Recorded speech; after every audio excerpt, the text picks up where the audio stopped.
For weeks, my children had been acting strangely, insisting on keeping their curtains drawn tight every night. At first, I chalked it up to childhood fears. After all, kids get spooked by shadows, creaking floorboards, or stories they hear at school. But their behavior grew more alarming. My daughter, Emma, began sleeping with the blankets pulled over her head, while my son, Ben, kept the bedroom door open and a flashlight by his pillow. One evening, as I tucked them in, I decided to get to the bottom of it. "What's been bothering you two?" I asked, sitting on the edge of Emma's bed. They hesitated, avoiding my gaze, until Emma finally blurted out, "The man in the window." A chill ran down my spine. "What man?"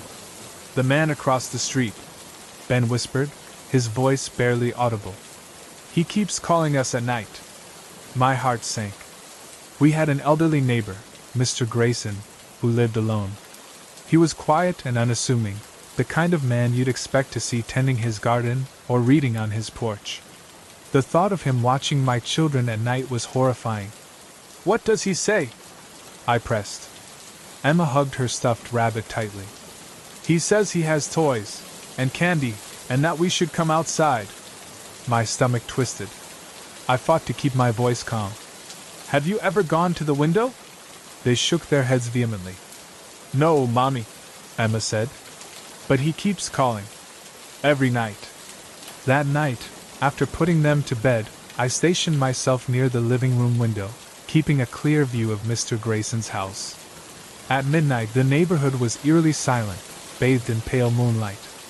I was starting to think the kids' imaginations had gotten the better of them when I heard it. A low, raspy voice. "Emma! Ben, come here! I have something for you." The voice froze me in place.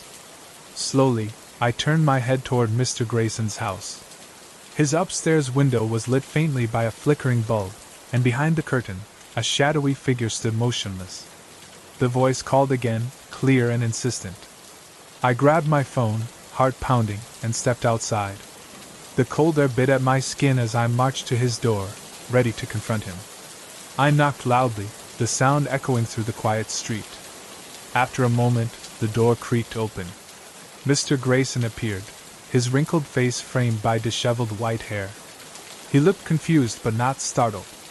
"What's the matter?" he asked. "Were you at your window just now?"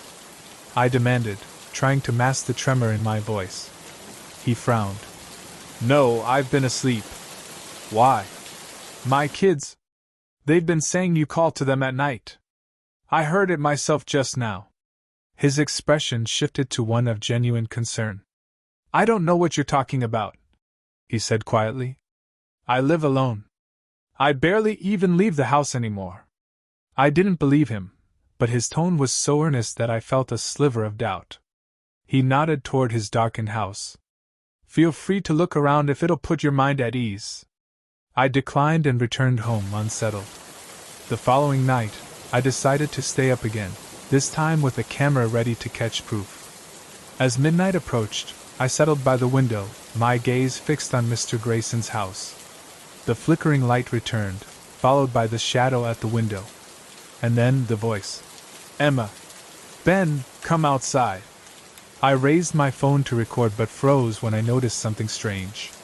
The shadow in the window didn't move naturally, it jerked and twisted like a puppet on strings.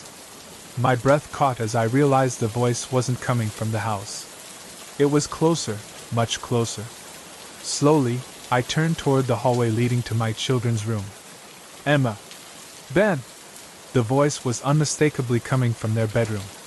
I bolted upstairs, flinging the door open. The room was dark, save for the faint glow of their nightlight. Both kids were asleep, undisturbed.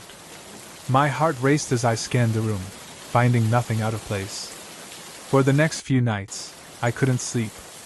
I kept hearing the voice, always calling for my children, and always seeming to shift its location. I didn't know what to do. I couldn't report it. What would I even say? That my kids were being harassed by a disembodied voice? Then, a note appeared on our porch. It was written on a torn piece of notebook paper in shaky handwriting. "Whatever you're hearing, it isn't me. Be careful." It wasn't signed, but I recognized the handwriting. It was Mr. Grayson's.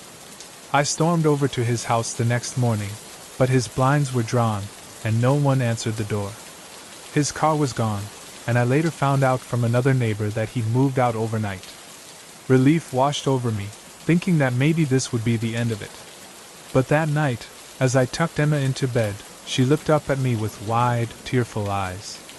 "He was here again," she whispered. I froze. "Who?" "The man," she said, clutching her rabbit. "He was in our room. He said he'd be back for us." I didn't sleep that night, sitting guard outside their door with a baseball bat in hand. Hours passed in tense silence, but nothing happened.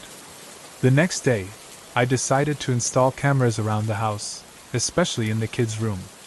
I needed answers, whether this was some sick prank or something more sinister. That night, I stayed up watching the live feed from my phone. At 3 a.m., the feed glitched, static filling the screen for a moment before returning to normal. I squinted at the screen, my heart pounding as I saw it. A tall, shadowy figure stood at the foot of Emma's bed. It didn't move but loomed over her, its head cocked unnaturally to the side. I bolted up the stairs, flinging the door open, but the room was empty. The kids were still asleep, undisturbed. I checked the camera feed again, rewinding it, but the footage was blank.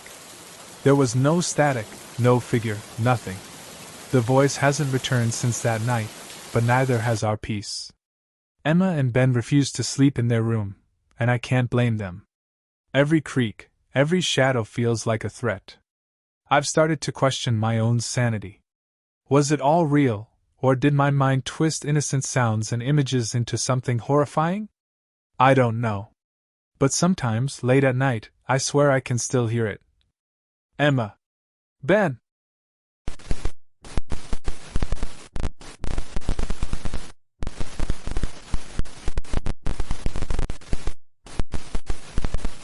I've done my fair share of house invasions. It's a job like any other: find a place, wait for the right time, and take whatever's inside. Easy.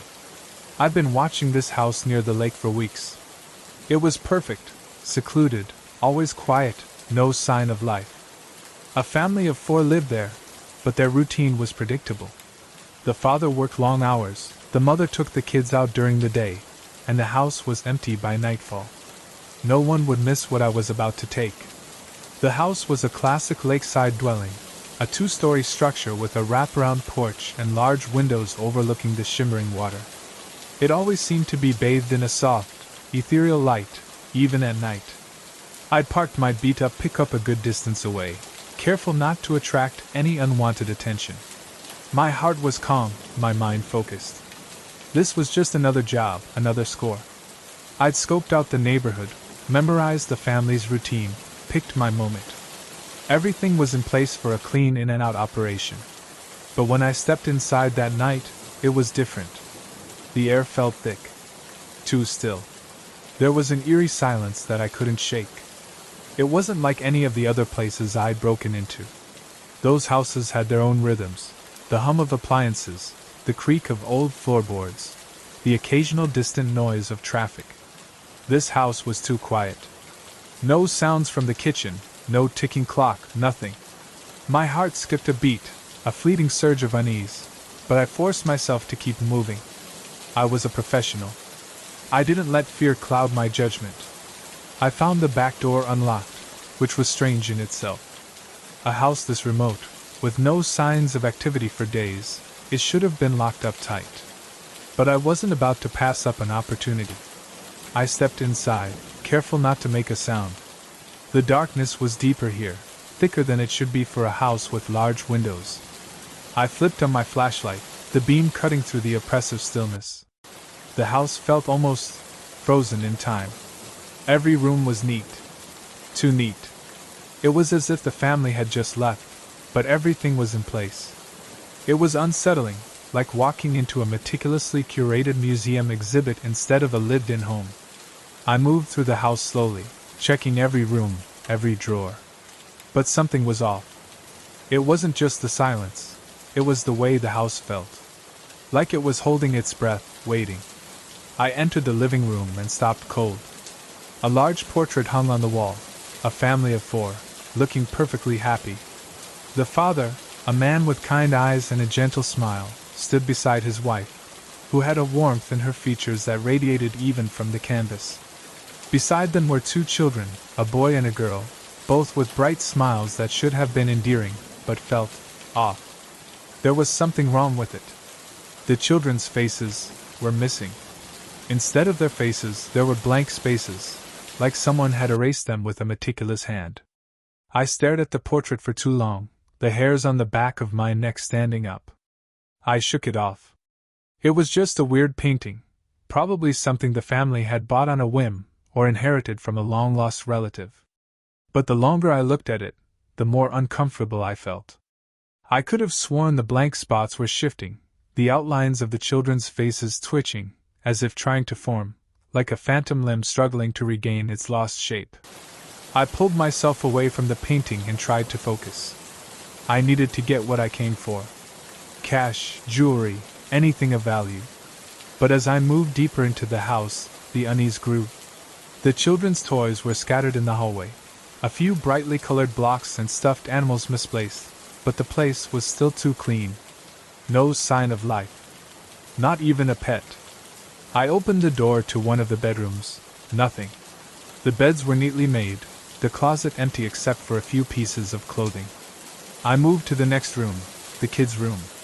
The beds were made, identical twin comforters pulled taut. The shelves were lined with stuffed animals and books, a testament to a childhood filled with imagination and wonder. But something was wrong with the air in there. It was cold, unnaturally cold. Like the temperature had dropped by 10 degrees since I'd entered. That's when I saw it, another portrait, hanging on the wall. This one was of the 2 kids, individually this time. But instead of smiling faces, their faces were smeared. Distorted, as though someone had dragged their fingers through wet paint, leaving a chaotic blend of colors and textures. I leaned closer, my heart racing. The faces moved.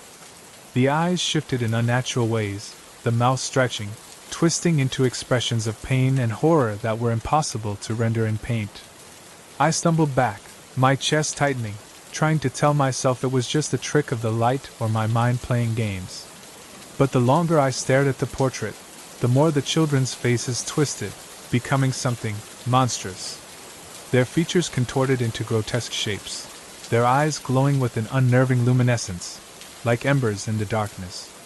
I couldn't tear my eyes away, and I felt the air growing thicker around me, almost suffocating.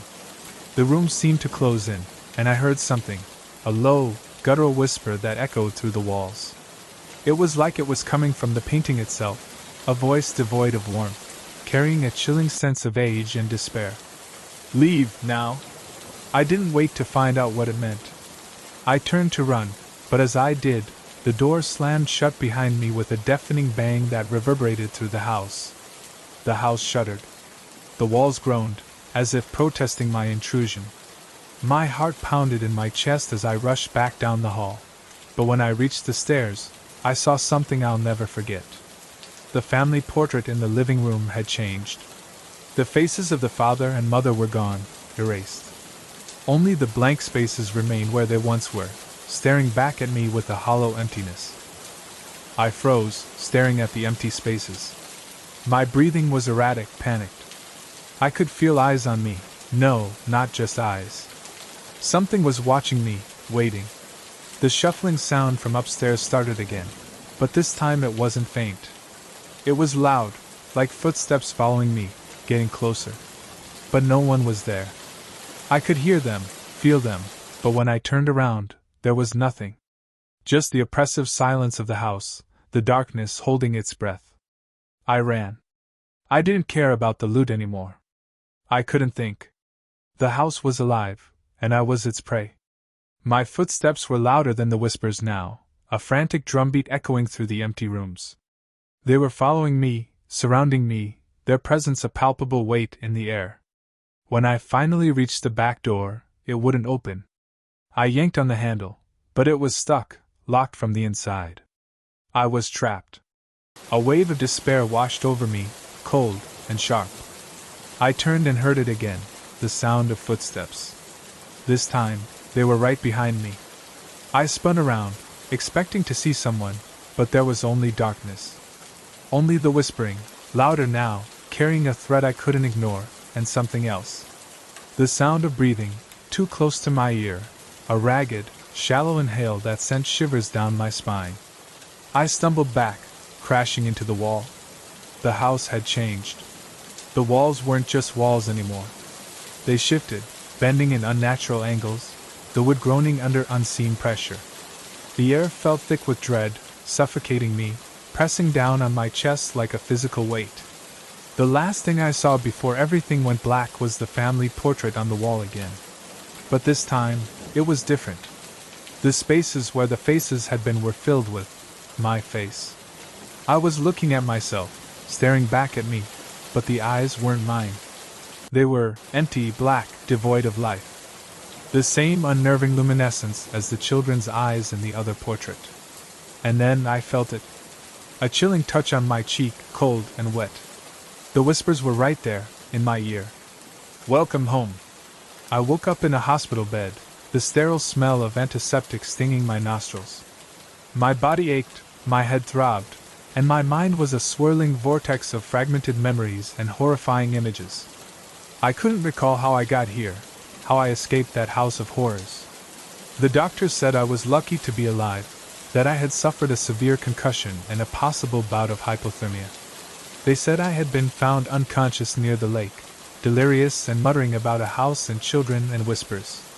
I never went back to that house near the lake. I never spoke of what I saw, what I felt.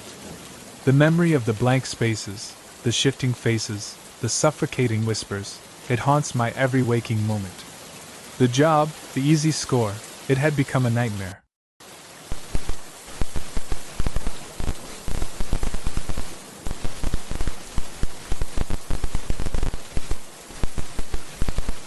I've always been at the bus stop at noon, but this time was different. I was just standing there, minding my own business, when I noticed her. A woman, dressed in black, standing at the far end of the stop. She had this veil covering her face, and the weirdest thing, she didn't cast a shadow, even though it was bright and sunny. The late summer sun beat down on the cracked asphalt, baking the air thick and heavy. Usually, the midday sun created a patchwork of shadows from the oak tree overhanging the bus shelter and the people waiting, but this woman, she was a void in the dappled light. I figured she was just another weirdo. Our city, Oakhaven, attracted its share of eccentrics. Street performers, artists with wild hair and even wilder ideas, the occasional muttering man with a shopping cart full of, well, let's just say, unidentifiable objects. I'd seen it all. This woman, though, had a different quality. A stillness, a wrongness that sent a prickle of unease down my spine despite my attempts to rationalize it away. Her black clothing wasn't unusual. Lots of people wore black, especially in the summer heat, opting for its ability to absorb the sunlight rather than reflect it. But the veil, it was heavy, dark, and seemed to absorb the light around her, creating a subtle darkness that clung to her like a second skin. It wasn't the type of veil you'd see at a wedding either. This was something else entirely, something antique and ominous. I tried to ignore her, focusing on the faded poster for the Oakhaven Autumn Festival plastered to the bus shelter, but my eyes kept drifting back. It was unsettling, this constant pull towards her. I told myself I was being silly, that the heat was making me irrational. I glanced at my watch. The bus was 15 minutes late. But then I noticed it. The subtle shift in perspective, the slight alteration in the distance between us. She was closer. Too close. My heart hammered against my ribs. It wasn't a slow walk, it felt like she teleported. One moment she was at the far end of the shelter, obscured by a pillar, the next she was only a few feet away. The unsettling feeling escalated into a full-blown panic. The bus finally lumbered into view, a blessed relief. I practically threw myself onto the bus, scrambling for a seat near the back. I breathed a shaky sigh of relief, feeling as though I'd escaped something truly dangerous. I concentrated on the scenery blurring past the window, trying to forget the strange woman. Then, I saw her reflection in the glass. She was sitting directly across from me. The reflection was sharp and clear, and just as I'd seen moments before, the black robe, the ominous veil, the unsettling lack of a shadow. But then, I turned to look at her through the glass, and she wasn't there. The seat was empty. The space next to it was empty. There wasn't a single trace of her, even the air around the seat seemed untouched by her unnatural stillness. I stared at the empty seat, my breath held in my chest. It felt colder than the rest of the bus, colder than the air-conditioned space itself. It was as if the temperature in the immediate vicinity had been lowered just enough to send a shiver down my spine. I felt a cold dread creep into my bones. Even thinking about it sends shivers down my spine now. The realization hit me with the force of a physical blow. She hadn't been on the bus. She couldn't have been. I'd seen her reflection clearly. It was real, almost too tangible. But there was no way she got on the bus. There were passengers boarding and alighting, none of whom resembled her. Yet, she was there. In my mind, in her reflection, and in the chilling presence that settled over me. The journey felt interminable. I barely registered the other passengers, their conversations a muted background hum to the growing dread in my heart. The burning sensation on my neck. I knew what it was. Her eyes. I could feel her eyes burning into me, even though I couldn't see her. It was a feeling, a knowing, a sense of being completely exposed, completely vulnerable. They were cold, empty, and filled with an ancient, consuming malevolence. I kept glancing across the aisle, convinced that at any moment she'd appear.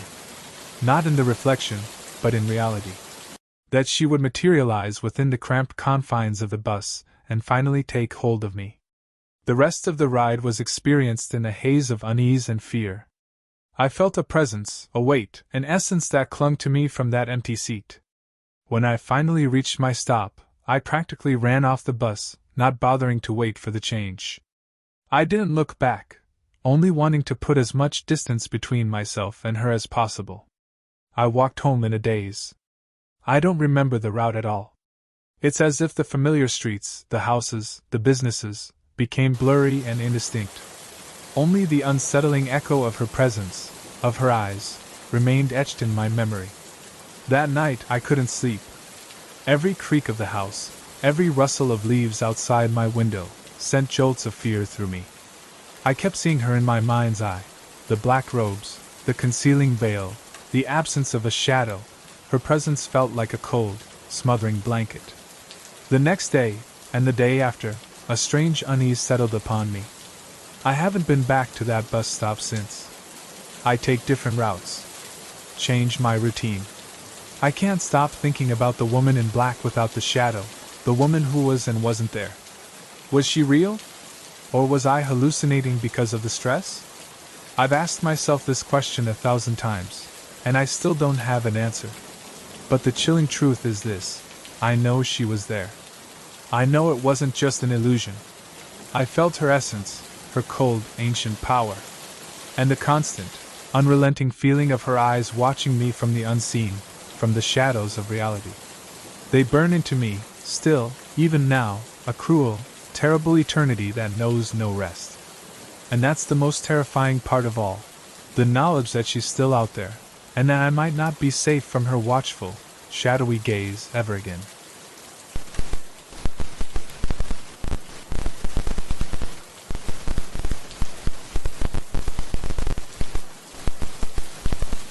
I worked as a night receptionist at the Crestwood Motel. My first shift. The air hung thick with the scent of stale cigarette smoke and something else, something indefinably musty, clinging to the worn carpet like a second skin. The fluorescent lights hummed a monotonous tune, their pale glow reflecting off the chipped formica countertop. Outside, the crickets chirped a relentless summer symphony, a stark contrast to the unsettling quiet within the aging building. I was fresh out of college, armed with a degree in history and a desperate need for a job. The Crestwood, with its peeling paint and slightly sinister reputation, was the only place that hired without demanding experience. My training consisted of a 15-minute rundown from a weary-eyed woman named Agnes who smelled faintly of lavender and desperation. Just answer the phone, hand out keys, and try not to get murdered, she'd said, a grim smile playing on her lips. The night crawled by slowly at first. A few bored travelers checked in, their voices muffled by the thickness of the phone receiver.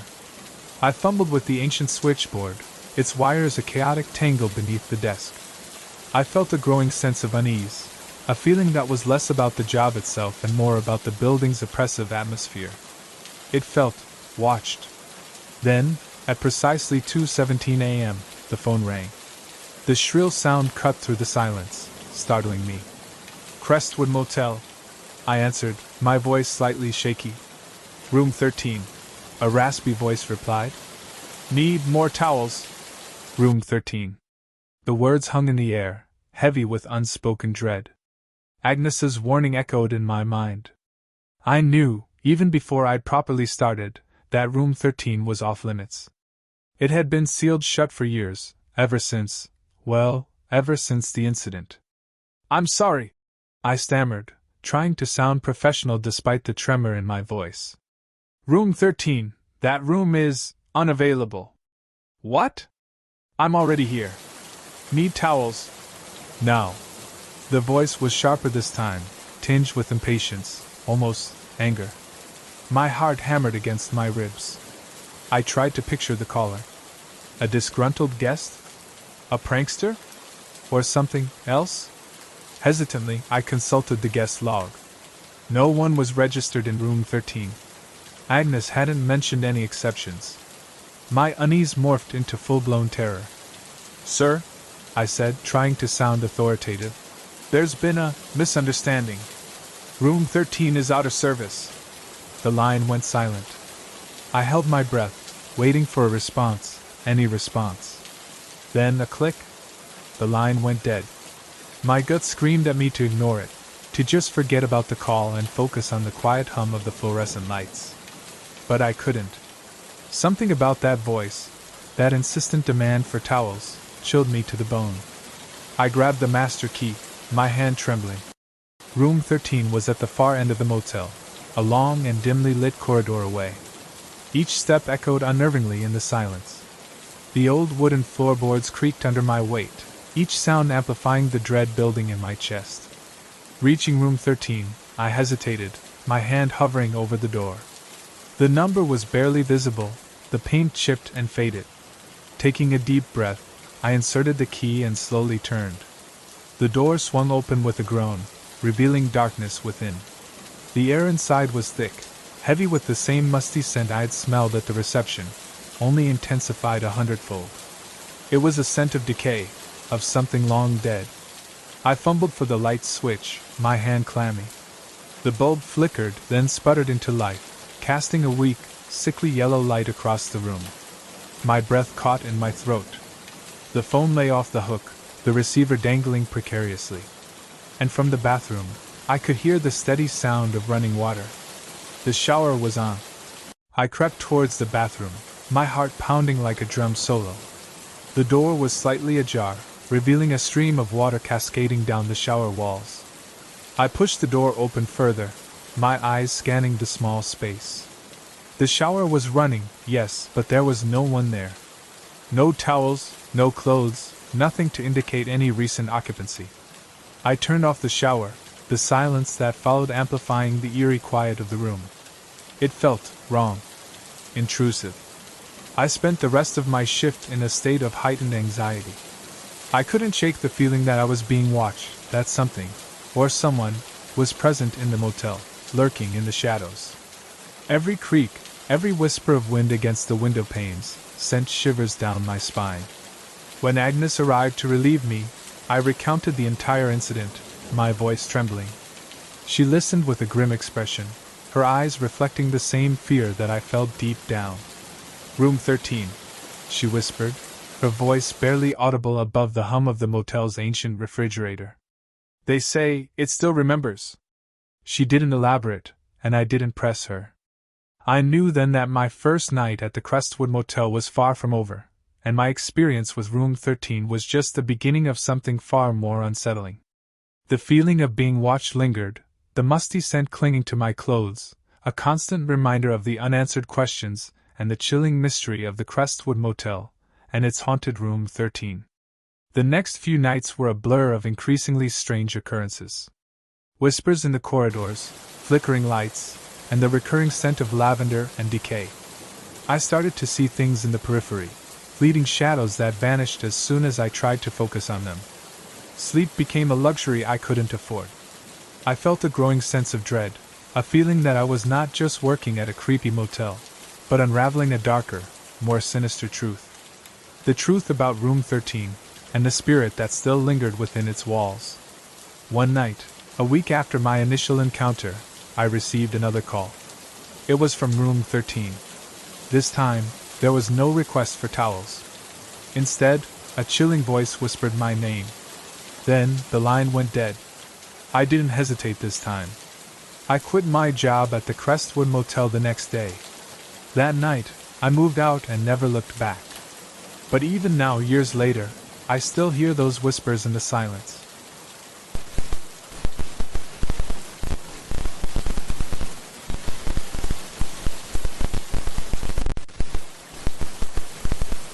I've been hosting late-night confessions for nearly a decade, and if there's one thing I've learned, it's that people love the anonymity of the dark.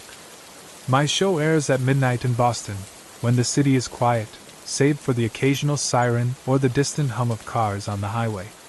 It's a space for people to call in and share the secrets they keep hidden during the day, heartbreaks, regrets, and sometimes bizarre tales that teeter on the edge of believability. Most nights, the calls are predictable. I've heard it all: cheating spouses, wild workplace stories, and even the occasional "I think my house is haunted" confession. But one particular call, still keeps me awake at night, long after the on-air sign dims and the studio falls silent. That night started like any other. I had my usual setup: a steaming cup of black coffee in my Boston Celtics mug, a bag of gummy bears within reach, and the faint hum of the station's equipment filling the room. My producer, Mike, had already left for the night, leaving me alone in the studio, as was typical for this shift. The first few callers were nothing out of the ordinary. A man confessed to sneaking into his neighbor's yard to borrow firewood. A woman vented about her mother-in-law's constant meddling. It was the kind of content that kept listeners entertained without raising too many eyebrows. Then, at 12:47 a.m., the phone line lit up. "Late night confessions, you're on the air," I said, leaning into the mic. There was a pause, just long enough to make me think it might be a prank. Then I heard a man's voice, calm and deliberate, like he'd rehearsed every word. "Hi, Matt." Hearing my name threw me off. Most callers addressed me as host, or didn't bother with a name at all. Yeah, this is Matt. What's your confession?" He chuckled softly, the kind of laugh that makes your skin crawl. "It's not my confession I want to talk about. It's yours." I frowned, leaning back in my chair. "What do you mean by that? You don't remember, do you?" he asked, his tone almost playful. "Remember what?" I said, glancing at the clock. I dealt with my share of oddballs, and the best approach was usually to stay calm and steer the conversation. "How you broke your arm when you were 8. The old blue bike, the one with the frayed handlebar grips. You were racing Tommy down the street when you hit that pothole." My breath hitched. I hadn't thought about that in years. "Who is this?" I asked, trying to keep my voice steady. "You tell me," he said. "After all, you're the one who told me all about it."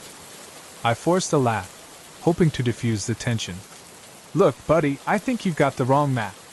Anyone could have guessed that story. Try harder." "Oh, I can't," he said smoothly.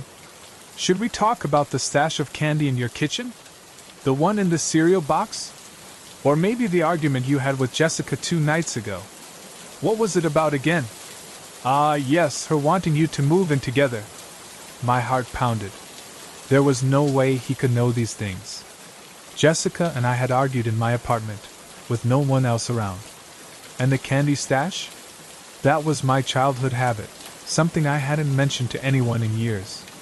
"How the hell do you know that?" I demanded, my voice louder than I intended. His laughter returned, low and chilling. "You told me." You just don't remember. Before I could respond, the line went dead. I stared at the phone, half expecting it to light up again, but it didn't. The silence in the studio was deafening, broken only by the faint hum of the air conditioning. I shook my head, trying to brush it off. Maybe it was a prank, someone who'd done their research. But deep down, I knew that wasn't the case. I reached for my coffee, needing something to ground me. That's when the studio lights flickered. It wasn't unusual for the old building to have electrical hiccups, but this felt different. The flickering wasn't random, it was rhythmic, almost deliberate. I set the mug down and turned my attention to the equipment. Everything seemed fine, but the unease in my gut was growing.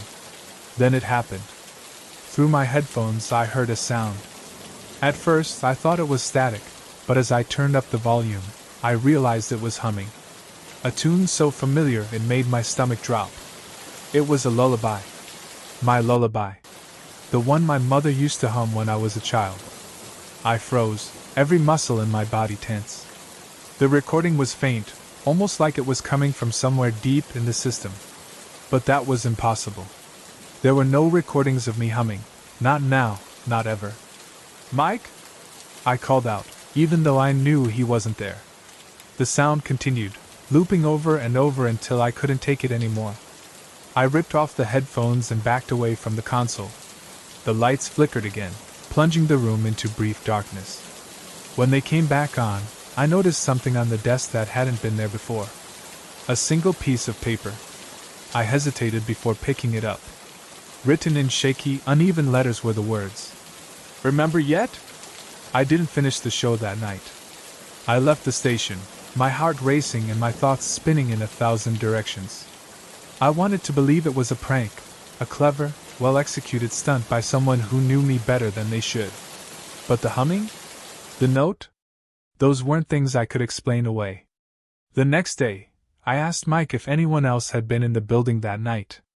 He shook his head. "Just you, man." "Why? Something happen?" I didn't tell him. I didn't tell anyone.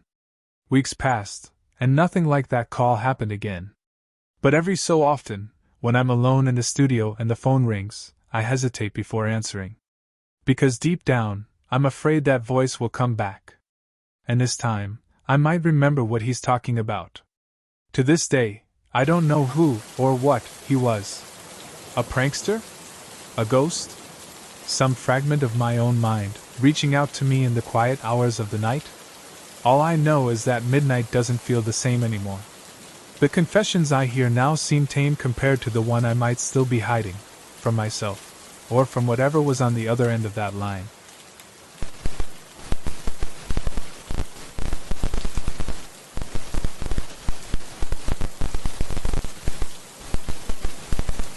It was October 2023, heading into the colder months, and the rail lines I worked on felt heavier with each passing week.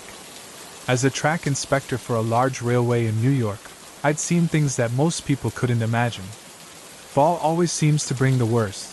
There'd been 2 suicides in the past 48 hours along the line I walked every day. Each time, I'd arrive with the unsettling knowledge that last night's cleanup probably wasn't as thorough as they'd hoped. The grim reality of it seeped into my bones, a cold, persistent chill that no amount of coffee or layers could ever fully dispel. It wasn't unusual to find traces left behind. Maybe a smudge of blood here, stubbornly clinging to the steel, a small piece of bone there, bleached almost white by the elements, a painful reminder of what had happened. It wasn't the sight that truly unsettled me, it was the unspoken story, the sudden, brutal end to a life that I'd never known, yet somehow felt connected to through the shared space of these steel rails.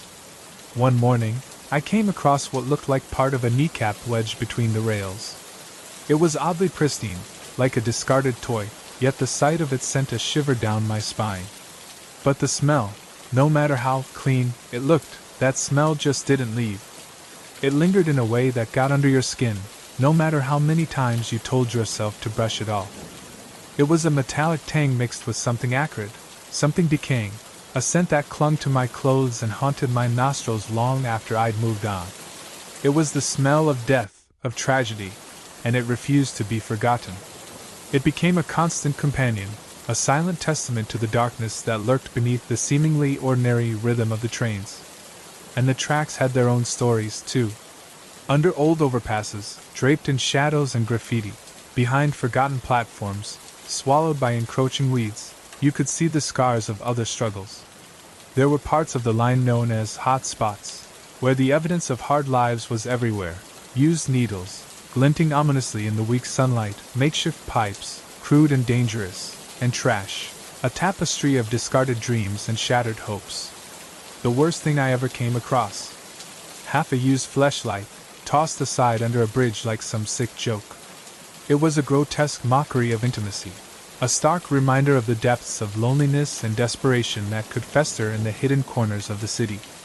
It wasn't just what people left behind, it was what they were willing to do to hurt others.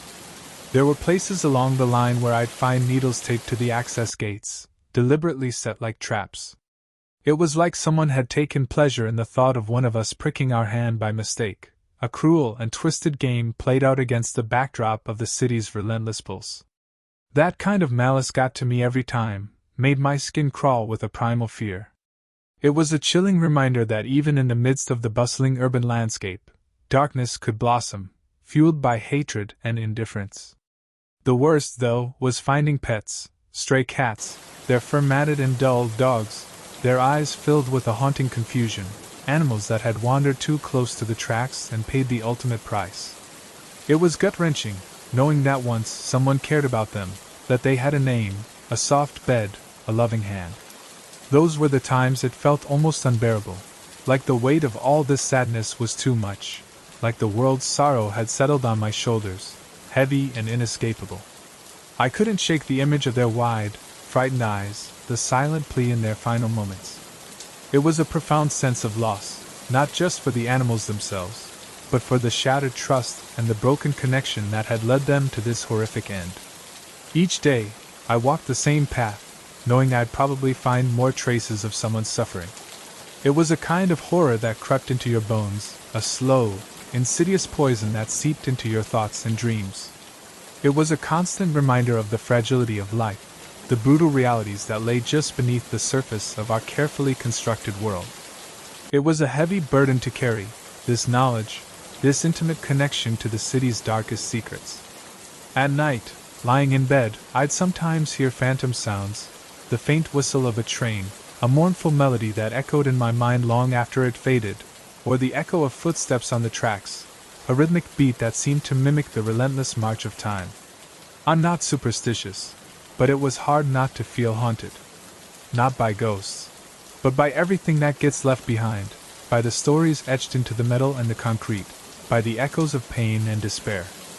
I'd lie there, staring into the darkness, unable to shake the images that haunted my mind, the smudge of blood, the shattered bone, the terrified eyes of a lost animal. It was a lonely existence, this life of a track inspector. I kept my distance, not just physically, but emotionally. My colleagues, hardened by years of witnessing similar horrors, seemed to have built walls around their hearts, a necessary defense mechanism against the relentless onslaught of tragedy. We'd share a knowing look, a silent acknowledgement of the shared burden, but words felt inadequate, hollow, in the face of such profound suffering. I tried to find solace in the mundane tasks of my job, the meticulous inspections, the routine repairs, the comforting rhythm of the work itself. But even in these simple actions, I couldn't escape the shadows. The weight of the unseen stories clung to every rail, to every switch, to every signal. It seeped into my hands as I tightened a bolt, into my eyes as I surveyed the expanse of track. There were moments, fleeting and precious, when the beauty of the city would break through the gloom. The golden light of a setting sun reflecting off the polished steel, the crisp autumn air carrying the scent of fallen leaves, the distant roar of a train, a powerful symbol of industry and connection, a reminder that life went on, that hope existed somewhere, even in the face of such profound darkness. But these moments were like fragile butterflies, easily disturbed, easily crushed by the weight of what I had witnessed.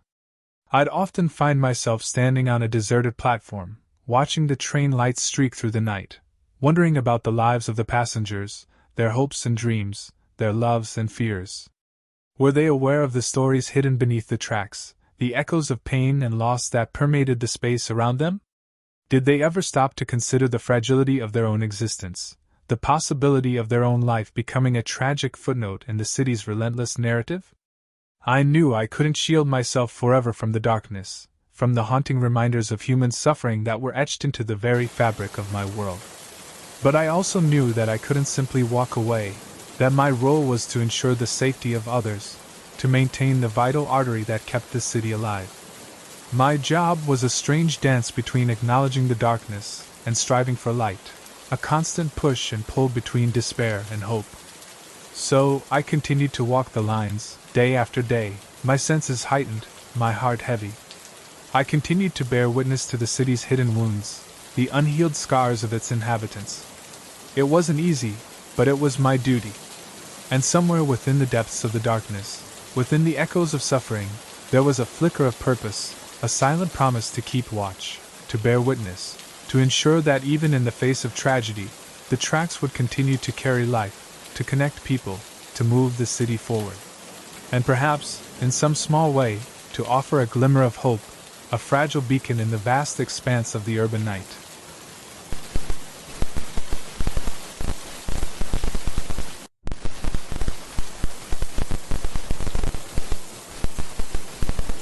When I was 4, my parents worked long hours at a restaurant. They left my brother to babysit me until 10 to 10:30 p.m. at night. He's 8 years older than me, so 12 years old at the time. Every night when my parents come home, they'll ring the bell and I'll run to greet them at the door with my brother. It was a familiar, comforting routine in our small, 2-story house. The sound of the doorbell, the rush of anticipation, the warm embrace of my parents. It was a simple joy, a nightly ritual that marked the end of a long day, and the beginning of bedtime stories and milk. My brother, Michael, was a constant presence in my young life, a towering figure of strength and authority in my tiny world. He'd patiently endure my endless questions, build elaborate Lego castles with me, and shield me from the occasional childhood scrape. He was my protector, my confidant, and the only reason I wasn't completely terrified of the dark. Then, one ordinary night, everything changed. The doorbell rang, as usual. I was already halfway down the stairs, my little legs pumping with excitement, ready to greet Mom and Dad. But when I flung open the door, the usual warm smiles and welcoming hugs were replaced by 4 menacing figures, their faces obscured by the dim porch light. My heart pounded against my ribs like a trapped bird. These weren't my parents. These were strangers, men with hard, unfamiliar eyes and something cold and metallic glinting in their hands. Guns. Fear, cold and sharp, sliced through my innocent world. Michael, usually composed and confident, stood frozen beside me, his face as white as the wall behind him. "Go downstairs," one of the men barked, his voice rough and gravelly. "Now." We shuffled down the stairs, a silent, terrified procession. The house, once a haven of comfort, was now a prison. They herded us into the living room, the familiar glow of the television screen a stark contrast to the panic rising in my chest. One of the men stayed with us, his gun never straying far from my brother and me. The other 3 disappeared upstairs, the sound of their footsteps echoing through the house like thunder. I felt a strange mix of terror and curiosity. My eyes darted towards Michael, who seemed to be trying to project an air of nonchalance, but his trembling hands betrayed his true fear. Then, I noticed the Nintendo cords. My eyes widened. My brother's wrists were bound, the familiar red and gray cords cutting into his skin. I reached out, my small hand instinctively tugging at the rope around his wrist. It wasn't out of malice or a desire to free him. It was pure curiosity, a childish fascination with the unfamiliar. The man with the gun snapped, his voice like a whip. "Stop it!" The gun felt like it was pressed against my forehead, so close that I could feel the cold metal. I recoiled, my little body trembling. I didn't understand why he was so angry, but I knew that whatever this strange game was, it was dangerous. I didn't dare to touch the cords again. Minutes ticked by, each one an eternity. The silence was broken only by the distant sounds of the intruders upstairs and the muffled whimpers that I could hear rising from my brother's throat. The man with the gun seemed to relax a little, but his eyes never left us. Then, the sounds from upstairs stopped. The intruders emerged, their faces grim and satisfied. They swiftly bound Michael and me to a wooden beam in the basement, their movements quick and practiced. The world faded to a blur of fear and confusion. I remember the coldness of the basement floor, the rough texture of the ropes biting into my skin, and the muffled sobs that escaped my brother's lips. I don't know how long we were there, tied up like helpless puppets. Time seemed to lose all meaning. But then, I felt a sudden jerk. My brother was struggling, wiggling his bound arms. I watched in stunned silence as he managed to work his way free from the ropes, his face contorted with effort and pain. In the distance, I heard the familiar sound of the doorbell. My heart leapt. It was my parents. Michael, despite his own discomfort, helped me free myself from the bindings. Then, together, we stumbled up the stairs, bursting into the living room just as my parents rushed in, their faces etched with concern and relief. The scene that followed was a whirlwind of confusion and chaos. My parents were frantic, their eyes scanning our bodies for injuries, their voices a torrent of worried questions. The police were called, neighbors gathered, and the house, once a symbol of safety, was now a crime scene. The intruders had gotten away with some jewelry and a camcorder, a paltry haul for the terror they had inflicted. The police investigation was long and drawn out, a series of interviews and interrogations that felt like reopening old wounds. The aftermath of that night left a deep scar on my childhood. The innocence of my early years was shattered, replaced by a lingering sense of fear and vulnerability. I couldn't shake the images of the intruders, their faces, their guns. My nights were haunted by nightmares, the cold basement a recurring symbol of terror. But through it all, my bond with Michael was strengthened. He was my hero, the older brother who had faced unimaginable fear and emerged to protect me. His strength, his courage, became a beacon in the darkness. Years have passed since that night. The house is different now, a new home with new memories. The scars of that night are still there, but they are slowly fading. The fear is still there, a quiet hum in the back of my mind, but it no longer controls me. I learned that night that the world can be a dangerous place, that even the most familiar routines can be shattered in an instant. But I also learned the power of resilience, the strength of human connection, and the enduring love of family. My brother Michael became a symbol of that resilience, a reminder that even in the darkest of times, there is always hope.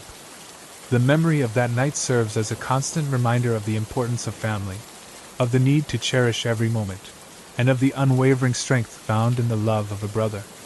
It's a story that I will carry with me always, a story that shaped the person I am today.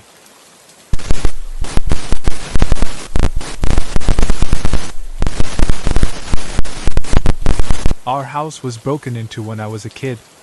We were on vacation at the time, a much-needed escape to the beach after a particularly grueling stretch from my dad's business. We were supposed to be enjoying the salty air and the sound of crashing waves, but instead, a frantic phone call from the neighbor, Mrs. Henderson, shattered the illusion of carefree bliss. Her voice, shaky with a mix of concern and alarm, relayed the news that something was amiss at our house. We packed up in a whirlwind of panicked confusion, the vacation suddenly feeling like a cruel joke. The drive home was a blur, punctuated by my mother's tearful whispers and my father's grim silence. Each mile brought us closer to the unknown, the reality of what we might find sinking in with each passing moment. The sight that greeted us upon arriving home will forever be etched in my memory. The front door, usually a welcoming entry point to our cozy home, was splintered and askew, a gaping wound in the heart of our family. The once manicured lawn was trampled, a testament to hurried and invasive footsteps. Inside, the house was ravaged. It wasn't just a mess, it was a scene of calculated chaos, a battlefield where our sense of security had been brutally overturned. Drawers were ripped open, their contents strewn across the floors.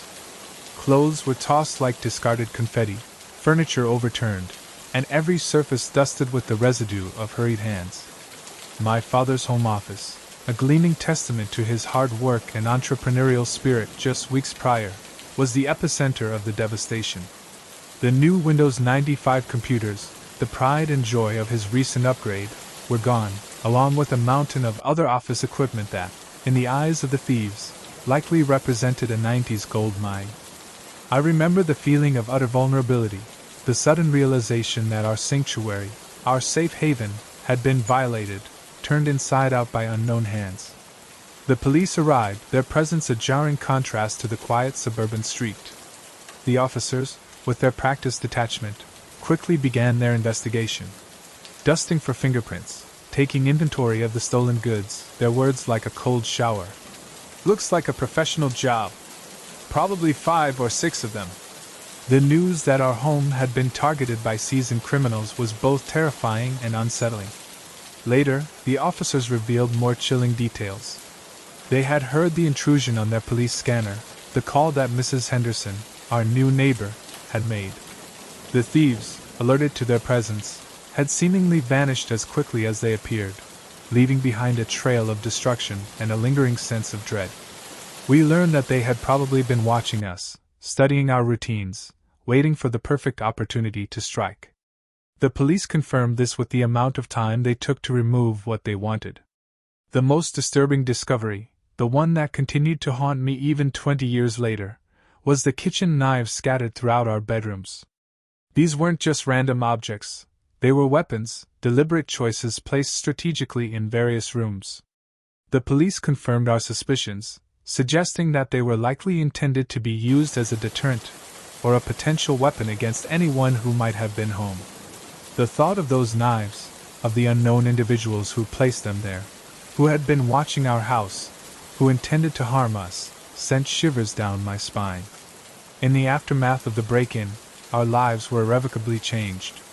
The sense of security we once felt within our own home was shattered, replaced with a constant undercurrent of anxiety. Every creak of the house, every unfamiliar sound, became amplified, a potential sign of danger. We replaced the broken locks, installed a security system, and felt the uncomfortable need to always be vigilant, to scan our surroundings, to anticipate the unexpected. My own room, once a haven of childhood innocence, became a place of unease, a space where the image of those knives lingered in the corners of my mind. The incident instilled a deep sense of fear in me, a fear that transcended the immediate loss of material possessions. It was a visceral fear of the unknown, of the individuals who had dared to violate our space, who had invaded our lives in such a calculated and malicious way. Even though the police did the best they could to reassure us that this was a rare event in our neighborhood, nothing could fully erase the imprint of that night. The break-in was a watershed moment in our family's history. My father, a man of unwavering strength and determination, seemed shaken. He worked tirelessly to rebuild his business, replacing the stolen computers, but the incident also marked a change in his demeanor. He became more cautious, more protective, always scanning the environment, a reflection of the anxieties that had taken root within him. My mother, always the emotional anchor of our family, was visibly shaken. The violation of our home had chipped away at the foundation of her sense of safety. She became more protective of us, her anxieties finding expression in countless worried questions and endless reminders to lock the doors and windows. I, the youngest of the family, was perhaps the most vulnerable. The images of the ransacked house, the knives found in my bedroom, the understanding that we had been targeted, haunted my sleep. I developed an acute awareness of shadows, a heightened sensitivity to noise, a pervasive sense of unease. The safety and serenity I once associated with home were replaced with a persistent feeling of vulnerability. Years have passed, and the physical scars of the break-in have healed. The house has been repaired, the locks replaced, and a sense of normalcy has returned to our lives. But the psychological scars remain. The incident etched itself into the fabric of our collective memory, a painful reminder of our fragility and vulnerability. My dad's business thrived again, a testament to his resilience and dedication. But the incident taught him the importance of security, and it became a major factor in the decisions he made as a business leader. My mom, too, found a way to navigate her fears, rediscovering a sense of control in the careful way she built a new, more fortified sense of home. But for me, the impact of that night has lingered. Even 20 years later, the images of the ransacked house, the presence of the knives, the realization that we had been watched, continue to surface in my dreams and thoughts. I am eternally grateful that no one was home that night, but I can't shake the feeling that they were waiting, that they knew we had a set schedule. The incident forever changed my perspective on safety and security. The simple act of closing and locking a door now carries with it a weight that it never had before. It's a constant reminder that our homes, the places we consider our havens, are not always as secure as we believe them to be. It's a stark reminder of the very real dangers that exist in the world, dangers that can shatter the illusion of safety and security in an instant. The memory of that night stays with me, a sentinel that keeps me vigilant, a reminder that life's tranquility can be fragile, and that we are always ultimately responsible for our own safety and security, regardless of where we are or who we are with.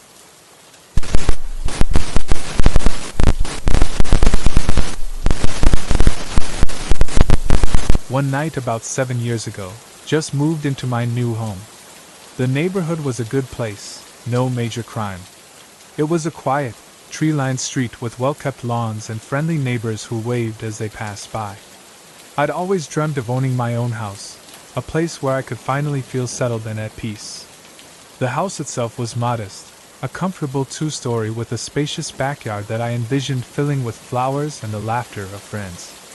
Moving in had been a whirlwind of boxes and unpacking, but I was thrilled to finally be putting down roots.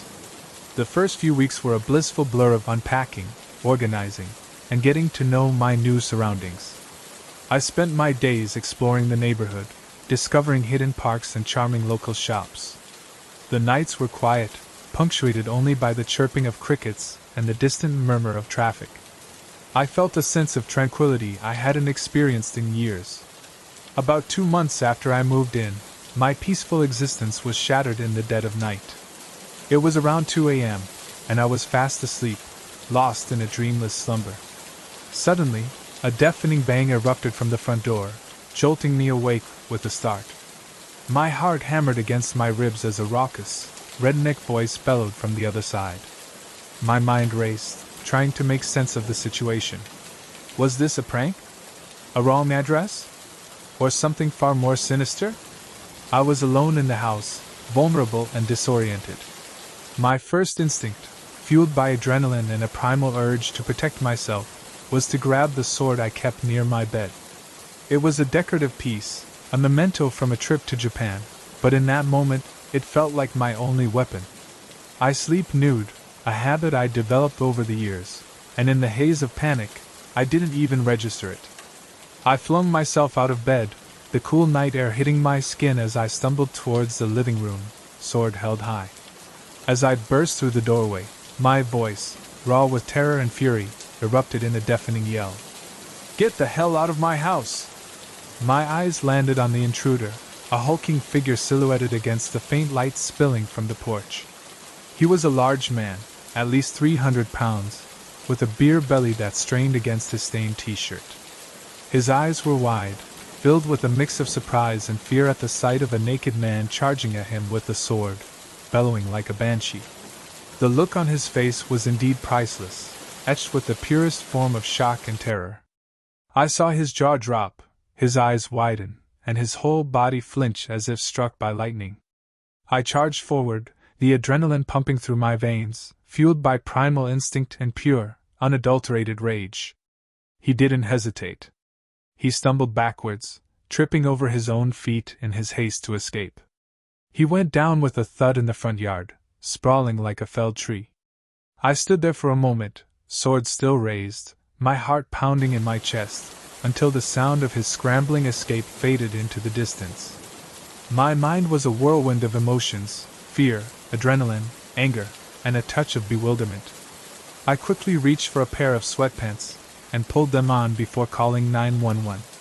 I recounted the incident to the dispatcher, my voice still shaky, and waited for the police to arrive. The police arrived in a matter of minutes, their sirens echoing through the quiet neighborhood. They were a team of 2, young and alert, their faces etched with seriousness as they took in the scene. I explained what had happened, still slightly breathless from the encounter. They quickly took down my statement and reassured me that they'd investigate. As it turned out, they'd already had someone in custody. It appeared the intruder had attempted to break into another house down the street, and the residents had called the police. I confirmed it was indeed the same man who had attempted to break into my house. Over the next few days, the police kept me updated on the situation. They told me the man had been identified and taken into custody. It turned out he was a local who had been struggling with a serious meth addiction. He'd been looking for an abandoned lot to crash in, and for some inexplicable reason, he'd chosen my street as his hunting ground. The incident left me shaken, but also with a sense of relief. I was safe, my home was secure, and the man responsible for the terrifying intrusion was behind bars. I felt a strange sense of satisfaction, a strange mixture of fear and empowerment. I had faced my fear, defended my home, and survived.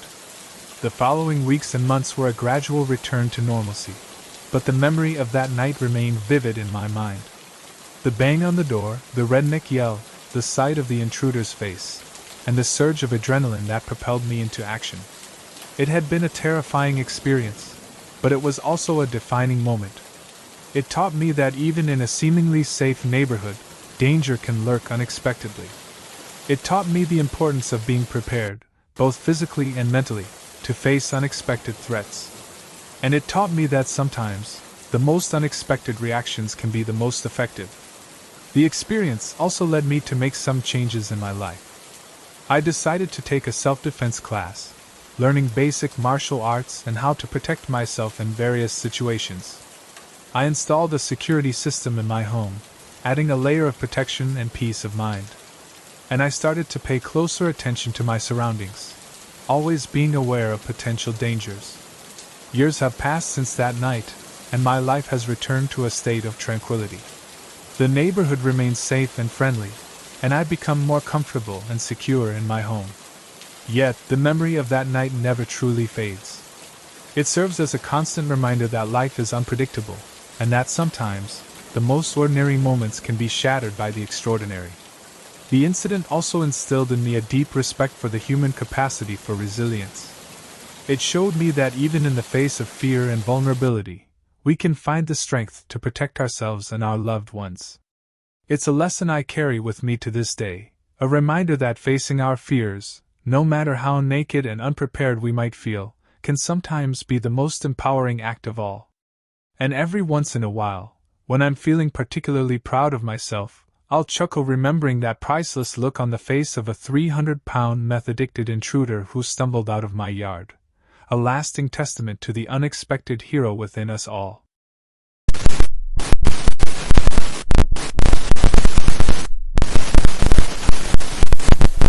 In college, I had these neighbors upstairs that were a gay couple. Liam and Ethan, two of the kindest, most vibrant souls I'd ever met. They were always hosting parties, blasting 80s synth pop, and filling the hallway with the aroma of homemade cookies. They were the epitome of the fun, inclusive energy that college life is supposed to be about. One Friday night, a group of us, including Liam and Ethan, were coming back from the local dive bar, the Rusty Mug. We'd all had a few too many, the usual mix of laughter and boisterous conversations spilling out onto the sidewalk. Liam and Ethan headed up the stairs to their apartment, while I stumbled towards my own, a few doors down. Moments later, after fumbling with my keys and finally collapsing onto my bed, I heard it, a series of blood-curdling screams from upstairs. It wasn't the drunken ramblings of a Friday night reveler, it was raw, terrifying fear. My heart leaped into my throat. I scrambled to my feet and rushed to the window, peering out into the dimly lit street. That's when I saw him. A lanky figure in a faded blue jumpsuit, running as fast as his legs would carry him, sprinting past my window. My blood ran cold. Instinct took over. I ducked into my closet, the dark, cramped space suddenly feeling like a sanctuary. My hand, trembling slightly, dialed 911. Hello, 911? There's a man. I think he's an intruder. He just ran past my window. He came from the apartment upstairs. My neighbors, they were screaming. My voice was shaky, barely a whisper. I relayed the details as quickly as I could, my eyes glued to the door, listening for any sign of the intruder returning. The dispatcher, calm and professional, guided me through the steps, reassuring me that help was on the way. While I waited, the silence in the hallway became deafening. Occasionally, I could hear muffled sounds from upstairs, but the screaming had stopped. It was replaced by a strange, unnerving quiet. Then I heard the soft thud of footsteps approaching my door. My breath hitched in my throat. Was he back? The footsteps stopped right outside my door. I held my breath, my heart pounding in my chest. Then I heard a voice. Police! Open up! Relief washed over me in a wave. The cops were here. I quickly explained my situation to the officers, leading them to the source of the commotion, Liam and Ethan's apartment. Moments later, I heard a flurry of activity upstairs. Voices, sirens, and the rhythmic thump of footsteps. I peeked out of my door cautiously, watching as officers ushered Liam and Ethan out of their apartment, looking shaken and confused. They glanced at me, their eyes filled with a mixture of shock and gratitude. The aftermath was a whirlwind of confusion. The cops told me the intruder had been startled by Liam and Ethan's screams. Apparently, he hadn't had time to grab anything of value before he panicked and fled. Liam informed me that he had startled the intruder by screaming at the top of his lungs and charging at him. He was an amateur boxer, so he knew how to scare the living daylights out of someone. However, it was the fact that he had a friend with him, and they were both willing to take on this skinny guy that really spooked the guy. I felt a surge of relief that they were safe, but my relief was short-lived. In the midst of the chaos, the police discovered a stash of marijuana in the apartment, and a few open bottles of alcohol. Liam and Ethan were subsequently arrested for possession and, in Ethan's case, underage drinking. I felt absolutely terrible. My call to the police, intended to help, had inadvertently led to their arrest. I knew they smoked weed occasionally, but I had never seen anything close to the amount they had in their apartment. I also knew Ethan had been drinking, and he was a couple of months short of being of the legal drinking age, but had never been caught until this night. I considered myself a friend of theirs, and I hadn't planned on ruining their lives. I didn't want them to think I was a terrible person, or that I had deliberately set them up. My heart ached for them, feeling both guilt and helplessness. Days turned into weeks, and the incident loomed over me. I avoided Liam and Ethan at first, avoiding eye contact when I saw them around campus, feeling like I had betrayed them. My attempts to apologize were brushed off, their faces revealing a combination of hurt and anger. It seemed as though my actions had created a rift between us, a chasm of misunderstanding and distrust. Later that month, Liam and Ethan had their court dates. Thankfully, the charges were dropped following a plea bargain, but their experience still had a profound impact on their lives. The judge let them off with a warning, however he said if they were ever caught again, they would be looking at jail time. Liam and Ethan finally confronted me about the incident, and after they calmed down, I explained that I was truly sorry for what happened. I told them that I had been scared, and I wanted to protect them. They didn't want to hear it. Their anger, understandable considering the circumstances, eventually subsided. They said that they knew I hadn't meant to cause them trouble. But they told me that I was lucky that they were still talking to me. The experience was a harsh lesson in the unintended consequences of our actions. It taught me the importance of careful consideration before acting, especially in moments of panic and fear. It also taught me that sometimes, even when our intentions are good, the outcome can be devastating. Over time, our relationship healed. Liam and Ethan eventually forgave me, understanding that I had acted out of concern for their safety. We reconnected slowly, cautiously, the laughter and camaraderie eventually returning to our little college bubble. However, the memory of that terrifying night, of the screaming, the running figure, and its unfortunate aftermath, remained etched in my mind. It served as a constant reminder of the fragility of trust, the unexpected consequences of our choices, and the importance of empathy and understanding in the face of uncertainty. The incident also taught me the importance of respecting others' choices, even when I didn't necessarily agree with them. I learned that everyone has secrets, and we should all be respectful of the way people choose to live their lives. I also learned that sometimes, the best thing we can do is to be there for others, even if it means swallowing our own discomfort or fear. It was a tough lesson to learn, but I wouldn't trade the experience for anything. The friendship I forged with Liam and Ethan, tested by fire and forged in understanding, became one of the most valuable relationships of my college years. And though the memory of that night still lingers, it no longer fills me with guilt and regret, but rather with a renewed appreciation for the complex tapestry of human relationships and the delicate balance between our actions and their consequences.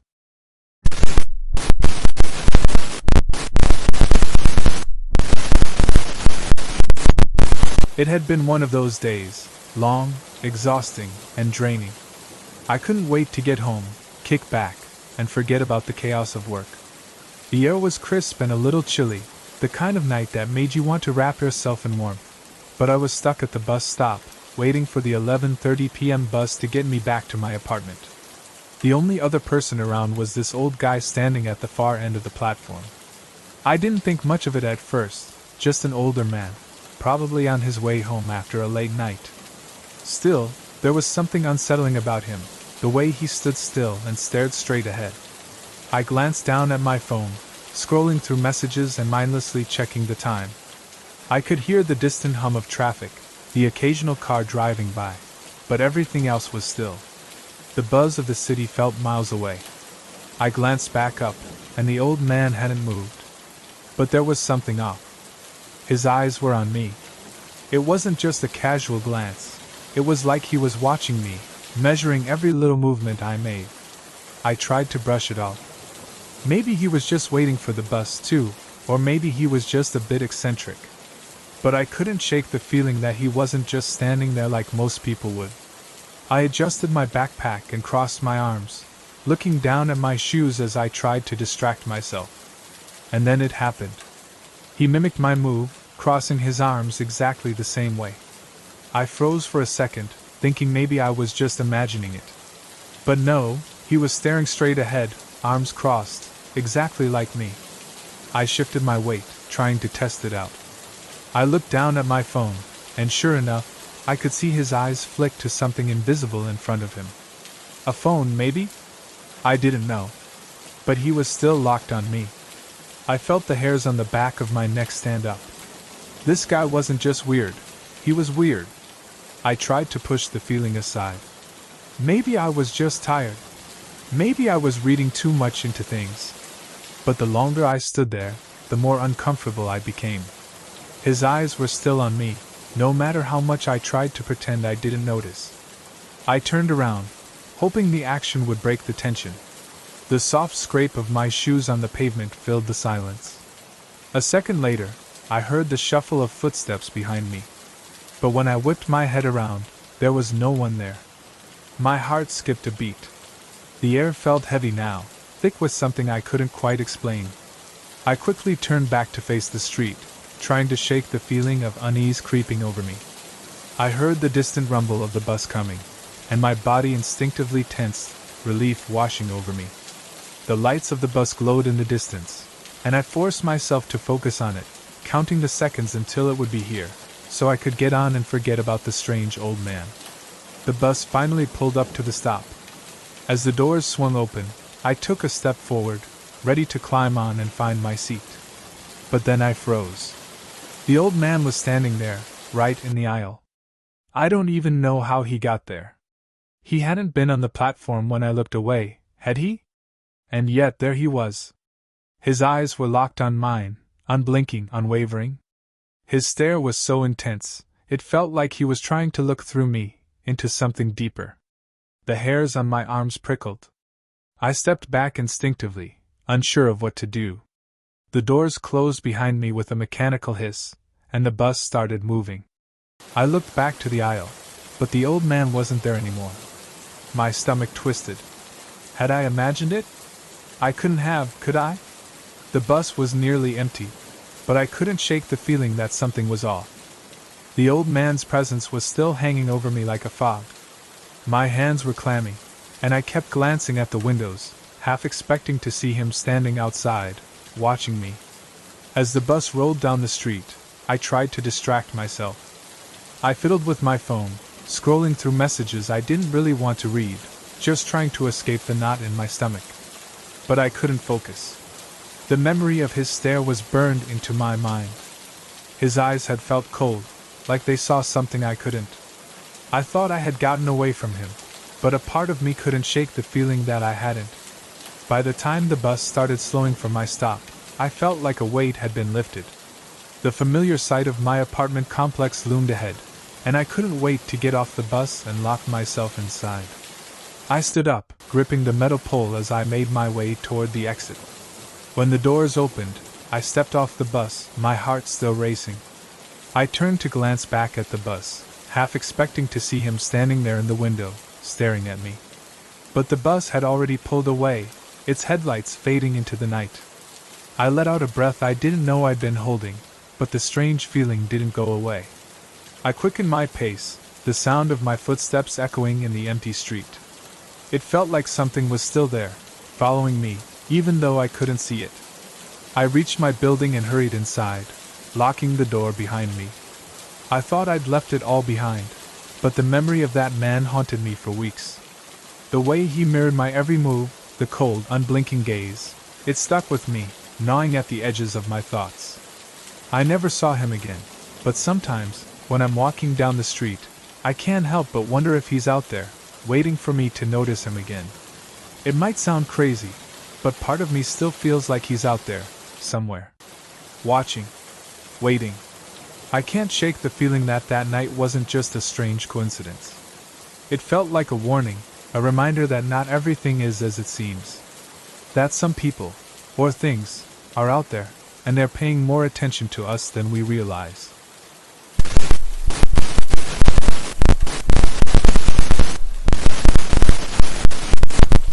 It was a quiet night, the kind where the city feels strangely still, and the hum of life seems to disappear with the setting sun.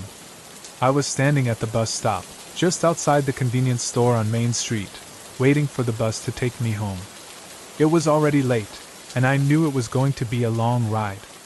The streetlights flickered overhead, casting long, eerie shadows across the sidewalk. The usual bustle of the city had quieted down, leaving a strange emptiness in its wake. I shifted my weight from one foot to the other, trying to stay warm in the chilly night air. It was then that I noticed something odd. At first I thought it was just my mind playing tricks on me. But when I looked more closely, I could have sworn I saw figures standing in the shadows across the street. They were tall, motionless, and cloaked in darkness. I blinked and rubbed my eyes, but when I looked again, they were gone. I told myself it was just my imagination. Maybe it was the fatigue from a long day, or maybe it was the low, yellow glow of the streetlights playing tricks on me. I turned back to the bus shelter, trying to shake off the uneasy feeling in my gut. But then, as I stared at the shelter's glass, something strange happened. The glass began to fog up, as if it had suddenly been touched by something cold. I frowned, confused. It wasn't cold enough for condensation, and there was no breeze to explain it. As I watched, the fog slowly began to take shape. I squinted, trying to make sense of what I was seeing. And then it hit me. There were figures inside the bus shelter. They were standing still, staring directly at me, their faces obscured by the fog. Their silhouettes were blurry, like shadows cast by something that shouldn't have been there. They didn't move. They just stood there, their eyes locked onto mine, as if waiting for something. My heart skipped a beat. I froze, unsure of what to do. The street around me was completely empty. There were no other people walking, no cars passing by. The only sound was the faint rustling of the leaves in the trees and the distant hum of a far-off car engine. Yet I couldn't shake the feeling that I wasn't alone. I felt their eyes on me, even though I couldn't see their faces clearly. The fog on the glass thickened, obscuring more of their bodies, but their presence lingered in the air, cold and heavy. I tried to tell myself that it was just some odd coincidence. Maybe it was just a reflection, or the way the light hit the glass. But deep down, I knew it wasn't. I could feel something unsettling in the pit of my stomach, something I couldn't explain. My fingers clenched around the strap of my bag as I took a few cautious steps backward, keeping my eyes on the fogged glass. Then, just as quickly as the figures had appeared, they vanished. The glass cleared up, leaving nothing but my reflection staring back at me. My breath caught in my throat, and I let out a nervous laugh, trying to calm myself. It's nothing, I thought. Just a figment of your imagination. Maybe you're just tired. But as I glanced around again, the unease in my chest refused to fade. I could still feel them, those eyes watching me, lurking just outside my sight. My mind raced, telling me to leave, to get out of there before something worse happened. I took a deep breath and started to walk away, making my way down the sidewalk toward the intersection. The bus would be arriving soon, and I wanted nothing more than to get on it and put this strange feeling behind me. I hadn't gone more than a few steps when I heard it, a soft, echoing footstep behind me. My heart skipped. I spun around, expecting to see someone following me, but the street was empty. There was no one in sight. I stared down the empty road, my pulse pounding in my ears. You're just being paranoid, I told myself, but the footsteps came again. This time, they were closer. Slower. Like someone was walking right behind me, their footfalls soft but unmistakable in the silence of the night. I stopped dead in my tracks, my breath coming in short gasps. I could feel my skin prickling with fear, a cold sweat breaking out across the back of my neck. I turned around again, faster this time, but there was no one there. The street was still empty. My chest tightened, and I began to back away, feeling a rising panic in my throat. My eyes darted from one dark corner of the street to the other, searching for any sign of movement. But all I saw was darkness. The sound of footsteps continued though, closer now. So close I could almost hear them breathing. I turned back to the bus shelter, hoping that the bus was approaching. But the figures inside the shelter were gone. The fog had cleared, leaving only the empty, cold glass. For a brief moment I thought I saw something flicker in the corner of my eye, just a shadow moving in the reflection. But when I looked, there was nothing there. I was certain now, something was wrong. I didn't know what it was, but I couldn't stay there anymore. My body screamed for me to run, but my legs felt heavy, like they were made of lead. Still, I forced myself to keep moving. I walked faster, almost at a jog now, trying to get as far away from the bus stop as possible. I could still hear the footsteps behind me, echoing in time with my own. My mind raced with every possible explanation. Had someone followed me here? Was there someone watching me from the shadows, playing a cruel game? I turned the corner, hoping to lose whatever or whoever was following me, but the footsteps continued, growing louder and more insistent with every step. Then, just as I thought I couldn't take it anymore, I felt the presence behind me shift. The footsteps stopped. The air grew thick with a silence that was almost suffocating. My heart pounded in my chest, my breath coming in shallow gasps as I looked around, half expecting to see something emerging from the shadows. But there was nothing. The street was still empty. The only sound was the distant rumble of traffic somewhere far off. I waited, frozen in place, for what felt like an eternity. Then, with a trembling hand, I reached into my pocket for my phone, trying to call for help.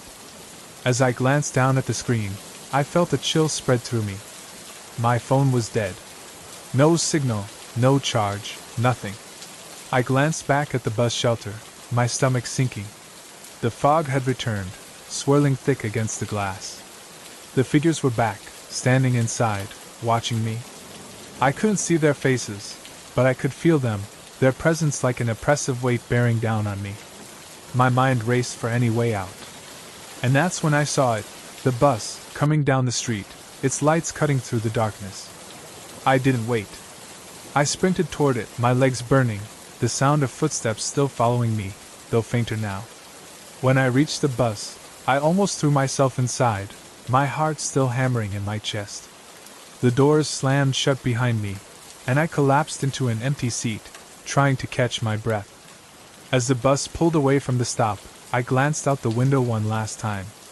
The bus shelter stood empty, the fog gone, but I couldn't shake the feeling that something had been there, and that it was still watching me. To this day, I can't explain what happened that night. Maybe it was just my imagination playing tricks on me.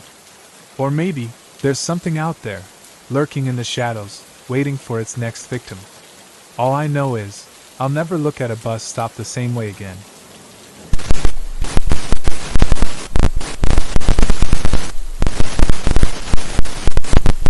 It was 3 a.m., and I was standing at the bus stop on a deserted street in the middle of nowhere. The last bus had just left, and I had missed it. I looked around, hoping to see some sign of life, but all I could see was the faint streetlight flickering in the distance. The street was silent, too quiet for comfort. Even the crickets had stopped chirping, leaving behind a heavy, suffocating silence. I pulled my jacket tighter around me, trying to keep the biting cold at bay. Late October in this small town always had that weird chill in the air, the kind that creeps under your skin and refuses to leave. But tonight felt different. It wasn't just cold. It was an unnatural cold, as if the air itself had turned against me. I checked my phone again, hoping that the next bus would be coming soon, but there was no update. Great. Just my luck. I was the only one at the stop. The few people who had been out earlier were long gone. The street was completely empty, and the world felt like it was holding its breath. As I stood there, staring at the dark street, I felt it, the unmistakable feeling that I wasn't alone. I froze, instinctively glancing over my shoulder, but there was no one there. The street was still empty, just as it had been a moment ago. My heart started to beat a little faster, and I shook my head, trying to brush off the thought. It was probably just my imagination. The wind, the darkness, the isolation, it messes with your head. I took a deep breath and told myself to relax. But just as I started to, I felt it again, cold breath on the back of my neck, so close I could feel it like fingers brushing my skin.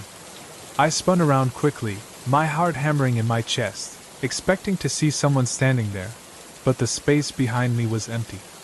My breath came out in sharp, uneven gasps.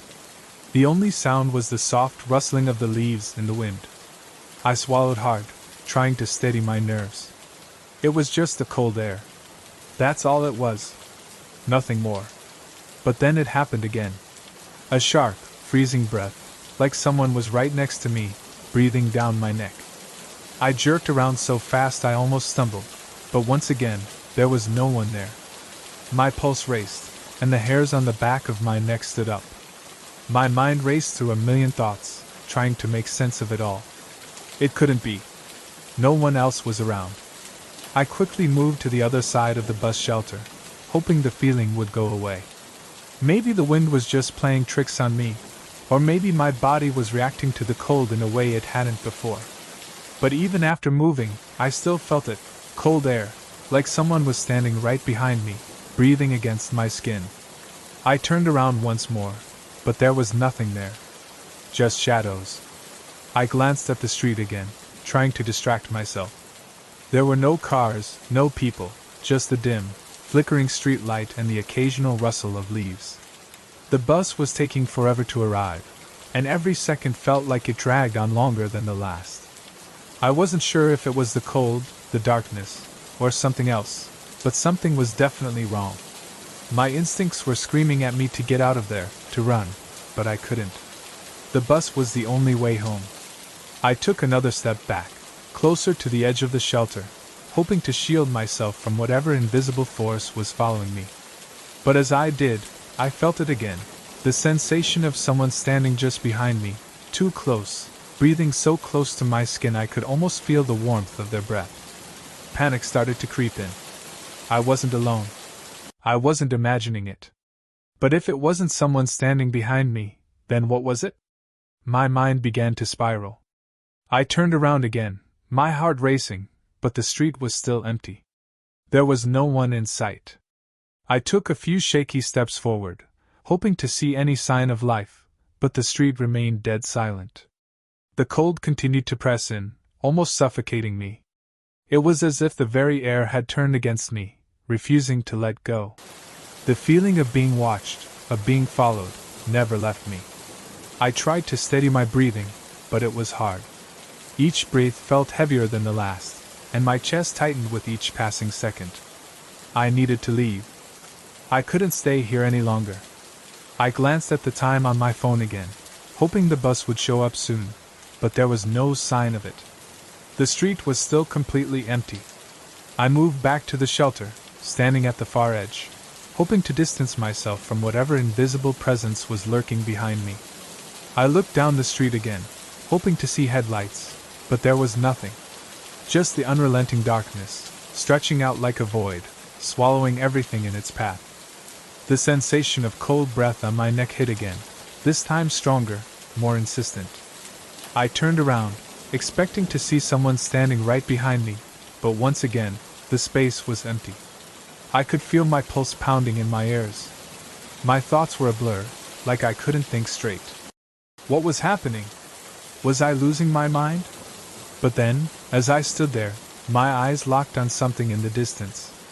A figure, standing in the shadow of the streetlight. I couldn't make out any details, but I could feel it.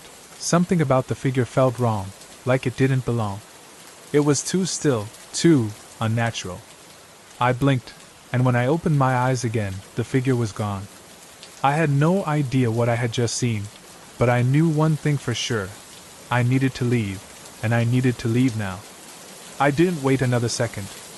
I hurried back to the shelter's edge, hoping the bus would arrive soon. I could feel the cold still following me, pressing in on me like a heavy weight. I glanced around one last time, my eyes darting to every corner, every shadow. There was nothing, no one. Just the stillness of the night. Finally, the bus arrived. I didn't hesitate. I jumped on the moment the doors opened, my heart still racing, my skin still cold. The driver gave me a strange look, but I didn't care. I didn't even glance behind me as I took a seat near the front, too afraid to look back at the bus stop. The rest of the ride was uneventful, but the cold didn't leave me. It lingered, settling deep into my bones. I couldn't shake the feeling that I wasn't alone, even as I sat on that bus, miles away from that empty street. When I finally got home, I stepped off the bus and walked quickly to my front door. I didn't look back, not even once. As I fumbled for my keys, I felt the cold on my neck again. That same cold breath, right behind me. But when I turned around, there was nothing. I didn't tell anyone about what had happened that night. But every time I passed that bus stop, I could still feel it, the cold, the breath, the presence. It was like a shadow that followed me, lingering in the corners of my mind, waiting for the next time the night grew too quiet, too still.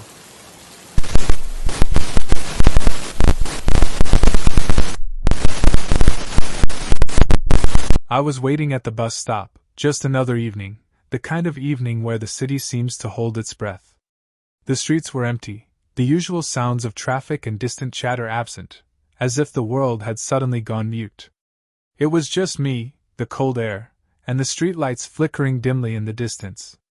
I pulled my jacket tighter around me, my hands jammed deep in the pockets, trying to distract myself by scrolling through my phone. The bus was running late again. I glanced around absently, letting my thoughts drift as I waited. That's when I saw her. At first, I didn't think much of it. A girl about my age, maybe a little younger, standing a few feet away from me under the flickering streetlight. She was wearing a tight red dress, one of those dresses that hugs you in all the right places, and high heels that clicked on the pavement with every shift of her weight. Long black hair spilled over her shoulders, almost like it was meant to frame her face perfectly. But something about her felt off. I couldn't put my finger on it. She just didn't belong here. But that wasn't the strangest part. What made me pause and think was that I hadn't seen her walk up. I was alone when I first arrived at the stop, and then, out of nowhere, there she was. Just standing there, not moving, like she had always been there. My first instinct was to chalk it up to me being distracted, maybe having missed her arrival on my phone screen. But the longer I looked at her, the more it bothered me. I shifted uncomfortably, the hairs on the back of my neck prickling. It wasn't that she was doing anything wrong, per se. It was more like she wasn't supposed to be there. Her posture was too still. People don't stand that still in a place like this, waiting for the bus, not without a reason. I couldn't shake the feeling that she wasn't waiting for the bus at all. I had seen people like her before, on street corners, lurking, standing still, waiting for something else. It crossed my mind that maybe she was a hooker, one of those women who walks the streets at night looking for someone to talk to, someone to get money from. But there was something different about her, something darker. I glanced at her again. She was still staring straight ahead, not even acknowledging me, but I noticed her eyes were wide, too wide. The kind of wide you see in someone who's been awake far too long, someone who's seen things they shouldn't have. I quickly turned my attention back to my phone, pretending I didn't notice her. But the feeling didn't go away. A few minutes passed in silence. I checked the time, still no sign of the bus. I kept glancing at her, half expecting her to do something, anything, that would make her presence feel more normal. But nothing happened. She didn't move, didn't fidget. Her heels made a soft click on the pavement, almost too regular, as if she was trying to fit in with the rhythm of the night, but it didn't work. Her stillness was too deliberate, too unnatural. I swallowed the growing sense of unease and told myself to ignore her. She wasn't my problem. Maybe she had a long night ahead of her, just like I did. I told myself that I was being paranoid, that it was just the darkness and the silence messing with my head. But no matter how hard I tried to shake it off, something felt deeply wrong. I glanced at her again, but this time, her eyes locked onto mine. I froze. Her gaze was intense, unwavering. For a brief second, I thought I saw her mouth twitch, just the slightest curve upward. But that wasn't what made my heart skip a beat. It was the way her eyes didn't just look at me, they seemed to see me, as if they were reading me, scanning me for something. I felt a chill run down my spine. Something wasn't right. I looked away quickly, hoping she wouldn't say anything or make some move to engage me. But when I looked back, she was closer. Just a little bit, but enough to make me feel the air thicken between us. Her heels had clicked softly as she moved, but it wasn't the sound of movement that made my stomach drop. It was the fact that I hadn't heard her take a single step. She had just appeared closer, as if she had materialized from the shadows. I didn't know what to do. My heart was racing in my chest now. My fingers trembled as I clutched my phone, but the damn thing had died. No signal, no battery, nothing. I looked around, hoping someone else would show up, someone who could tell me I wasn't imagining things, but there was no one. Just the empty street stretching on in front of me, dark and silent. And her. I told myself again that I was overreacting, that I should just get on the bus when it arrived, and put this weird feeling behind me. But that's when she spoke. Her voice wasn't what I expected. It wasn't soft, like I thought it might be, high-pitched or seductive. It was deep, gravelly, like something was scraping the words out of her throat. It sent a shiver through me. "You're waiting for something," she said, her voice low, almost a whisper. I wasn't sure if she was talking to me or just muttering to herself, but I didn't answer. I wanted to ignore her, pretend I hadn't heard anything, but her words sank into my skin, settling like ice. I shifted uncomfortably, my pulse quickening. "Excuse me?" I asked, not wanting to engage but not knowing what else to do. She didn't respond right away. She just stood there, still as a statue, eyes fixed on me. It was then I noticed her smile. It wasn't like a normal smile. It stretched too wide, too unnatural, the corners of her mouth curling in a way that wasn't human. Something was terribly wrong with it. It felt like the smile of someone who had never smiled a day in their life. Or maybe someone who had forgotten what a normal smile should look like. I took a step back, my feet suddenly unsteady. "What are you?" I started to ask, but I couldn't finish my sentence. A cold gust of wind blew through the street, and when it passed, she was closer again. This time, there was no mistake. She was standing right in front of me. I looked up at her, my heart hammering in my chest, and that's when I saw it. her eyes. The whites were gone, completely black, like she had no irises, no pupils, just empty voids that stared through me. My legs went weak. I wanted to run, but my body wouldn't move. It was as if her gaze had frozen me in place, as if I was caught in a trap. "Not everything is as it seems," she whispered, her voice much closer now, but still cold, hollow. Her breath was like ice on my face. I could hear my own heart beating in my ears, thundering with terror. I tried to step back, but my feet wouldn't obey. I looked around again, desperate for help, but the street was still empty. No one. Just me and her. The bus arrived with a screech of its brakes, and I stumbled toward it, not daring to look back at the girl. But when I stepped onto the bus, the door closed behind me, and I quickly found my seat, trying to breathe again. I glanced out the window, hoping to get away from the nightmare I had just experienced. But she was there. She was standing across the street, her head tilted back at an unnatural angle, her eyes still locked onto mine. She hadn't moved, but I swear, I could feel her watching me, waiting for me.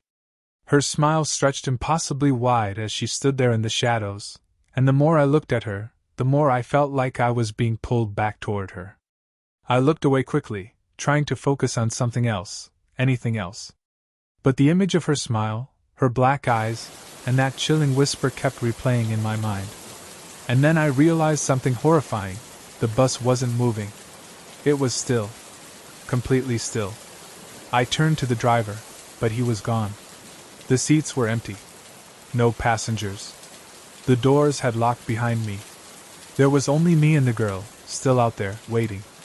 And that smile? It never left. It followed me, even when I closed my eyes.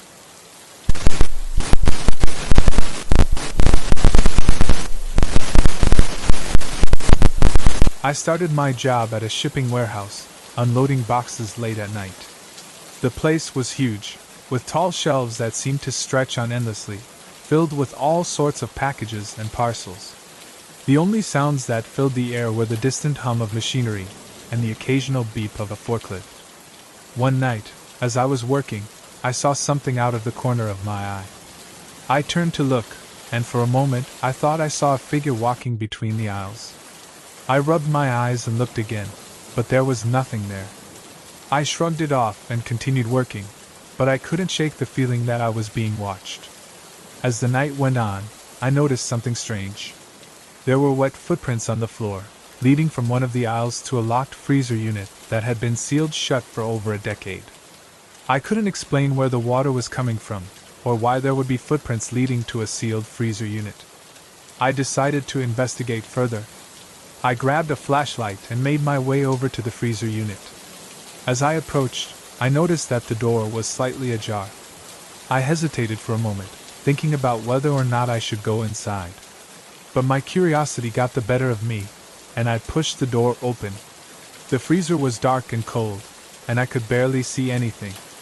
I shined my flashlight around, and that's when I saw it. There, in the corner, was a figure huddled up against the wall.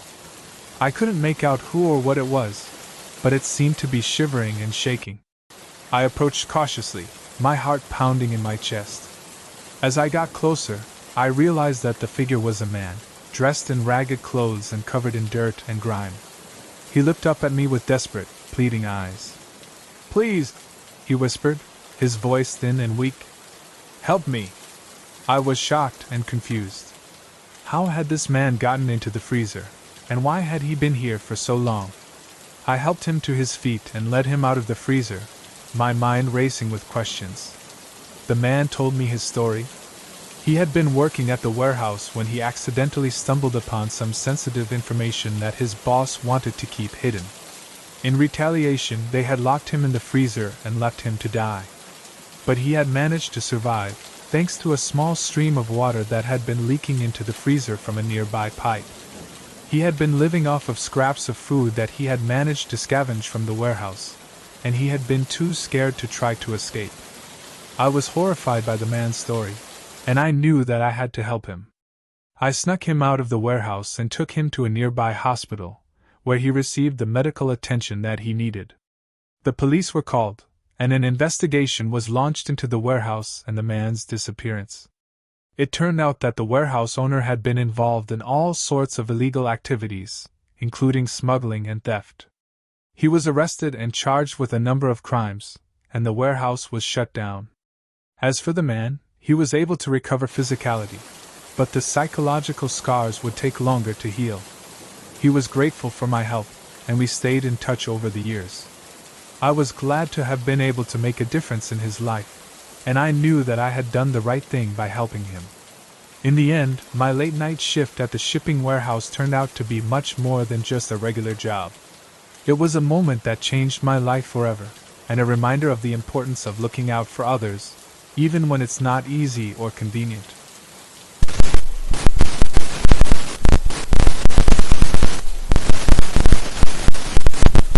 My first day at a funeral home required helping with body preparation. That's what Mr. Silas, the owner, a man whose handshake felt like gripping a cold, damp sponge, had explicitly stated. I'd swallowed my apprehension, the initial wave of nausea at the thought, and nodded, my voice a shaky whisper of agreement. I needed the job. Rent was due, and my ramen budget was critically low. The funeral home, Oak Haven Memorial, was an imposing Victorian structure, all dark wood and stained glass windows depicting scenes of, well, I wasn't sure what exactly, but it definitely wasn't rainbows and kittens. The air inside smelled faintly of formaldehyde and lilies, a peculiar combination that clung to the back of my throat like a persistent cough. Mr. Silas, his eyes like chips of obsidian, had shown me the embalming room. It was a sterile space, dominated by a stainless steel table, gleaming under the fluorescent lights. Various instruments, scalpels, needles, drainage tubes, were laid out on a trolley, their gleam reflecting the harsh light. They looked less like tools and more like sinister props from a macabre play. My task for the morning was straightforward, if unnerving, cleaning the instruments after the embalming process. Mr. Silas, his instructions clipped and economical, had demonstrated the procedure, his movements precise and practiced. He then left me alone, the silence of the room amplifying the nervous tremor in my hands as I began the task. The stainless steel gleamed under the harsh fluorescent lights, reflecting the instruments back at me with almost mocking clarity. I scrubbed meticulously, the antiseptic soap stinging my skin, each instrument a cold, hard weight in my hands. The air hung heavy, thick with the lingering scent of formaldehyde.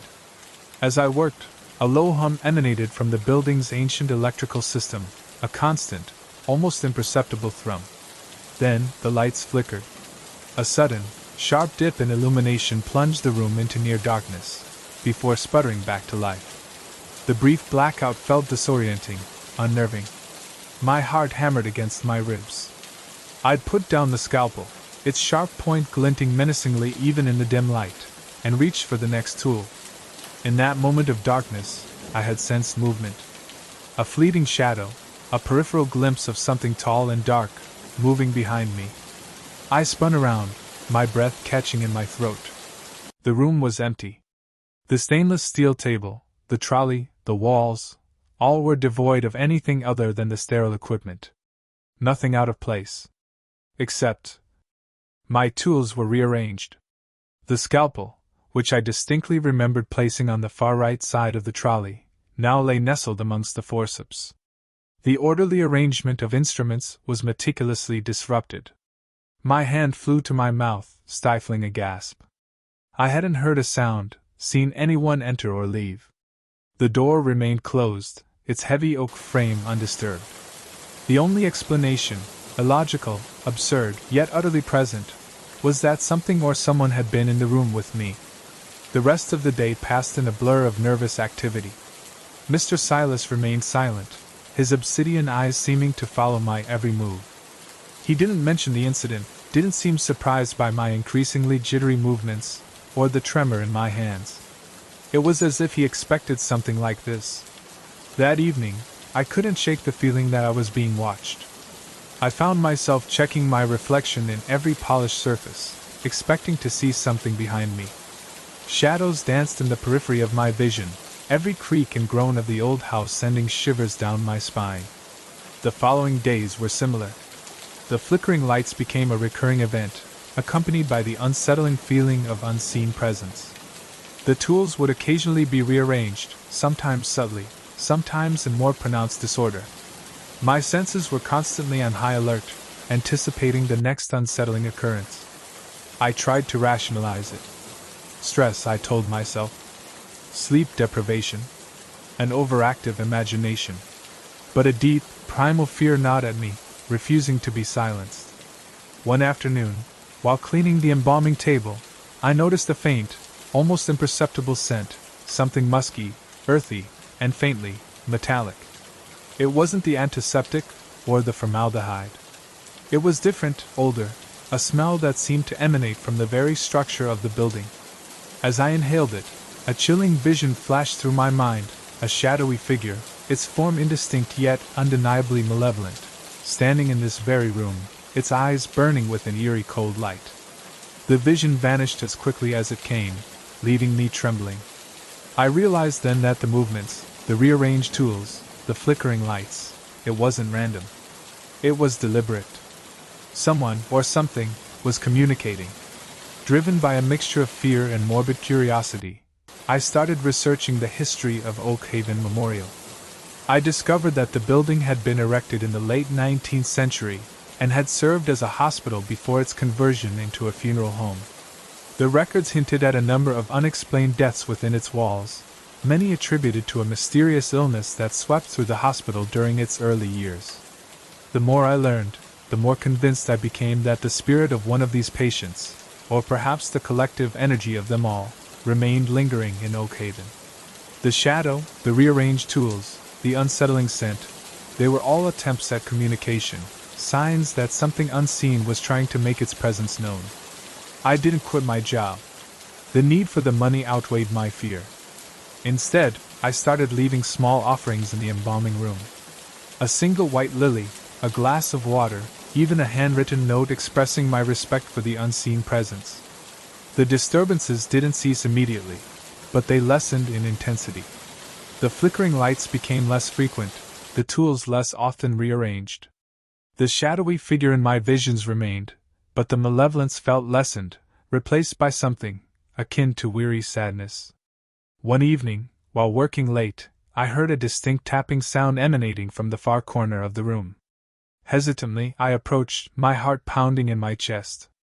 There, propped against the wall, was an old, tarnished silver locket.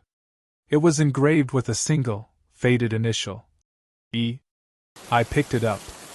The locket felt strangely warm to the touch, emanating a faint, ethereal warmth that dispelled the usual chilling atmosphere of the room. Perhaps, I thought, it was a sign of peace, a token of acknowledgement from the unseen resident of Oak Haven Memorial. My work at the funeral home continued, but now it felt less like a job and more like a shared space, a silent pact between the living and the lingering spirits of the past. The lingering fear never quite left me, but it was slowly being replaced by a cautious, uneasy respect for the silent guardian of Oak Haven.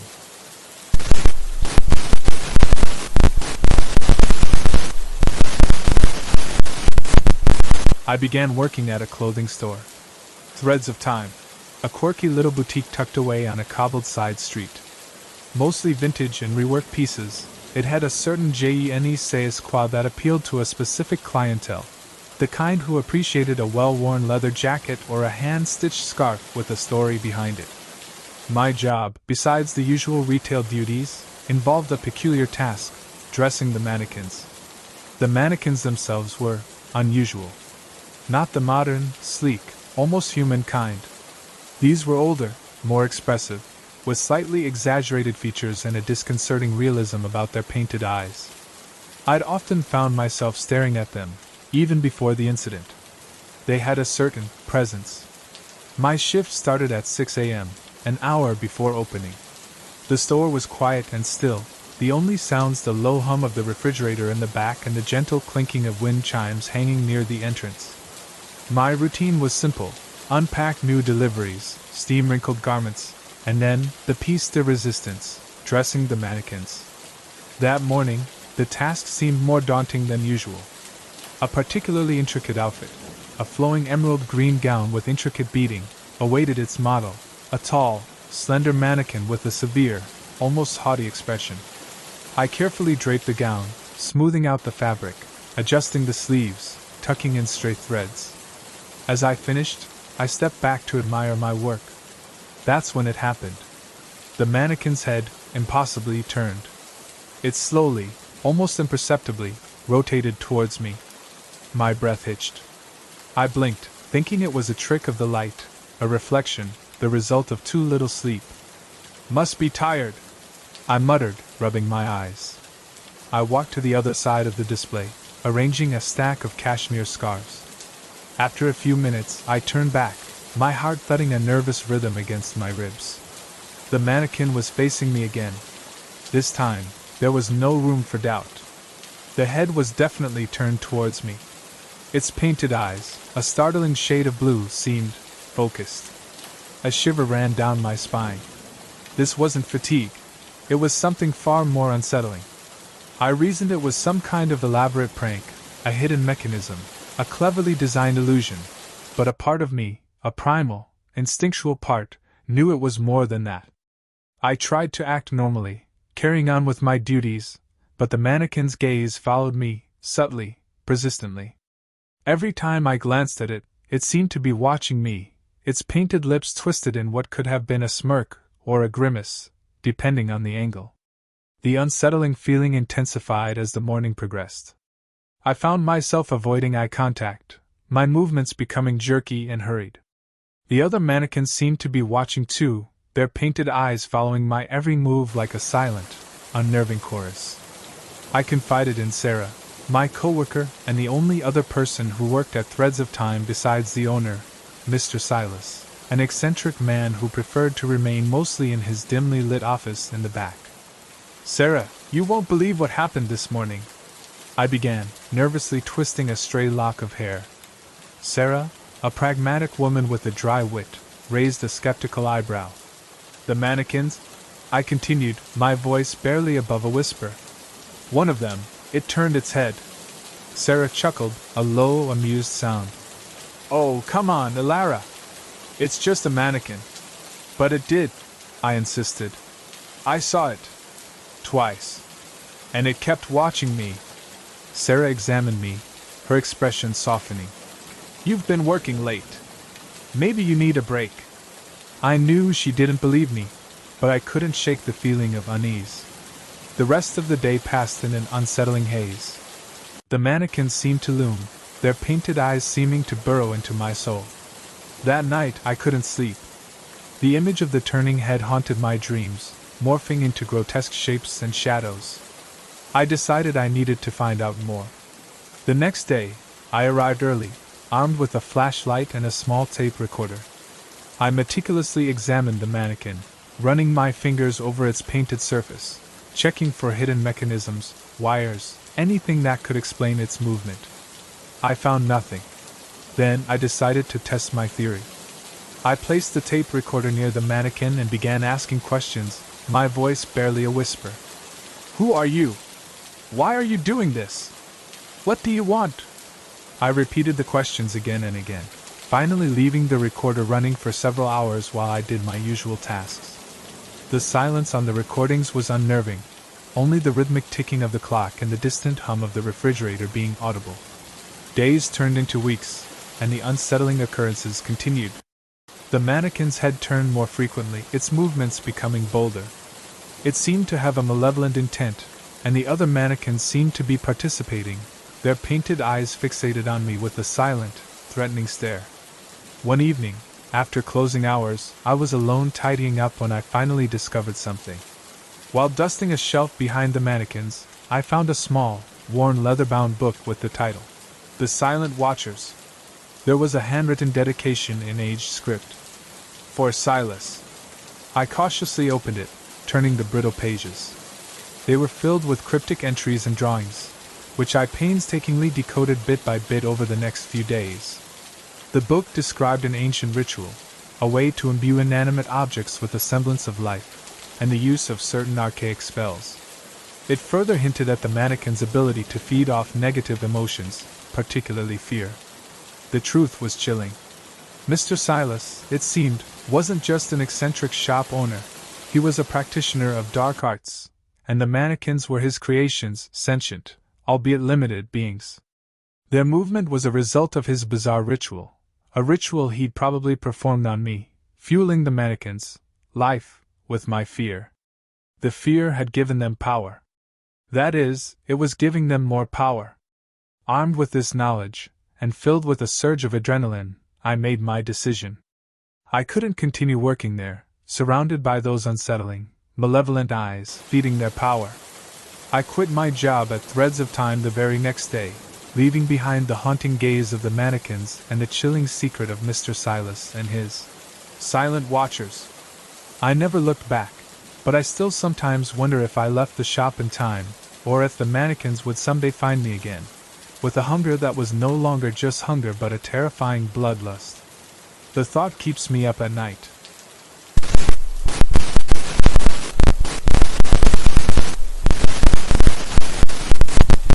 My first day as a night security guard at the Zenith Tower began with inspecting the elevators. The Zenith was a monolith of glass and steel, piercing the city skyline like a futuristic obelisk. My uniform, a crisp blue shirt and black trousers, felt oddly formal for a job that, according to Mr. Henderson, the surly day manager, mostly involved sitting around and making sure nobody steals the potted plants. But I was determined to prove him wrong.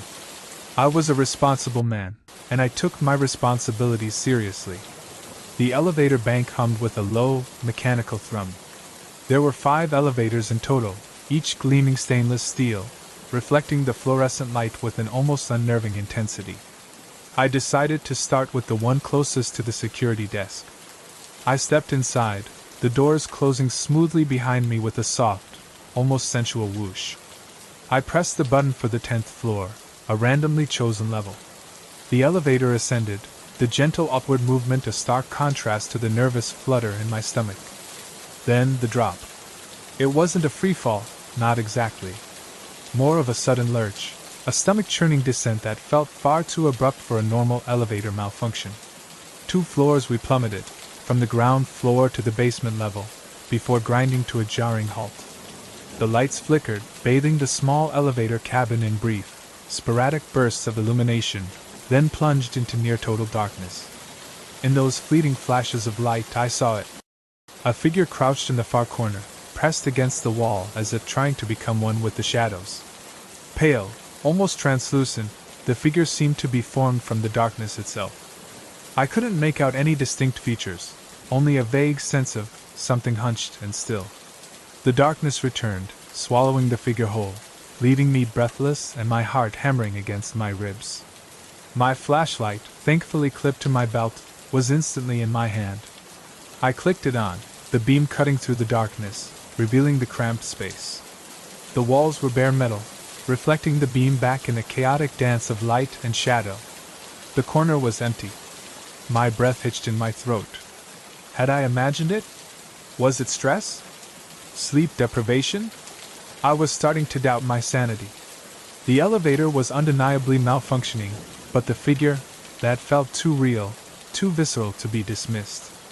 I pressed the call button repeatedly. Silence. Then, a faint, high-pitched whine that sounded like tortured metal. The flickering lights grew more erratic, the darkness lasting longer between each flash. The air grew heavy, thick with a metallic scent and something else, something subtly acrid, like ozone and burnt toast. Panic began to claw at the edges of my composure. I was alone, trapped in a broken elevator in the bowels of a high-rise, haunted by a phantom figure, and a growing feeling that something was profoundly wrong. After what felt like an eternity, but was probably only 10 minutes, the light stabilized, casting a weak, sickly yellow glow. I checked the control panel. The numbers were all jumbled and flashing angrily. The emergency call button remained unresponsive. Then a voice, thin and reedy, echoed from the intercom. It was Mr. Henderson's voice, laced with an unusual urgency. "Security, this is Henderson. Are you down in the basement? Report your location immediately. We've had issues. There's been a power surge. Something's wrong with the elevators." I reported my situation, my voice trembling slightly. The relief of hearing his voice was immense, but it was swiftly replaced by a prickling unease. Issues wasn't the word he'd used before. The wait that followed was agonizing. Mr. Henderson's voice returned, sounding strained. Maintenance is on their way, but it might take some time. Stay put. And be careful. The "be careful" hung in the air, heavy with unspoken apprehension. The next hour was a blur of anxious waiting punctuated by the sporadic groans and clanks of the elevator mechanics. The pale figure was gone, but the oppressive atmosphere remained, clinging to me like a shroud. I found myself constantly glancing into the corners, half expecting to see it reappear. Finally, the doors burst open, revealing a team of maintenance workers, their faces grim, their eyes wide with something beyond simple concern. One of them, a man with grease-stained overalls and a haunted look, stared directly at me. "You saw something, didn't you?" he asked, his voice a low whisper. I nodded, unable to speak. He didn't press me for details. Instead, he helped me out of the elevator, murmuring something about a residual energy anomaly and a temporary disruption in the space-time continuum, words that meant nothing to me, but the unnerving tone in which he spoke them spoke volumes.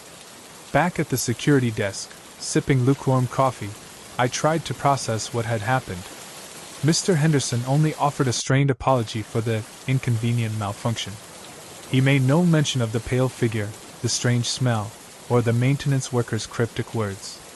He just handed me a new security checklist, the usual mundane tasks of checking fire exits and monitoring CCTV footage. But my first night at the Zenith Tower had already irrevocably altered my view of the mundane. The seemingly ordinary high-rise now felt infused with an unsettling energy, a latent darkness just beneath the surface.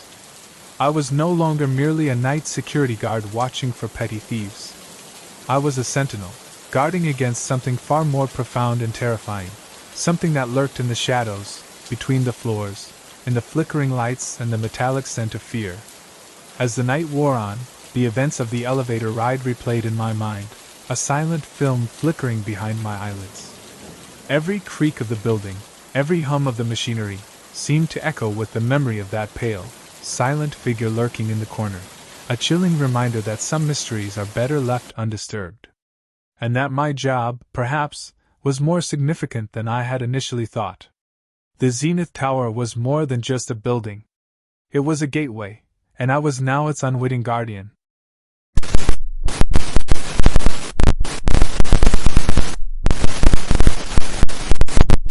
I've been the host of Nighttime Reflections for 3 years now.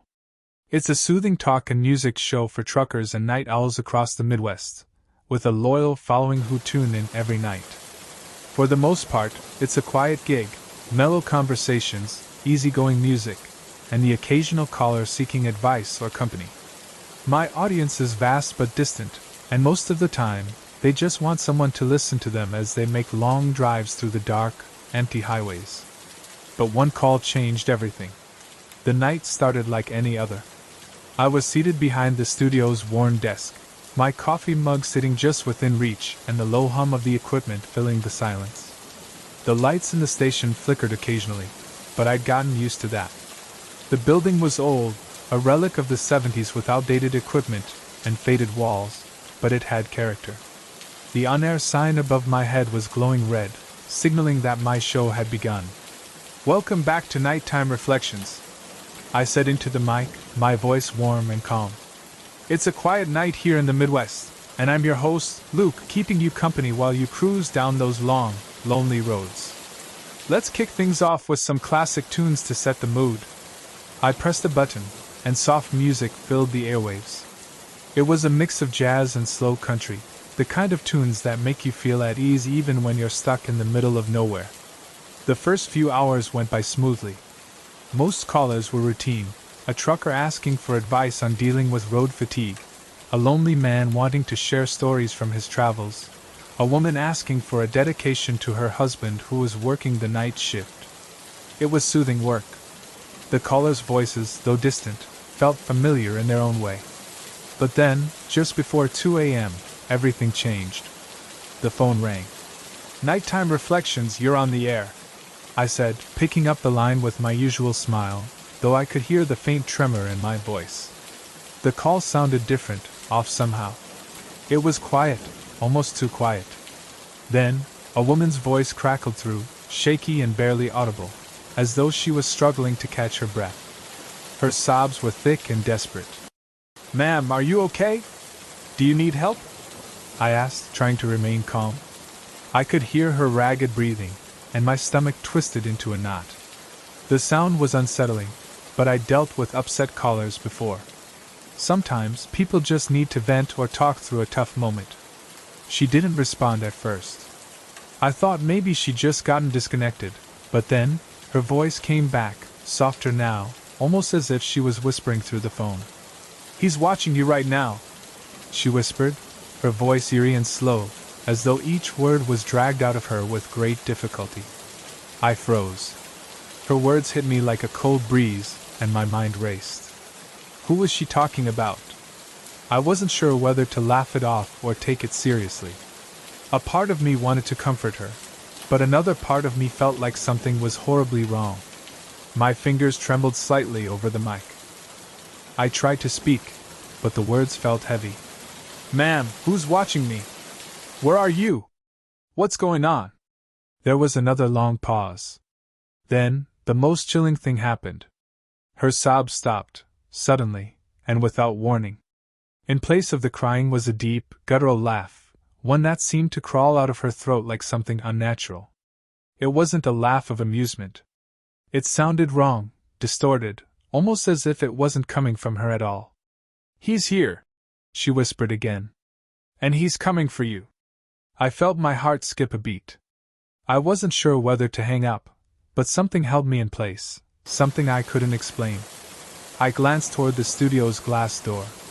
The hallway beyond was dimly lit, empty, but the hairs on the back of my neck stood up. It was as if the very air in the room had thickened, making it hard to breathe. Then, as if on cue, I saw it. In the shadowy hallway, a silhouette of a man stood motionless. At first, I thought it was just the building's low light playing tricks on me, but no, this figure was too distinct to ignore. He stood still, just outside the studio door, barely visible in the darkness. For a moment I couldn't move. I felt like I was being watched. The figure didn't move an inch, as though waiting for something. Waiting for me. My stomach twisted into a tight ball. I tried to swallow, but my throat felt dry. I slowly reached for the phone, trying to maintain my composure. "Ma'am, are you still there?" I asked, my voice now trembling. "Can you tell me where you are?" There was no answer. Instead, the call cut out, the line going dead with a sharp, static hiss. My hand hovered over the phone, unsure whether to hang it up or wait for a return call. The room felt too quiet. The weight of the silence pressed in on me. I stared at the glass door. The figure was gone. There was nothing in the hallway but shadows and the faint glow of the emergency exit sign. I jumped up from my chair, my pulse racing. I ran to the hallway, my breath quick and shallow.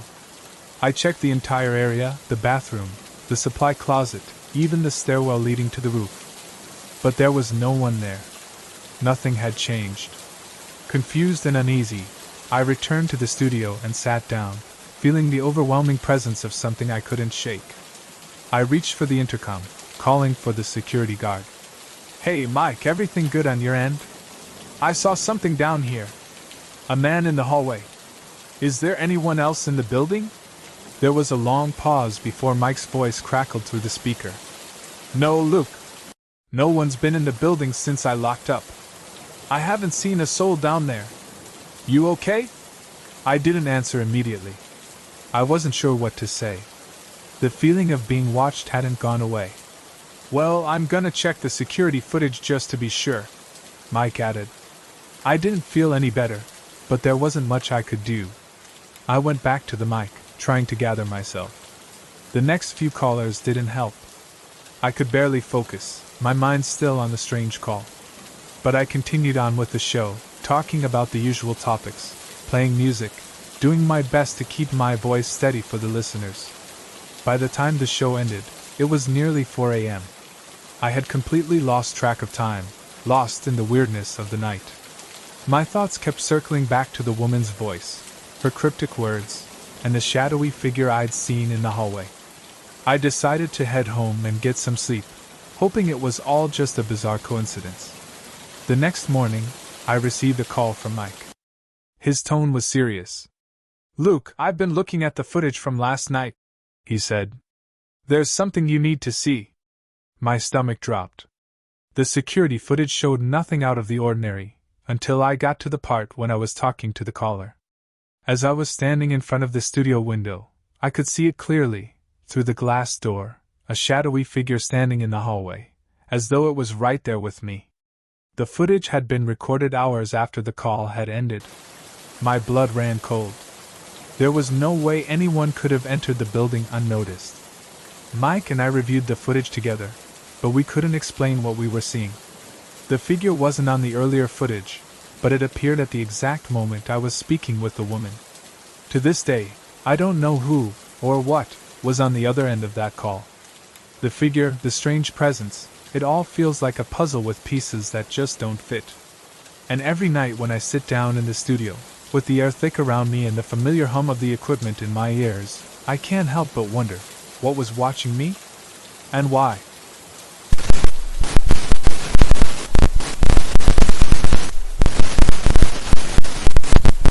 It was a stormy night during my after-hours request line show in Dallas, and I was wrapping up the usual requests, the familiar hum of the late-night callers and the sound of rain tapping against the windows. It was the kind of night that made the world feel small, almost claustrophobic.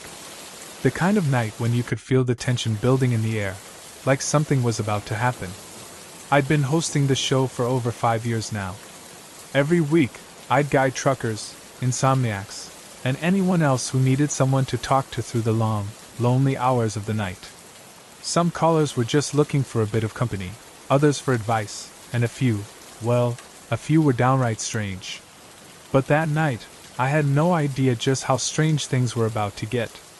The wind howled outside as I shuffled through the pile of song requests, trying to keep my focus on the music and chatter.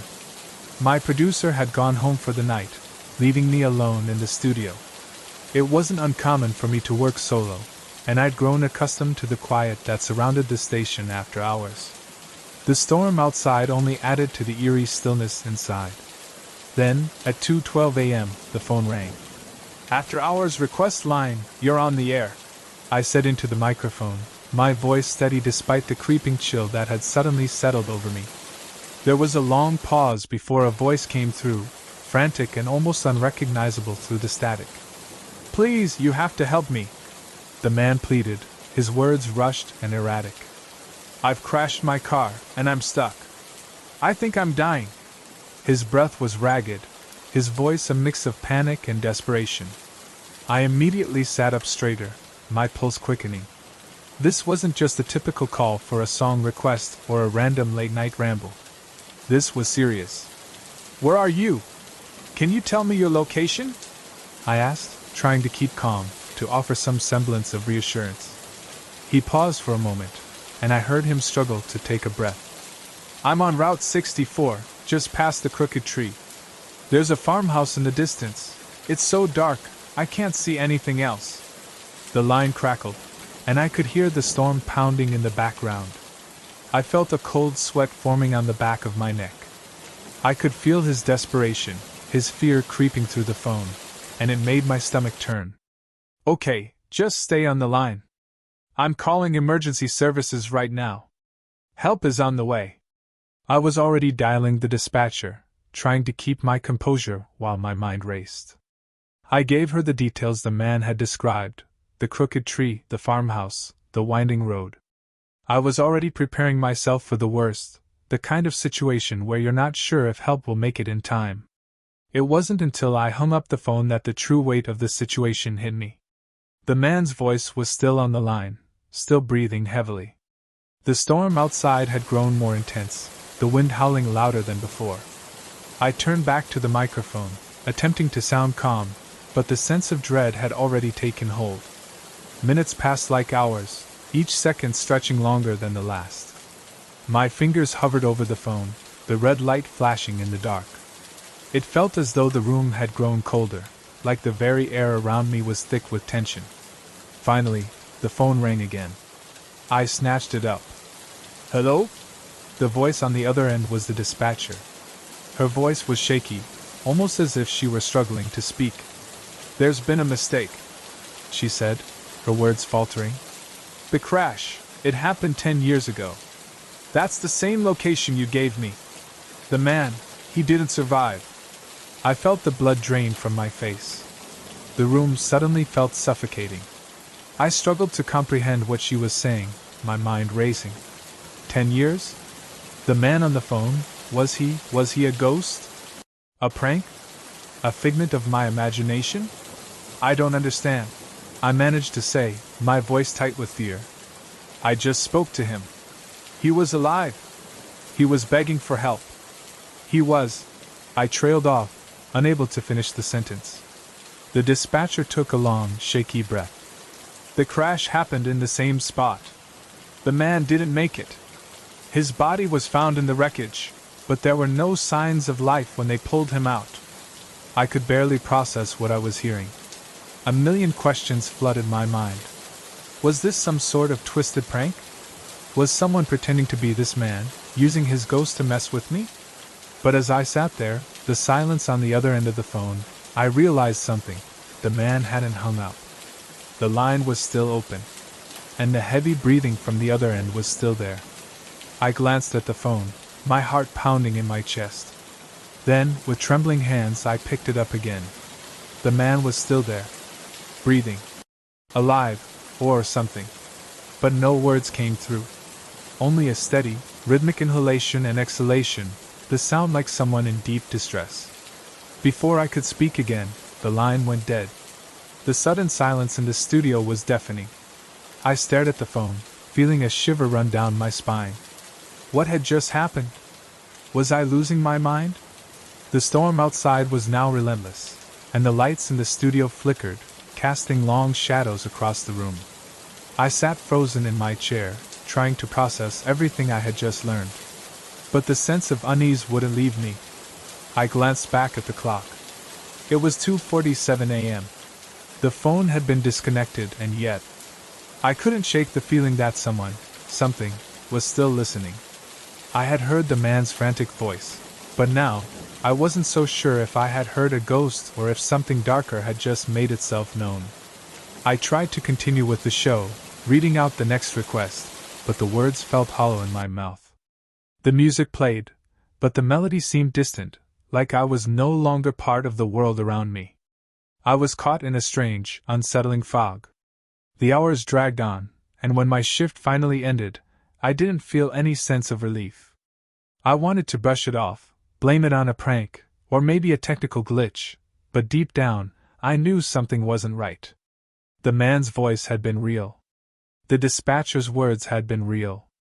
The fact that the man had been dead for 10 years, that was real too.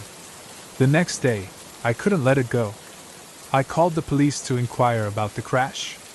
The records matched everything I had been told. Route 64. The crooked tree. The farmhouse in the distance. But what they didn't have was any record of a phone call being made that night. That was the last time I worked a night shift alone in that studio. The events of that night have haunted me ever since. I've never been able to explain it, whether it was some sort of supernatural occurrence, or just a twisted figment of my mind. But every time I sit down at the mic, I can't shake the feeling that, somewhere out there, that man is still waiting. Still calling for help. And that, maybe, is the most terrifying part of all.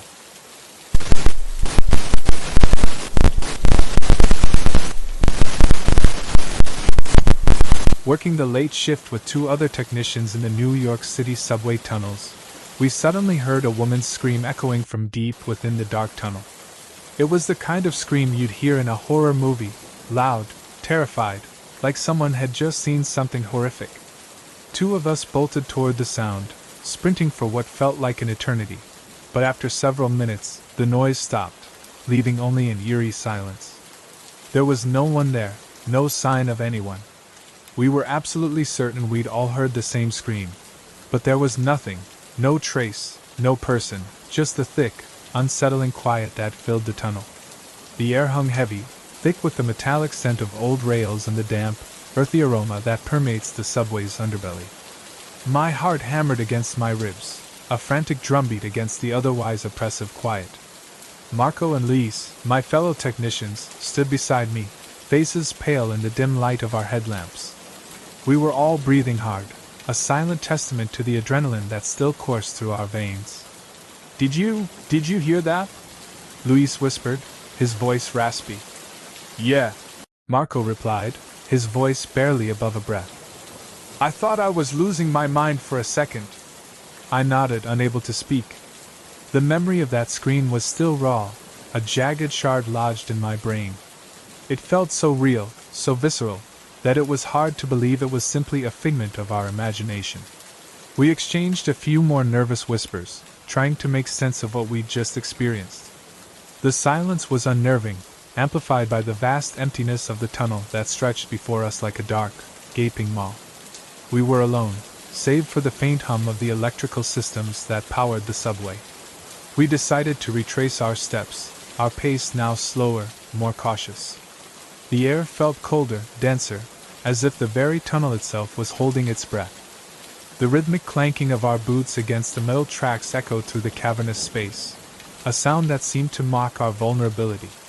Reaching the point where we first heard the scream, we shone our headlamps in every direction, searching for any sign of a struggle, a discarded object, anything that could indicate the presence of another human being. But there was nothing, just the cold, hard surfaces of the tunnel walls and the endless darkness that swallowed up our beams of light. Still shaken, we reached the next station and found a supervisor to ask if any work crews or emergency personnel were nearby. He shook his head, saying there was no one close enough to be heard, not in that section of the tunnel, especially this late at night. It was a dead zone, reserved for maintenance work that hadn't even started yet. "No one's been down there since, well, not since the regular shift ended," he said, his voice laced with a hint of unease. "You boys all right? You look a little pale." We mumbled something about a close call with a malfunctioning cable and hurried away, the supervisor's words echoing in our minds. No one in that section of the tunnel. Yet we'd heard that scream, plain as day. That night, I couldn't shake the feeling that something was amiss. The image of the tunnel, the echoing scream, it all haunted me. I started to recall snippets of conversations I'd had with other technicians, whispers about the tunnel's darker side, stories they'd shared reluctantly, in hushed tones. I've heard other techs tell similar stories, though. One guy said he was walking alone along the tracks a few years back, far from any other workers, when he heard someone whisper his name. Another claimed he heard dragging chains echoing through the old, closed-off City Hall station. I'm not one for ghost stories, but I have no reason to doubt these guys. They told me quietly, off the record, when I asked about strange occurrences in the tunnels. In the deep underground, it's so silent that maybe our minds are just filling in the gaps, playing tricks. But there's a creeping feeling down there that stays with you long after. The more I thought about it, the more I realized that these stories were more than just idle chatter. They were a collective acknowledgement of a shared experience, a sense of unease that permeated the tunnels, a whisper of something unknowable lurking in the shadows. The subway, a vital artery of the city, pulsated with life above ground, a relentless stream of people rushing to their destinations. But beneath the city's surface, in the labyrinthine tunnels that snaked through the darkness, there was a different kind of energy, a sense of isolation and an unsettling quiet that felt pregnant with secrets. It was like the subway itself had a heartbeat, a rhythm that was both comforting and unsettling at the same time. The rhythmic rumble of the trains, the whirring of the electrical systems, it all felt like a constant reminder of the vastness of the subterranean world, a world that existed outside of our normal perception. The following weeks were filled with a sense of unease. Every time I descended into the tunnels, I carried the memory of that scream, a phantom echo in my ears. I found myself listening more intently, searching for any unusual sounds, any hint of something beyond the usual symphony of the subway. I started to notice things, strange flickering lights in the distance, faint whispers that seemed to disappear as soon as I tried to identify them, a persistent chill that seeped through my work clothes even on the warmest days. And then there was the story of the City Hall station, a ghost story whispered amongst the technicians. It was a station that had been closed for decades, a forgotten relic of the subway's history. Legend had it that the station was haunted, the echoes of its past still clinging to the air. I'd heard whispers about a terrible accident that had occurred there years ago, something so horrific that it had sealed the station's fate, plunged it into an eternity of darkness and silence. One night, while working a maintenance shift near the abandoned station, I found myself drawn to its entrance. It was a dark, foreboding space, the metal bars of the gates rusted and covered in layers of grime. I felt a strange pull towards it, a morbid curiosity that I couldn't ignore. Hesitantly, I shone my headlamp through the bars, peering into the darkness within. The air felt thick, heavy with an almost tangible sense of sorrow. I could hear a faint dripping sound, a constant, insistent rhythm that seemed to echo the passage of time. And then I heard it. A faint, whispered sound, a whisper that seemed to emanate from the very walls of the station. It was a word barely audible, barely coherent, but it was my name. My breath hitched in my throat. I froze, my headlamp beam trembling in the darkness. The whisper faded, swallowed by the silence of the station. I was left alone with the chilling echo of my own name, a ghostly whisper in a forgotten place. I stumbled back, my heart pounding in my chest. I couldn't explain what I'd heard, what I'd felt. But I knew deep down that I wasn't alone in the tunnels. To lighten the mood, I've also heard there are a few people who flash subway drivers from windows that look out onto certain above-ground sections of track. Never seen it myself, but I've ridden with other conductors who swear it happens. These stories, these glimpses of the unseen, they were a constant reminder of the subway's hidden life, its secrets buried beneath the city's surface. The subway, it seemed, was more than just a mode of transportation. It was a complex, living organism, a creature with a history and a soul, a creature that whispered its secrets in the darkness, a creature that held on to its past with a tenacious grip. Despite the fear, despite the lingering unease, I found myself drawn back to the tunnels. There was a strange fascination, a morbid curiosity that kept me coming back, always searching for answers, always hoping to uncover the secrets that lay hidden beneath the city's skin. The subway, with its labyrinthine tunnels, its echoing spaces, and its enigmatic history, has become a part of me. It's a place where the boundaries between the real and the imagined blur, where the line between the living and the dead becomes impossibly thin. And though I still occasionally hear whispers in the darkness, though I still feel that creeping sense of unease in the depths of the tunnels, I accept it as a part of the subway's soul, a reminder of the hidden world that exists beneath our feet, a world that continues to whisper its secrets in the echoing silence of the New York City subway.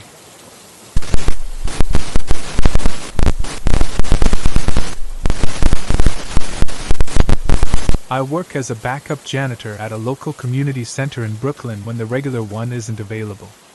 I've seen some pretty strange things in the places I clean. There are the usual syringes and soda cans, not that shocking after a while, but the weirdest thing I ever encountered happened when I was called out to a decommissioned subway yard to clean out some old train cars.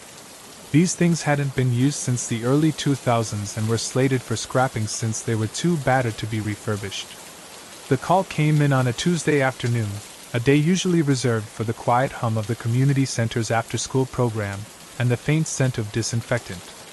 My boss, a portly man named Sal who always smelled faintly of stale coffee and regret, informed me that the usual cleaning crew couldn't make it to the subway yard due to unforeseen circumstances. He mumbled something about a family emergency, while handing me a crumpled map and a set of keys. I wasn't surprised. The cleaning crew was a revolving door of vaguely disgruntled individuals who either disappeared without a trace or were unceremoniously fired for various infractions. It was a gig that rarely attracted the most reliable of folks. "Just gotta clear out some old cars," Sal said, his voice raspy. "Might be a bit dusty, maybe a few stray rats. Nothing too wild." He winked, a gesture that never quite reached his eyes. I was paid by the hour, and my hours were pretty flexible, so I wasn't particularly inclined to argue. I'd seen enough weirdness in the community center to know that nothing too wild could translate into a variety of unexpected horrors. I'd found a half-eaten sandwich in a storage closet that looked suspiciously like it had been gnawed on by a raccoon, and I'd once uncovered a cache of glitter-covered photographs featuring individuals whose identities I couldn't even begin to guess. So, a bit of dust and a few rats didn't faze me. I was warned beforehand that there might be a homeless person in one of them, but I brushed it off since I'd seen plenty of people camping out in various places I cleaned. They usually just ran off when they saw me coming. The thought of them rummaging around in old train cars hardly seemed worth any concern. So, I grabbed my bucket, a few cleaning rags, and hopped in the company truck to head out to the rundown part of the yard where the trains were parked, just another routine janitorial duty. As I drove, the landscape shifted from the familiar bustle of Brooklyn to a more desolate, industrial scene. Rust-colored buildings, graffiti-covered walls, and the faint aroma of diesel fuel filled the air. The closer I got, the more I felt a sense of unease settle in my gut. I suddenly realized I left the keys to the train cars back at the office. Oh well, I thought, these cars are so old that the doors probably don't even lock anymore. I drove out to the train yard, parked my truck, and got out. Nothing seemed creepy at this point, just some rusty old subway cars. I'd encountered far creepier things before. I walked up the stairs and kicked in the door with little effort. It didn't even have a lock anymore. The metal shrieked in protest as I forced it open, a sound that seemed to echo through the otherwise silent yard. When I stepped inside, I was immediately struck by something odd. The interior was in near mint condition. The seats, though faded, were remarkably intact. The walls were devoid of the usual graffiti and grime that coated the other trains in the yard. Great, I thought, one less room to clean. But then I noticed something very disturbing. A skeleton slumped against the wall. My heart stuttered in my chest, a frantic drumbeat against my ribs. The skeleton was remarkably intact, a stark contrast to the deteriorated exterior of the train. It was wearing a faded leather jacket and clutching a pill bottle in its bony hands. My mind reeled. This was a suicide. I had stumbled upon a forgotten tragedy, a ghost left behind in the forgotten corner of the city. I felt a wave of nausea wash over me, a cold dread that clung to the back of my throat. As I moved closer, my mind raced. How long had this person been here? How had nobody noticed? I carefully pried the pill bottle from its grip, my hands trembling. The prescription date was November 12, 2002. This guy had been decomposing in this train for over a decade, and nobody had even noticed he was missing. The air grew heavy, thick with the silent weight of forgotten sorrow. The faint smell of decay mingled with the stale scent of old leather and dust. I felt a surge of profound sadness wash over me. This man, whoever he was, had been alone in his final moments, and his existence had simply vanished. I pressed a button on my radio and told the security guard to call the police. There's a dead guy in here, and he's been here for years. My voice trembled slightly, a tremor of fear and shock. The security guard, a gruff man named Eddie who seemed perpetually annoyed at the world, responded with a tired, Yeah, I'll let them know. I felt a surge of frustration, but I knew there was nothing more I could do. About 5 minutes later, a patrol car pulled up, and an officer stepped out and approached the train. He was young, with a clean-shaven face and an air of cautious optimism that quickly faded as he stepped into the carriage. The scene inside seemed to strip him of his youthful energy, replacing it with a somber look of grim contemplation. It turned out this man had been reported missing since 2003, and no one cared enough to search for him. He was an elderly man who had lost his wife and took his own life in the car. He had lain there in silence for 11 years, undisturbed. His disappearance had been met with a shrug, quickly forgotten in the relentless churn of the city. The officer, a man named Collins, informed me that the man's name was Frank Thompson, a retired postal worker. He was a quiet, unassuming man, who, according to his only surviving relative, a distant niece, rarely interacted with anyone outside of his immediate family. His wife, Sarah, had passed away from cancer 2 years prior to his disappearance, and Frank, it seemed, had been unable to cope with the loss. I stood there, watching as Collins and his partner meticulously examined the scene, the weight of the discovery settling upon me. 11 years. 11 years of silence, of decay, of a forgotten life. A chill ran down my spine, a reminder of the transient nature of existence, the ease with which someone could disappear without a trace in the vast anonymity of a city like Brooklyn. Days turned into weeks, and the story of Frank Thompson's tragic end faded into the background noise of the city. The train car was eventually hauled away to the scrapyard, its secrets swallowed by the insatiable maw of industry. When they finally buried him a few days later, I was the only one who showed up. All of his family was either deceased or didn't care enough to attend. The funeral was a simple affair, a small ceremony held in a quiet cemetery on the outskirts of Brooklyn. I stood beside his grave, the freshly turned earth a stark reminder of his life, his death, and his lonely end. The silence was heavy, broken only by the distant murmur of traffic. I felt a profound sense of melancholy, of responsibility, for this man whose life had been reduced to a forgotten footnote. It was a sad and creepy experience, a haunting reminder of how easily someone could slip through the cracks in a city that never sleeps. A city that, in its relentless pursuit of progress and movement, sometimes forgets the human cost of its relentless rhythm. I left the cemetery with a heavy heart, a renewed sense of the fragility of life and the importance of human connection. The experience had changed me, etching a subtle sense of melancholy into my normally cheerful demeanor. The city, which I had previously viewed as a vibrant tapestry of human experiences, now seemed a little colder, a little more indifferent. I still work as a backup janitor, cleaning up the messes of a city that never sleeps, but I do it with a newfound awareness of the stories that lie hidden beneath the surface, the forgotten lives lost in the shadows. And sometimes, when the city falls silent, I can hear a faint echo of Frank Thompson's lonely last breaths, a whisper from the past that reminds me of the fragility of life and the importance of remembering the ones who are easily forgotten.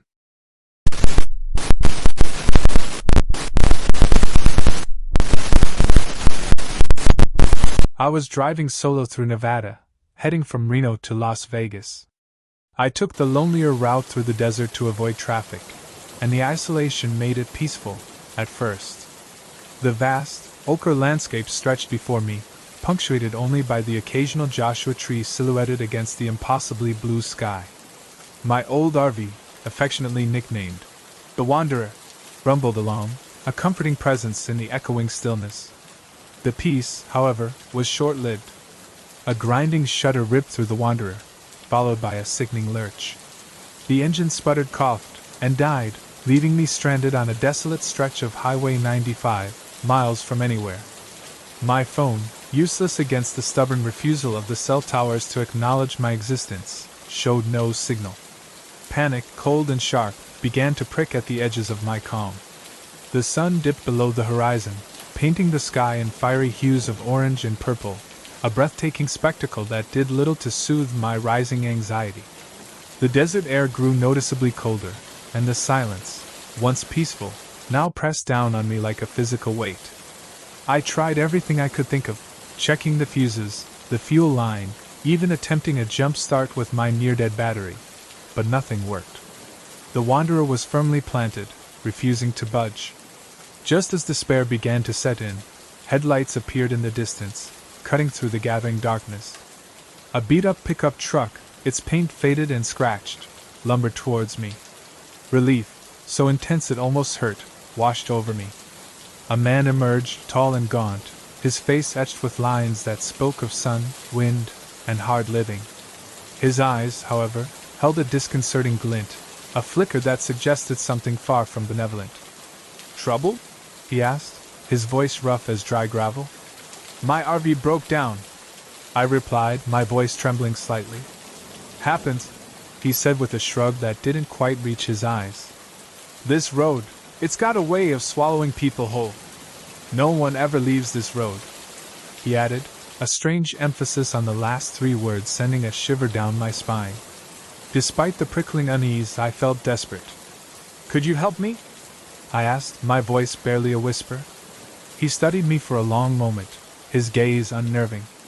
I could, he finally said, a slow, deliberate smile spreading across his face.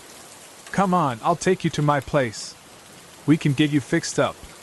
His offer felt wrong. My gut screamed at me, a primal warning that resonated louder than any rational thought.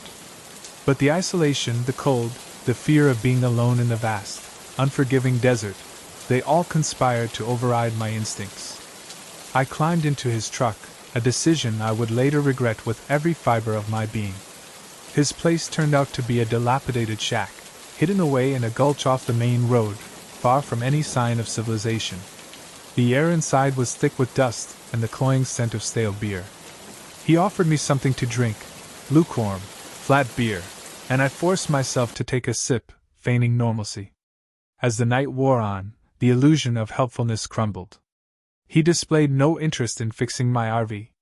His hospitality morphed into something sinister, his smiles becoming predatory. He started talking about other travelers, about how easy they were to handle. His casual cruelty and the strange, knowing look in his eyes told me everything I needed to know. He wasn't some kind of desert Samaritan. He was a hunter, and I was his prey. This wasn't just about fixing a broken-down RV. It was a trap. A meticulously crafted snare for lost and vulnerable souls like me. He was part of a gang, luring travelers into the lonely stretches of Highway 95, trapping them for human trafficking. He had been waiting patiently for someone to fall into his deadly embrace. I had become that someone. The moment he made a move, a violent surge of adrenaline coursed through me, overriding fear with a desperate need to survive. I fought him with a ferocity I never knew I possessed. It was ugly, brutal, a desperate struggle for my life in the dusty confines of his squalid home. I used anything and everything as a weapon, kicking, scratching, biting, until I managed to break free. I ran blindly into the darkness, the pounding of my heart a deafening drum against the silence of the desert night. I didn't look back, didn't dare to slow down, until I stumbled upon the main road, weak and bruised, but alive. A passing truck stopped for me. A kind woman with tired eyes took me to the nearest town, and from there, to safety. The wanderer remained on Highway 95, a testament to my brush with death. I never saw her again. The memory of that night, the chilling words, "No one ever leaves this road," still haunts me, a stark reminder of the terrifying reality that lurks beneath the surface of seemingly empty landscapes.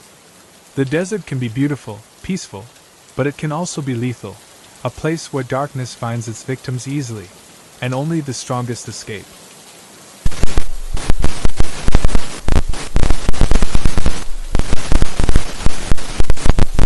My family rented an RV for a trip across Wyoming. We pulled into a quiet campsite near Laramie, far from any city or town. The place was isolated, a scattering of RVs nestled amongst ponderosa pines, a vast, stardusted sky our only neighbor. It felt like the perfect spot to relax, a balm after weeks of frenetic city life. My husband, Mark, expertly leveled the RV. The kids, 8-year-old Lily and 6-year-old Tom, squealed with delight as they explored their newfound mobile kingdom. That night, things took a disturbing turn. It started subtly. A creak, a slight shift in the air, followed by the disconcerting click of the RV door unlocking. We triple-checked the lock, the heavy deadbolt firmly in place. Mark dismissed it as the wind, a natural occurrence in this remote location. But it happened again and again, a slow, deliberate unlatching that sent a shiver down my spine. Each time, the door swung open just a crack, revealing only the inky blackness of the Wyoming night. When we woke up, the subtle unease had solidified into something far more sinister. Lily and Tom were huddled together, their faces pale with a terror I'd rarely seen in them. "Mom," Lily whispered, her voice trembling. "There was a man in the window. He was watching us." Tom nodded, his eyes wide and unblinking. "Yeah, a tall man. He was just there." Mark scoffed, attributing it to a shared nightmare, a product of their overactive imaginations. I wanted to believe him, but the lingering chill in the air, the unsettling feeling of being watched, refused to subside. Later, While packing away breakfast, I happened to open the rear compartment beneath the bunk beds, a space we'd used primarily for storing bulky hiking equipment.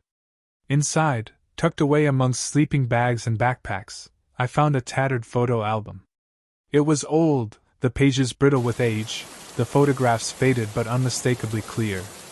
The album depicted a family, a mother, father, 2 children, a girl and a boy, eerily similar in age to Lily and Tom.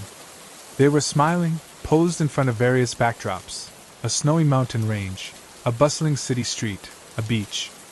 They looked happy, normal, familiar. The unsettling part wasn't their resemblance to us. It was the complete absence of any identifying information. No names, no dates, nothing.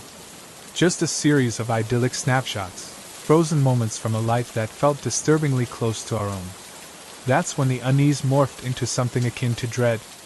I couldn't shake the feeling that this family's story was somehow intertwined with ours, their presence subtly woven into the fabric of our Wyoming adventure. Mark, initially dismissive, grew increasingly concerned as I recounted my discovery. He started investigating, rummaging through the RV's dusty drawers and cupboards. He found an old registration tucked away in the glove compartment. The RV had been registered to a Samuel and Clara Jenkins, a family who had disappeared without a trace over 15 years ago. Local news archives revealed a chilling account of their vanishing, the last sighting being at a remote campsite near Laramie. An internet search revealed more details. The Jenkins family RV had been discovered abandoned months later at a campsite strikingly similar to ours. Samuel Jenkins' body had been found inside, the cause of death undetermined. The circumstances surrounding the disappearance remained a mystery, a cold case that had haunted the Laramie Sheriff's Department for years. The pieces clicked into place. The creaking door, the children's story of the man in the window, the unsettling familiarity of the photographs, all pointed towards the Jenkins haunting presence. It wasn't a ghost, not exactly. Samuel Jenkins' spirit, possibly bound to the place of his death, seemed less likely than another explanation. Someone was watching us. Someone who knew about the RV, about the missing family, about its history. A knot of fear tightened in my stomach. We were intruders in this place, unwitting participants in a story we didn't understand. The unsettling feeling of being watched hadn't abated, it had intensified. I could almost feel eyes on us, piercing the darkness surrounding the RV. We packed frantically, the morning light revealing a sinister stillness in the air. We didn't wait for the sun to fully rise. We drove away as fast as we could, leaving the unsettling photographs and the chilling memories of that night behind us. We never looked back. Even now, years later, the memory of that night near Laramie remains vivid and unsettling. The mystery of the Jenkins family continues to haunt me. We left before morning, but I'm sure we weren't alone that night. Someone was there, watching us, lurking in the shadows. And the chilling truth is, I still don't know who or what it was.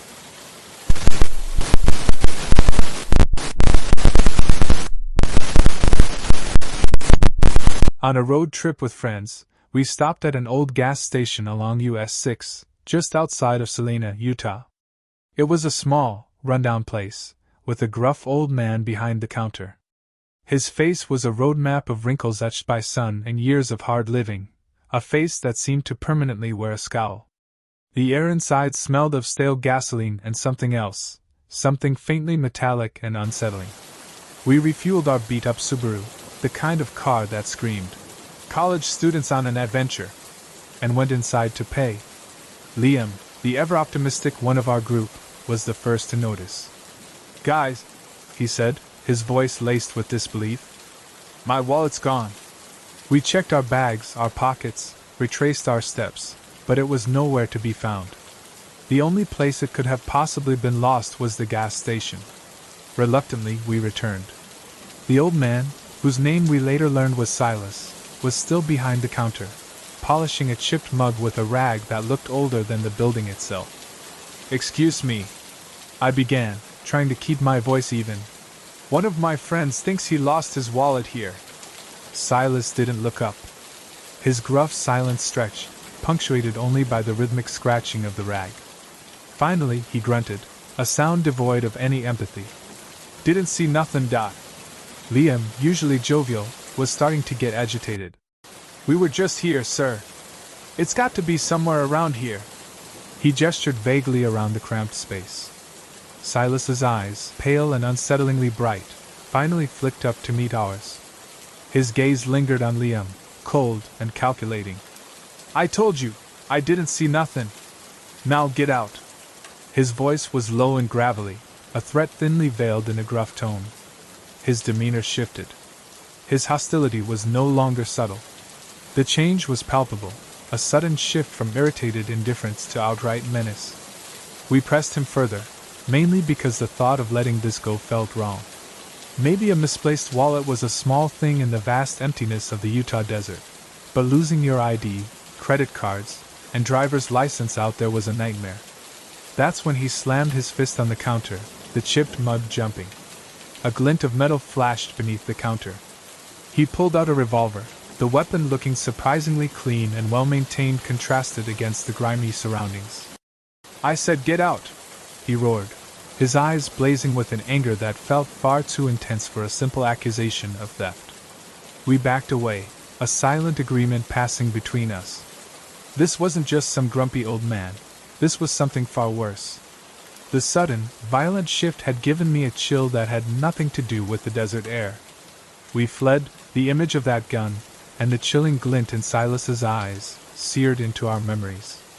That night, huddled around a crackling campfire at a distant motel, the pieces started to fall into place. Liam remembered a beat-up pickup truck parked down a dirt road behind the gas station, its windows dark and obscured by overgrown bushes. He remembered seeing fleeting glimpses of shadows moving around, and hearing muffled sounds. He initially dismissed them, chalking it up to the desolate location. But now, paired with Silas's violent reaction, the image of the truck seemed to resonate in a different light. We found internet access at the motel. We typed in, "Missing persons Utah US 6" and "Selena." Our blood ran cold as we looked at the news reports. Faces of missing people stared back at us from the computer screen, most of them young adults who'd vanished near the same stretch of highway. The reports spoke of a series of unsolved disappearances near deserted gas stations. One story mentioned a gruff old gas station attendant, never apprehended. The gas station wasn't just a place to refuel, it was a front, a carefully constructed trap. Silas wasn't robbing people for petty cash. He was luring travelers, preying on their vulnerability in this isolated stretch of highway. The metallic scent we noted earlier, it was the scent of fear, of something far worse than a simple robbery.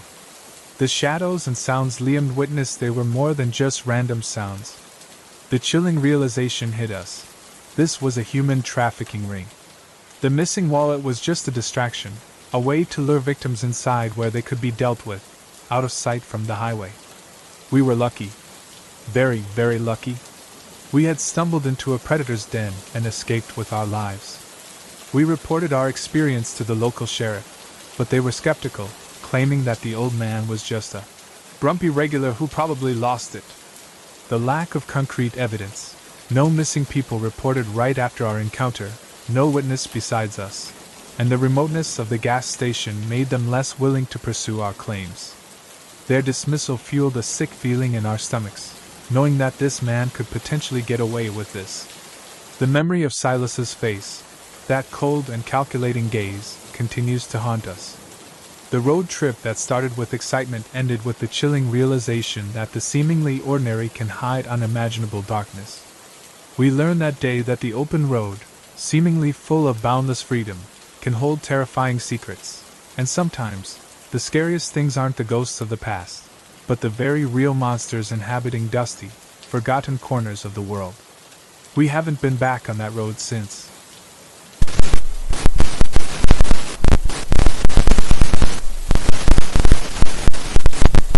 In the chilling midst of a relentless snowstorm, I found myself engulfed in a whirlwind of chaos and confusion. The biting wind tore through the air, whipping up flurries of snow that danced ominously in the darkness.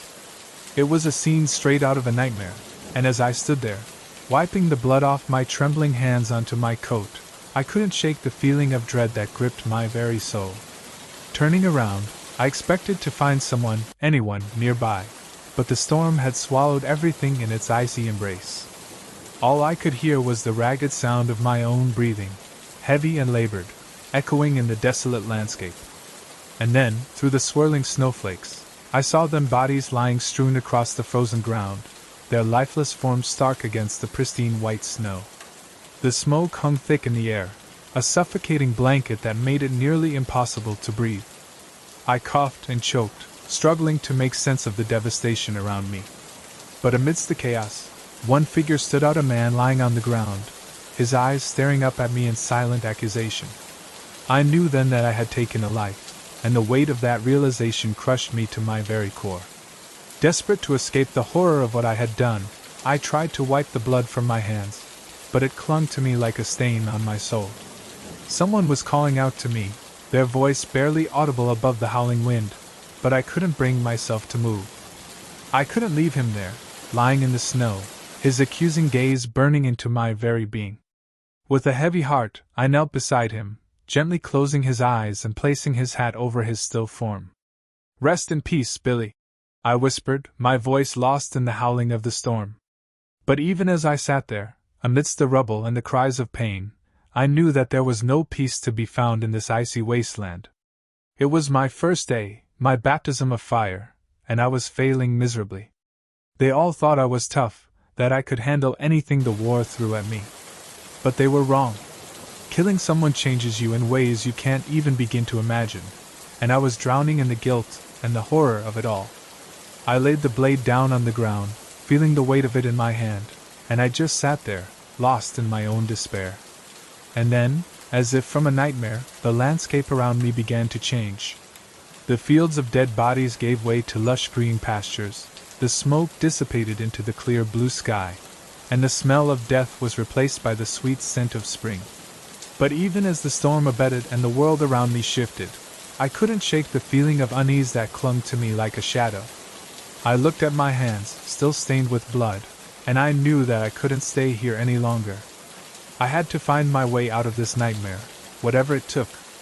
As I stumbled through the snow-covered fields, searching desperately for some sign of life, I came upon an old gate, half buried beneath the drifts.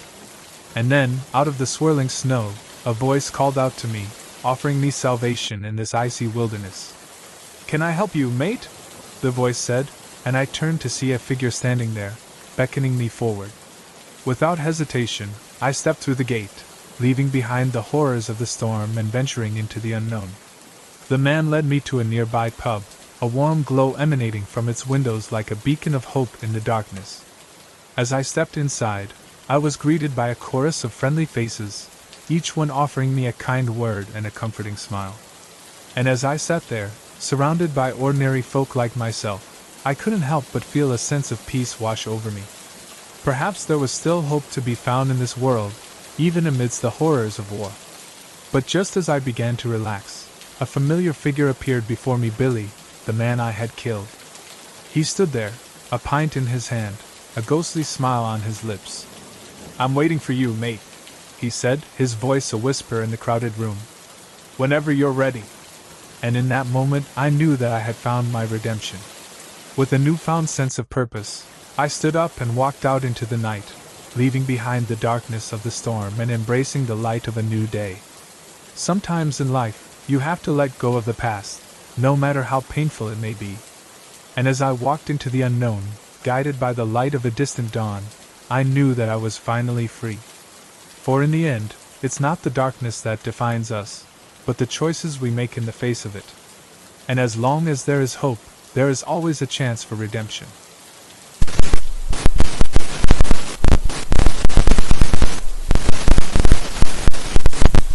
I never thought I'd see blood like that, not outside of movies. It was the kind of thing that didn't wash off your memory no matter how many showers you took. It wasn't just the sight of her body sprawled across the cheap linoleum kitchen floor.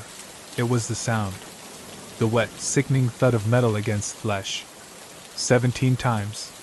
I counted every single hit. I didn't mean to. But when you're frozen in place, too scared to scream, your mind does strange things. I should have run. I should have done something.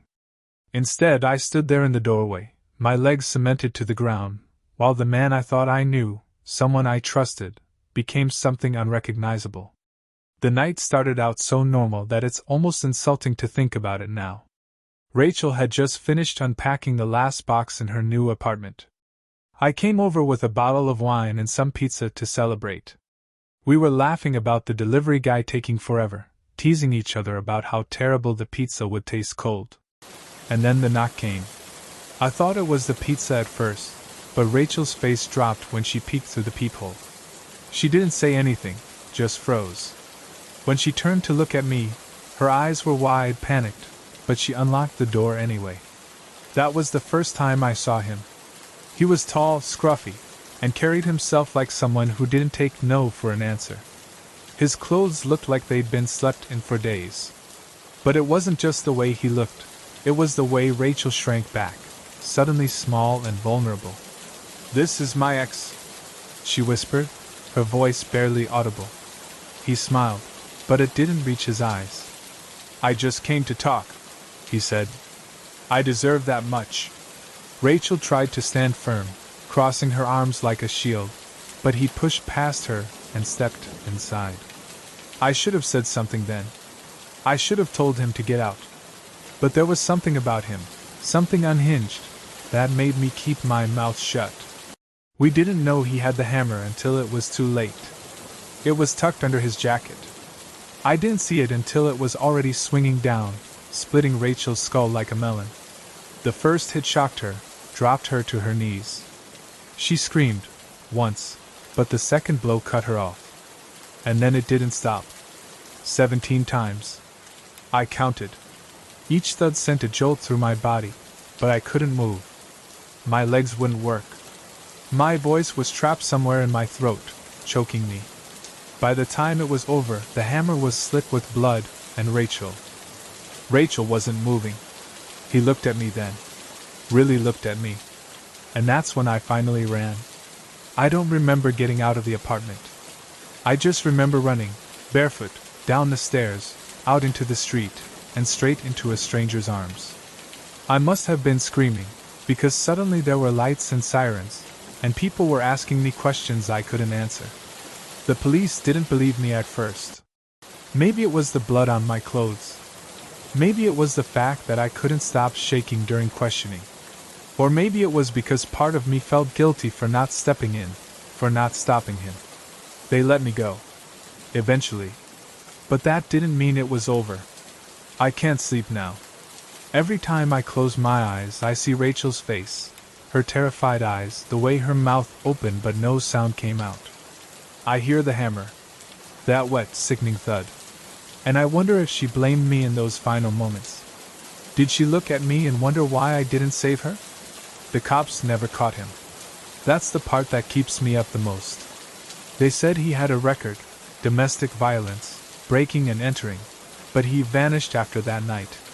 No credit card activity. No phone signals. Nothing. Sometimes I wake up in the middle of the night and swear I hear footsteps outside my apartment. Once, I found a smudge on my window, like someone had pressed their face against the glass. The cops said it was probably just dirt from the wind.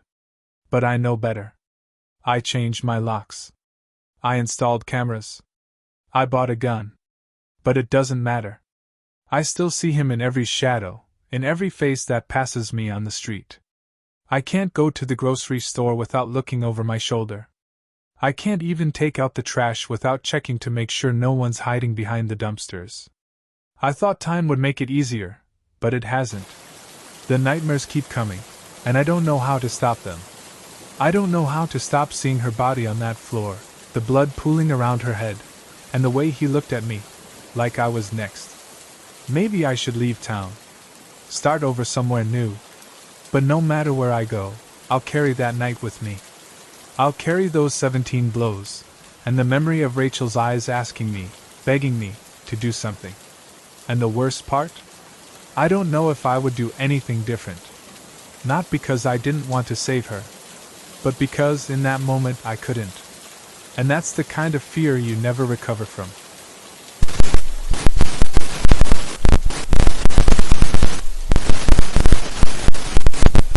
The chipped paint on the wall seemed to mock me, each flaw a tiny mirror reflecting the years of silent terror. It had been the same routine for years. My stepfather, Richard, drunk and violent, raging at my mother, calling her every name in the book, slapping her, pushing her, while I, Sarah, hid in my room, too scared to move. That night, the house smelled of whiskey, cheap and stale. His breath was rancid as he slurred his insults, lying back on the couch, legs sprawled out like he owned the place, mumbling to himself. My mother, Eleanor, moved silently in the kitchen, her hands trembling as she wiped down the counters, too afraid to even look at him. The sound of his bottle clinking against the glass was deafening in the silence of our home. The silence, thick and suffocating, was broken only by the rhythmic clinking, a morbid metronome counting down to another night of fear. I pressed my ear against the thin wall, listening for the telltale sounds of his violence, the slap, the cry, the thud of a body hitting the floor. Tonight, I braced myself, expecting the usual brutality. But that night was different. I heard the unmistakable sound of something hitting the floor, a crash, then the sound of a body hitting the carpet. My mother's scream was barely audible over the thudding of my heart. It wasn't the usual high-pitched shriek of terror. It held a different quality, a strange mix of pain and something else, triumph. I rushed out of my room. The hallway was dark, the air thick with tension. As I crept toward the living room, I stopped dead in my tracks. The scene that unfolded before me was etched into my memory, forever seared onto the back of my eyelids. My mother was standing over him, the sharp edge of a large butcher's knife gleaming in the dim light. Richard lay sprawled on the carpet, his drunken stupor momentarily masking the threat. For a moment, I thought she was just holding it, a symbol of her final attempt at defense, a desperate act of defiance. But I was wrong. Dead wrong. In one savage motion, she drove the blade down into his side. The sound was sickening, the sharp steel cutting through his flesh with a wet, tearing noise. Blood spurted, splashing across the floor, spraying her clothes and face. He gasped, barely aware of what was happening as she twisted the knife deep into him. She was quick, so quick, like she had done this 1,000 times in her mind, the movements practiced in the silent hours of her suffering. His scream turned into a gurgle as the blade was driven deeper, slicing through his organs. With each thrust, she didn't stop. The knife came down again, and again. Each time, his body jerked, a grotesque, spasmodic reaction to the damage being done to him. I could see the blood pouring from him now, soaking into the carpet, dripping from his sides. The knife cut deeper with each strike, into his ribs, into his lungs. I could hear his body protesting, a horrific, wet choking sound, as if he were drowning in his own blood. His face twisted in pain, but the look in his eyes was nothing short of terror now, his drunken haze shattered by the pure, unrelenting agony. Her face was a mask of rage, eyes wide, mouth set in a grim line, as she drove the blade through him over and over. There was no mercy in her movements, no hesitation. The blood sprayed up in arcs, some of it splattering across the walls, across her face. She was covered in it, her clothes soaked, her skin slick with the warmth of it. But still, she didn't stop. The knife came down in another arc, deep into his chest. The blood flowed faster now, flooding the floor beneath him. He gurgled, a final scream that was nothing but a rasp as his breath sputtered out. The room was thick with the metallic scent of blood, the silence that followed deafening. He was still now, his body a mangled mess, unrecognizable beneath the mess of flesh and blood. His chest, once a steady rhythm of breath, was now still. My mother stood there, her body trembling, covered in his blood, the knife still clenched tightly in her hand, dripping. Her breath came in ragged gasps, but there was no remorse in her eyes, no guilt, only a kind of dark relief. I couldn't move, couldn't speak. My heart was pounding in my ears, and for the first time in my life, I was afraid, not of him, but of what my mother had become. She turned toward me, her eyes cold and distant, her voice a whisper. "He's gone. He can't hurt us anymore." The following days were a blur of hushed phone calls, whispered conversations, and the ever-present stench of bleach trying desperately to erase the evidence of that night. The police investigation was swift, efficient, and surprisingly understanding. My mother's story, a carefully constructed narrative of self-defense, was met with cautious acceptance. The medical examiner's report confirmed multiple stab wounds, but the details were vague, the circumstances deemed complex. Richard's history of domestic violence, documented albeit sporadically, played a significant role in the outcome. My mother was released without charges. She never spoke of that night again, but the silence was different now, laced with a chilling undercurrent of something unspoken, something far more terrifying than Richard's drunken rages. The relief was palpable, but it was a fragile thing, overshadowed by a profound sense of unease. I watched my mother change. Gone was the trembling, subservient woman who had lived in fear for so long. In her place stood a woman hardened by trauma, her eyes holding a chilling emptiness. She worked tirelessly, her energy channeled into a relentless drive to provide for us. But her laughter was gone, replaced by a quiet intensity that kept me at arm's length. The warmth had been extinguished, leaving behind only a cold, efficient machine, perfectly capable of survival. Years passed. I went to college, built a life for myself far away from the house where it all happened. I tried to forget, to bury the memory of that night, but the image of my mother standing over Richard, the knife dripping crimson, remained. Sometimes, in the quiet of the night, I would see her face, not the mask of rage, but the raw, exhausted sorrow beneath. It haunted me, more terrifying than Richard's violence ever had been. It was the knowledge that the violence hadn't ended, it had merely transformed. It had shifted from him to her, changing its target, but never disappearing. The question that haunted me wasn't whether she was guilty or innocent.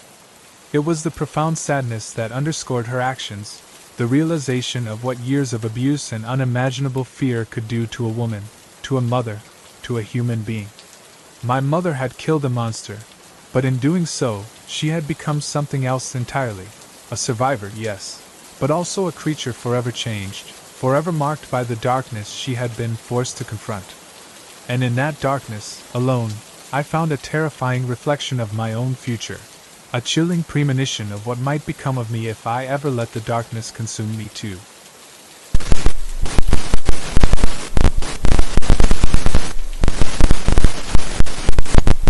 The kitchen was quiet when I walked in, too quiet.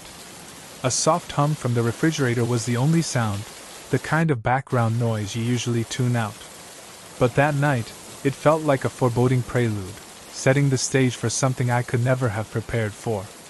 The smell hit me first, sharp and metallic, cloying in the air, a nauseating contrast to the faint scent of garlic bread still burning in the oven. It was the smell of blood, fresh and overwhelming, mingling with the remains of the dinner I was supposed to share with Noah and Kara. I had been late, caught up with work that had dragged on longer than I expected. I had texted Kara, saying I'd be there soon, but she hadn't replied. I thought nothing of it, just figured they were busy or had already started without me. But as I stepped into the kitchen, I froze. Everything in me screamed that something was wrong, but my feet wouldn't move. At first, I didn't see her. Kara was a small woman, petite, with light blonde hair that she always kept in a loose ponytail. I had expected to see her bustling around the kitchen, maybe stirring something in a pot or setting the table. But instead, there she was, tied to a chair in the middle of the room. Her limbs were bound tightly, wrists and ankles secured with rough, frayed rope. Her body was slack, the fight gone out of her. I was too far from her to make sense of it all at first. The chair she was in had been knocked over, now lying on the floor at an odd angle. The dim light overhead flickered as I slowly stepped closer, my heart pounding, but it was the blood that drew me in. The pool beneath her, so wide now that it spread across the tiles like some terrible, unstoppable flood. Her shirt, once white, was now dark, soaked with it. There was so much blood, the way it pooled and reflected the light, glistening like something unnatural. The overwhelming scent of it filled my lungs as if it were suffocating me. It took a few seconds for my mind to register the reality of what I was seeing, but when it did, my stomach churned. Her neck.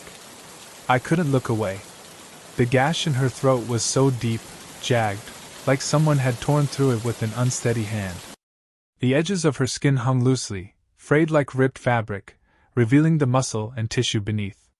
There was no mistaking it now, she was dead. The blood that had once been inside her body was everywhere. Some of it had sprayed across the walls, red streaks arcing up to the cabinets, splattering the floor with each small, sickening drop. The knife was there, too, its blade slick with her blood, discarded carelessly on the countertop as if it were an everyday item. But it wasn't an everyday item. It was a murder weapon. I heard a soft movement behind me, then a voice, so calm, so detached. "Why did you come here?" I turned slowly, my body trembling with fear, but also with something I couldn't quite place, something primal. Something that wanted to scream but couldn't.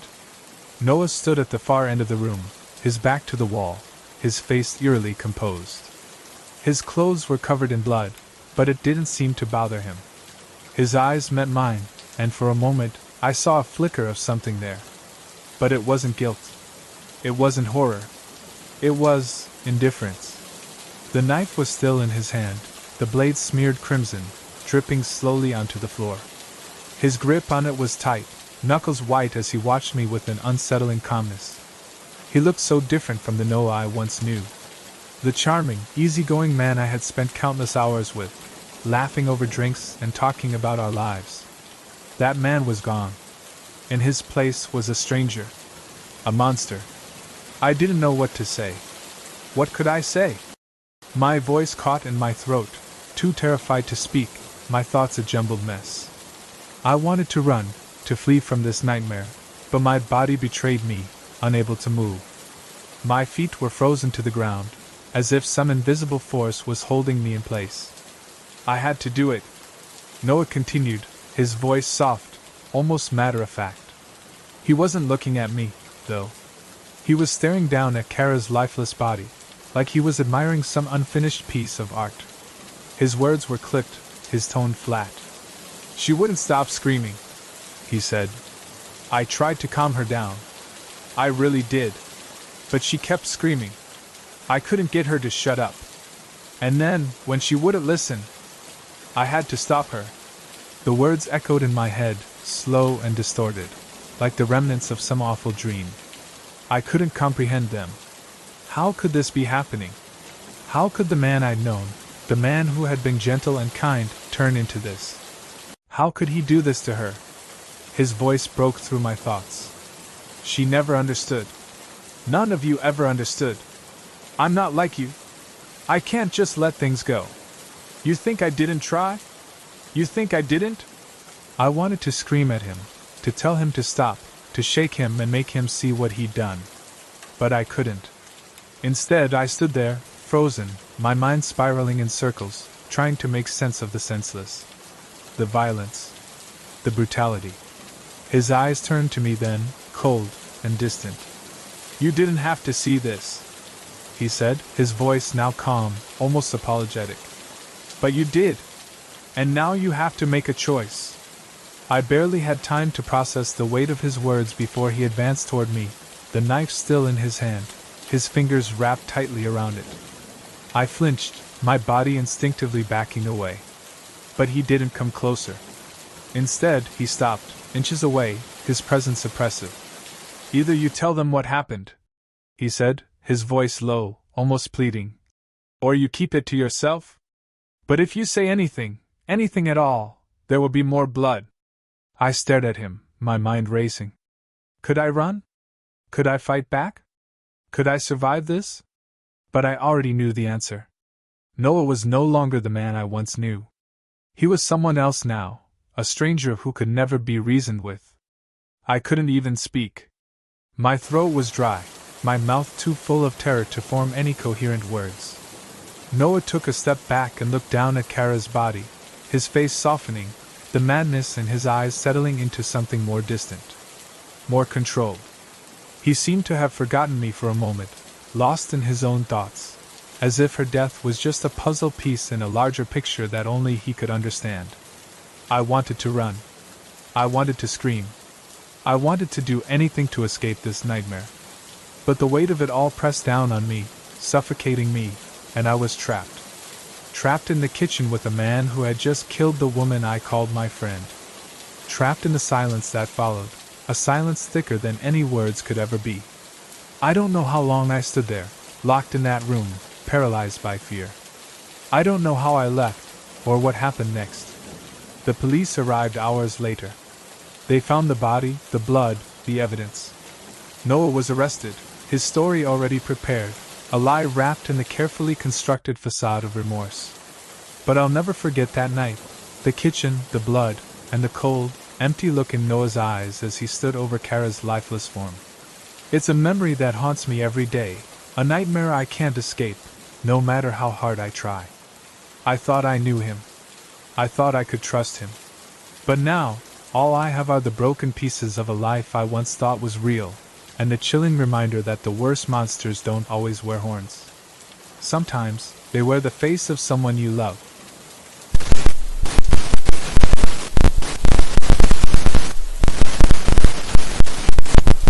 It was late summer, just before dusk, when I was camping with my uncle at a secluded spot near Lake Crescent.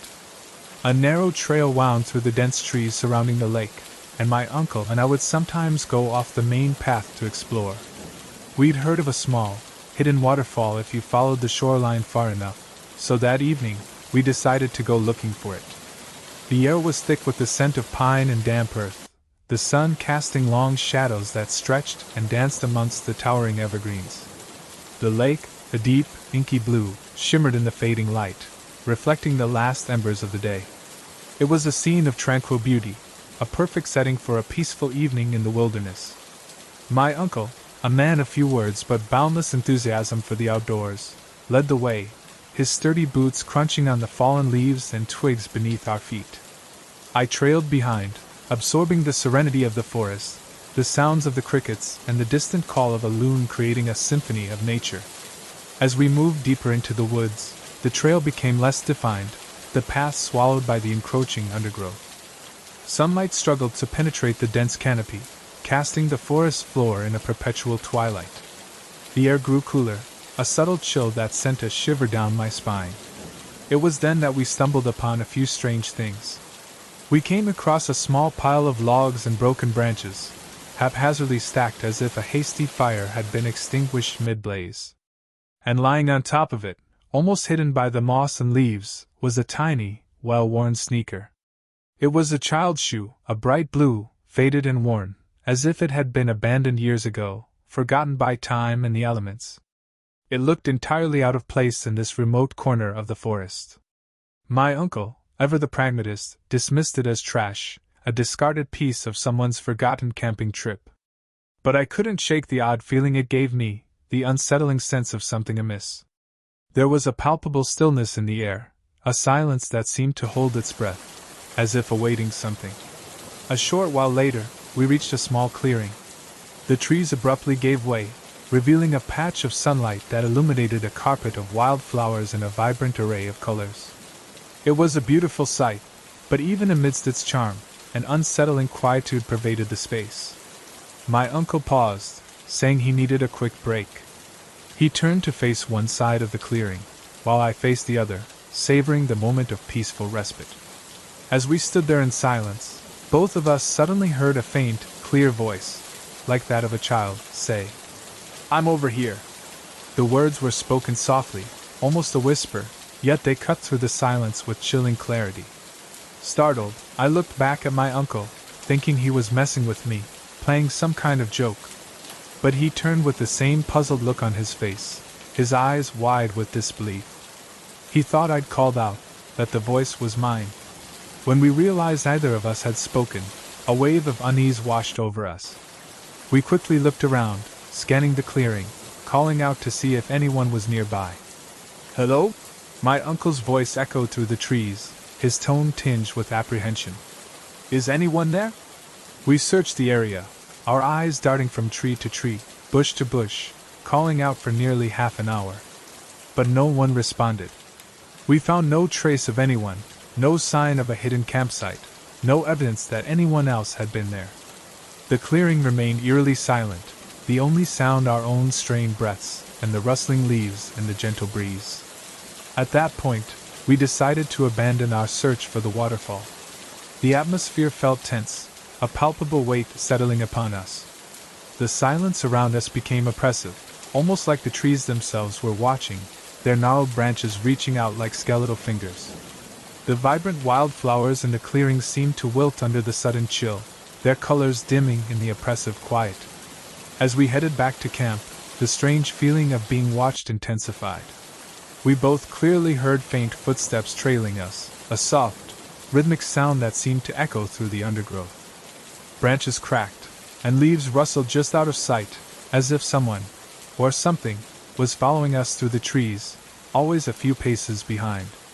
The footsteps were never close enough to be seen, yet their constant presence was enough to make our skin crawl.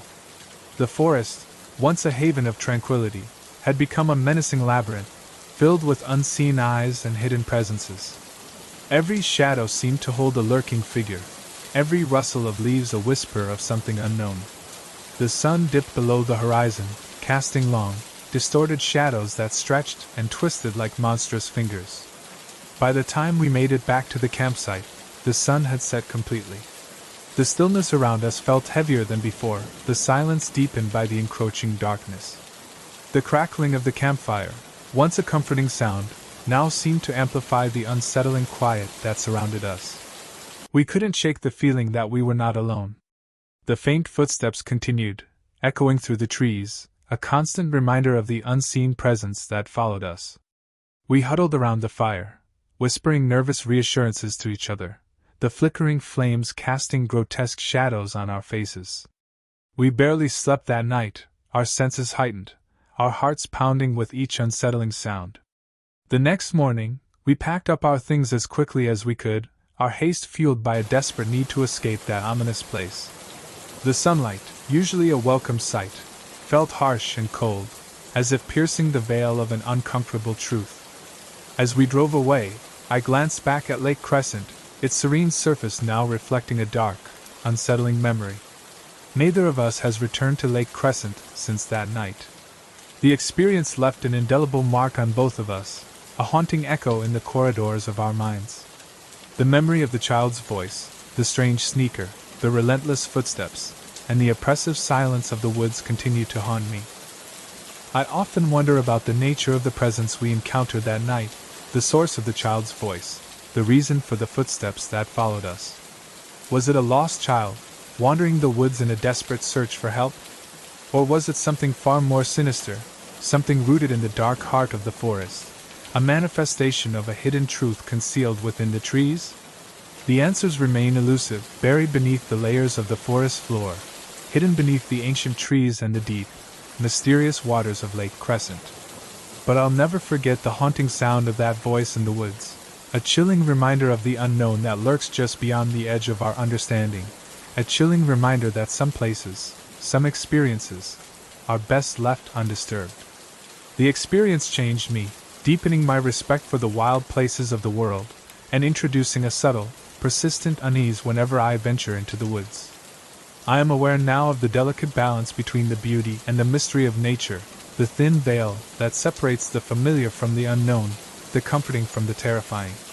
And although I will always cherish the beauty of the natural world, I will carry with me the chilling echo of the child's voice and the lingering fear of the footsteps that followed us, a reminder that some secrets are best left undisturbed, some mysteries better left unsolved. The memory of that night remains a constant companion, a quiet, persistent whisper in the back of my mind. It's a reminder that even in the most idyllic of settings, the unknown can lurk just beneath the surface, waiting for the opportune moment to reveal itself in a way that shatters our comfortable perceptions of reality. And although I will always carry a piece of that night with me, it will never deter me from exploring the wild places of the world, but it will always be a reminder to approach them with a healthy dose of awe, respect, and a healthy dose of caution.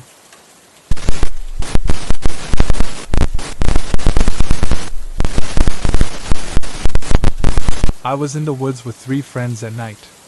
A friend's house was nearby, and I was getting hungry, so I went inside to find some food. Another friend, Mark, came inside with me. 2 friends, Kevin and Liam, were still outside, engaged in some late-night, whispered conversation I couldn't quite make out from the porch. The air inside the house was warm and comforting after the chill of the woods. The aroma of stale pizza and forgotten laundry hung in the air, a familiar scent in Kevin's family home. I rummaged through the fridge, pulling out a half-eaten container of lasagna, grateful for any sustenance after our impromptu nighttime adventure. Mark, ever the casual snacker, discovered a bag of chips hidden in a cupboard, and we settled on the worn-out couch, munching contentedly as the sounds of the night filtered in through the open windows. We didn't talk much, content with the quiet companionship and the munching sounds that filled the space. I glanced at the clock on the wall, surprised to see how late it had gotten. I supposed we had been in the woods for longer than I had initially thought. The forest, even in the dim light of the moon, was an immersive environment that easily swallowed up hours. Some time later, a sudden commotion outside startled us both. The front door burst open and Kevin rushed in, his face a mask of pale fright. His eyes darted wildly around the room before landing on Mark, who was halfway through a chip, a confused look on his face. Kevin's expression hardened, and in a sudden, panicked burst he spun around and ran back out the door. Mark and I looked at each other, bewildered. What in the world was going on? I pushed myself off the couch, my curiosity getting the better of my hunger. I cautiously poked my head out the door, peering into the moon-drenched darkness. "Kevin?" I called out, my voice barely a whisper against the backdrop of crickets and rustling leaves.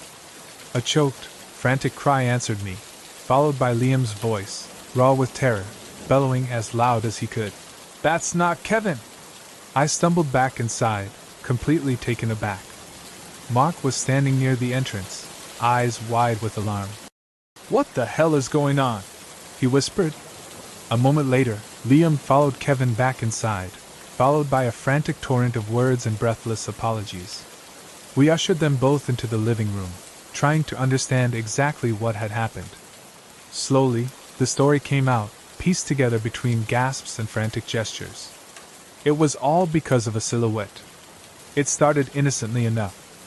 After I and Mark had gone inside, Kevin and Liam had been chatting quietly near the edge of the woods, just outside the house. The darkness, the way the trees obscured the light, had played tricks on their eyes.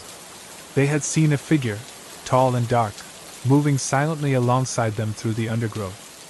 It had been a dark and indistinct shape, a silhouette against a backdrop of even darker trees, but it was roughly the same height and build as Kevin.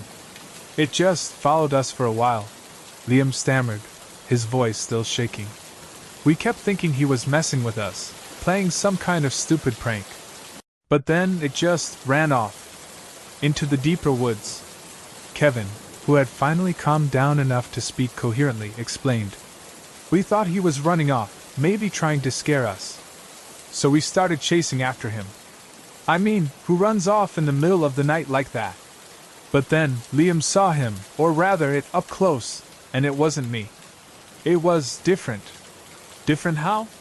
Mark questioned, his brow furrowed in confusion. "I don't know," Kevin replied, shaking his head. "Just off. Like something wasn't right. The way it moved, the way it looked, it wasn't me. And it was way too fast to be me," Liam added. "It was like a shadow, Mark. Not a human at all. We were chasing it for a while, and then it started getting faster and faster. I couldn't keep up, so I shouted for Kevin to stop. I figured it was some kind of animal, or maybe even a person, but definitely not Kevin." "And that's why you yelled?" I asked, starting to understand the sequence of events. Liam nodded, still rattled.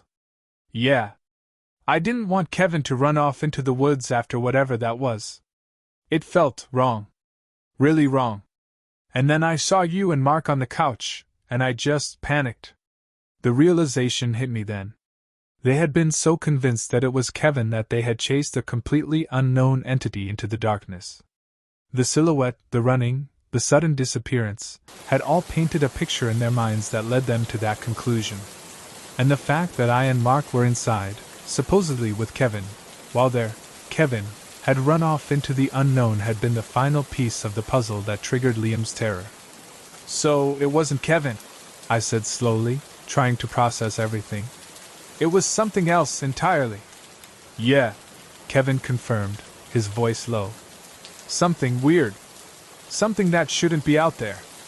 We spent the rest of the night huddled together, whispering and trying to make sense of it all. The incident had shaken us all.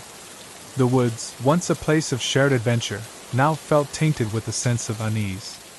The darkness, previously a comforting, familiar blanket, had taken on a sinister edge. The experience had been disconcerting, but also strangely fascinating. It was like a glimpse into something beyond the ordinary, a reminder that the world held secrets and mysteries that we might never fully understand. The encounter with the silhouette in the woods had shattered the normalcy of our friendship, replaced it with a shared experience that would forever change the way we viewed the world. The days that followed were filled with whispers and speculation. We tried to downplay the event, to rationalize it away as a trick of the light, a product of overactive imaginations fueled by exhaustion and late-night adventures. We told ourselves it was just a deer, or a stray dog, or a prank gone wrong. But we all knew that the truth was far more unsettling. The woods were no longer the same. It wasn't just the memories of that night, but a nagging sense of unease and a creeping awareness of the unseen that had haunted us. Every rustle of leaves, every shadow cast by the moon, became a reminder of the silhouette, of the inexplicable figure that had stalked through the trees. The incident had a lasting impact on our friendship. It strengthened our bonds in a peculiar way, forging a shared experience that transcended our usual camaraderie. We were no longer just friends. We were the ones who had chased the shadow in the woods.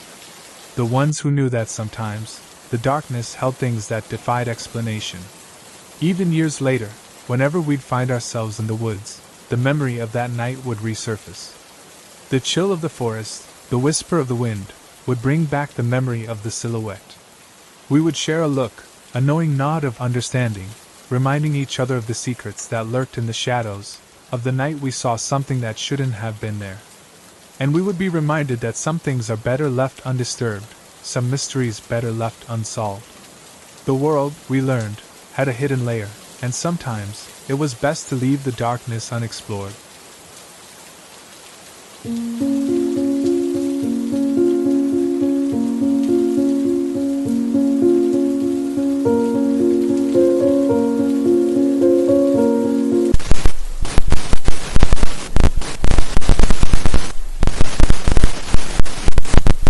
It was a chilly night at Cedar Hill Campground, and after some of our group wandered off for a late-night stroll, my friend Alex and I grew bored waiting for their return. The campsite was nestled in rolling grassland with sparse trees, so we figured finding them wouldn't be difficult. The night was eerily quiet, punctuated only by the occasional distant hoot of an owl or the yip of a coyote. We whispered to each other, trying to stay relaxed, as the moon illuminated the landscape, casting long, dancing shadows that stretched and contorted with the gentle breeze. The air was crisp and carried the faint scent of pine and damp earth, a smell that usually calmed me, but tonight it felt heavy, almost oppressive. We'd been waiting for about 15 minutes, enough time for our friends to have circled the immediate area and returned, yet there was no sign of them. A sliver of unease began to worm its way into my mind, a feeling I usually brushed off as overactive imagination. But tonight the silence, the solitude, and the stark beauty of the moonlit landscape seemed to amplify that unease. Maybe they went further than we thought, Alex said, his voice barely above a murmur. He shivered, pulling his worn denim jacket tighter around him. It's getting colder. Yeah, probably, I replied, though I couldn't shake the growing sense of unease. I glanced around the campsite, taking in the familiar sights, the flickering campfire embers, the rows of tents huddled together like sleeping animals, the distant glimmer of the lake in the moonlight. It all seemed strangely still, almost holding its breath. We decided to venture out, hoping to quickly locate our missing companions. The ground was cool and damp beneath our feet, and the silence seemed to amplify with every step we took away from the relative safety of the campsite. We called out their names, our voices echoing through the vast expanse of the grassland, but there was no response, only the rustling of dry grass and the occasional chirping of crickets. After a few minutes of searching, I spotted a figure standing beneath a gnarled tree on the crest of a nearby hill. "Hey!" I called out softly, but there was no reply. Annoyed, I made my way up to the figure, but as I approached, something felt off. The silhouette was strange, arms raised unnaturally high, and the proportions didn't seem right. It was too still, too rigid, like a scarecrow caught in an unnatural pose. It wasn't until I got closer that I realized it wasn't a person at all. I stumbled back in horror, my heart racing, as I took in the grotesque sight. A coyote had been flayed and strung up by its limbs like a macabre totem, hanging from the tree as if in warning. Its fur was gone, exposing raw, bloody flesh that glistened faintly in the moonlight. Its eyes, vacant and lifeless, stared out into the night, a chilling testament to something brutal and unforgiving. Alex, who had caught up to me, gasped, his face pale in the moonlight. We stood there for a moment, paralyzed by the sight, unable to comprehend what we were seeing. The silence was broken only by the frantic pounding of our hearts and the distant, haunting cry of a lonely owl. What is that?" Alex whispered, his voice trembling. I didn't answer, too stunned to speak. I couldn't tear my eyes away from the gruesome display, a stark reminder that the idyllic peace of the campground was just a veneer, a thin layer hiding something dark and unsettling beneath. As we stumbled back towards the campsite, trying to process the horrifying scene, the implications of what we'd found began to sink in. It wasn't just a random act of cruelty. It was a message, a clear indication that we were in a place where nature's beauty was intertwined with the primal, untamed savagery. We were trespassers in a territory ruled by a woman with a trigger-happy finger and a deep, abiding hatred for coyotes. The next morning, the news of our discovery spread through the campground like wildfire. Whispers of Mrs. Hawthorne, the landowner, filled the air, along with tales of her volatile temperament and her ruthless methods of protecting her livestock. We learned that she had a notorious reputation for her extreme measures against coyotes threatening her property. One night, she even woke the entire campground with a barrage of gunfire from her AR-15, sending over 20 rounds into the darkness, a terrifying display of her unbridled rage. "Oh, she must have found a whole pack of them," a local had said dismissively, his eyes barely meeting ours. "Go back to sleep." But sleep was the furthest thing from our minds. The image of the flayed coyote, a macabre offering hung on the gnarled tree, was burned into our memory. We couldn't ignore the unsettling truth we had discovered, that beneath the facade of tranquil beauty, Cedar Hill Campground was shrouded in an atmosphere of fear and unspoken violence. The rest of our camping trip was filled with a lingering sense of unease. The laughter and camaraderie that had once filled the air were replaced by hushed conversations and nervous glances towards the surrounding darkness. Every rustle of leaves, every distant howl, sent a shiver down our spines. We felt vulnerable, exposed, like we were being watched, judged, by unseen eyes lurking in the shadows. The incident with the coyote had shattered the illusion of safety that had drawn us to the campground. We realized that nature, in its raw form, was not always beautiful and benevolent. It could be brutal, unforgiving, and capable of terrifying displays of violence.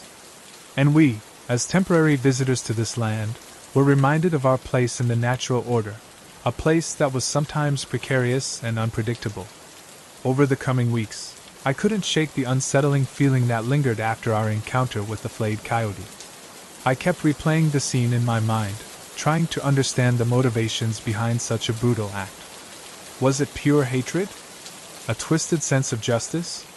Or something more primal, a desperate attempt to assert dominance over a perceived threat?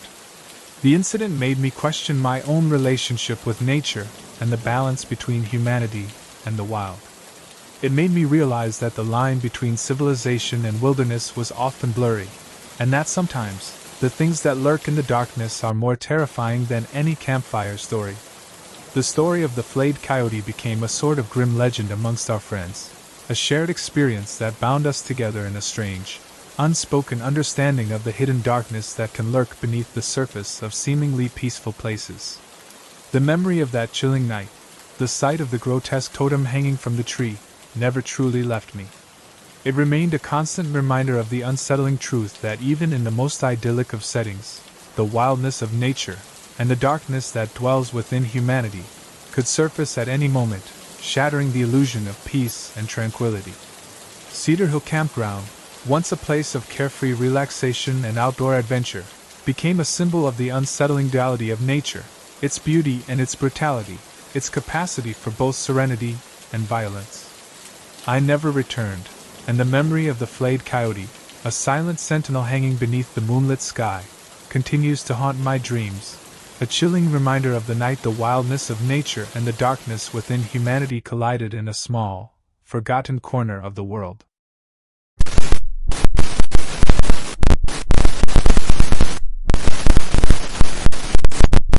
When I was 10, my dad and I went turkey hunting in Pine Ridge Reserve, a sprawling, dense forest that stretched for miles.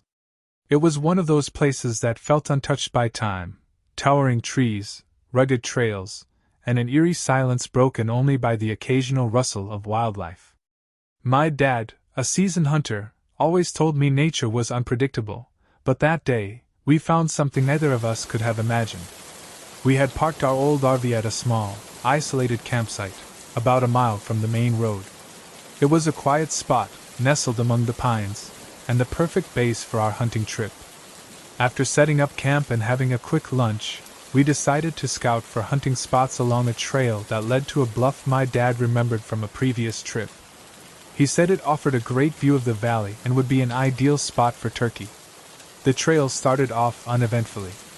The forest was alive with the sounds of chirping birds and the crunch of leaves underfoot. About half a mile in, we noticed a few blood splatters on the ground. At first, it didn't seem like anything unusual.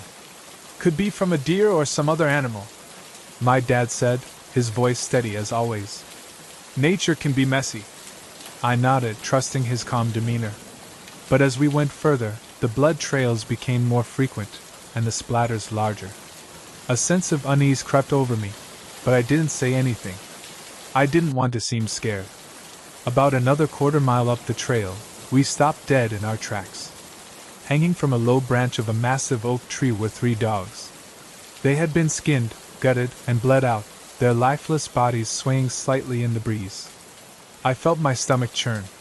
My dad stepped closer, inspecting the scene with a grim expression. "This isn't right," he muttered under his breath.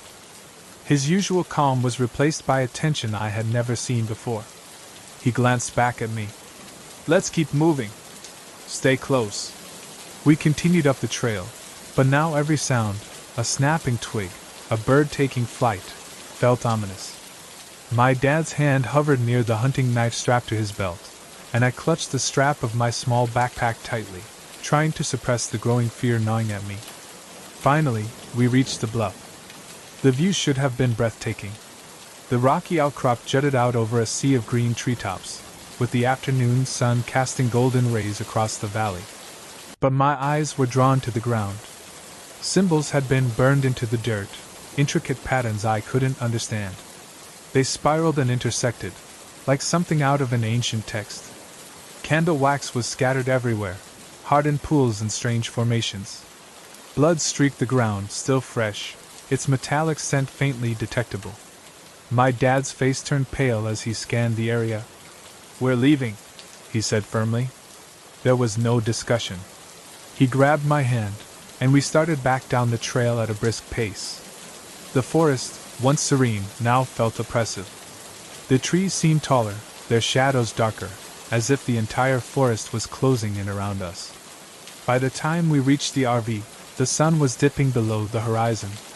My dad locked the door and drew the curtains, his movements quick and deliberate. He didn't say much as he set his rifle within arm's reach and double-checked the windows. His unease was contagious, and I felt my own anxiety spike as I sat on the small couch, staring at the locked door. That night, the forest came alive with sounds. Every creak of the RV's frame, every gust of wind, felt amplified. I lay in the small bunk, my eyes wide open, straining to hear beyond the thin walls of the RV.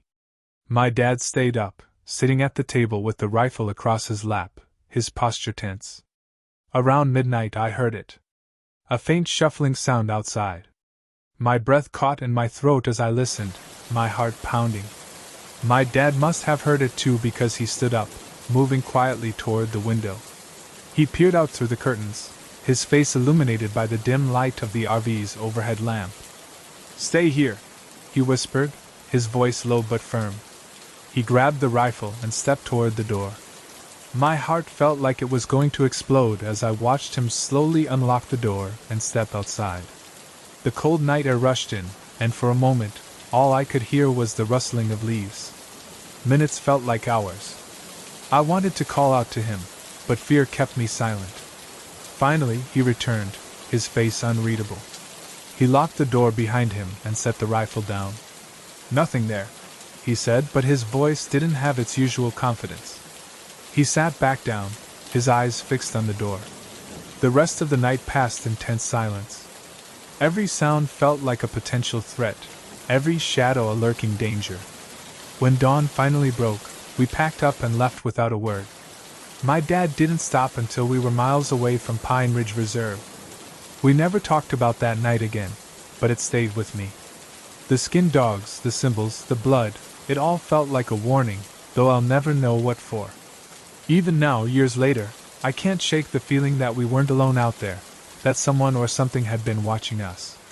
The forest, once a place of adventure and tranquility, became a source of unease. And the RV, once a symbol of freedom, now feels like a fragile barrier between safety and the unknown.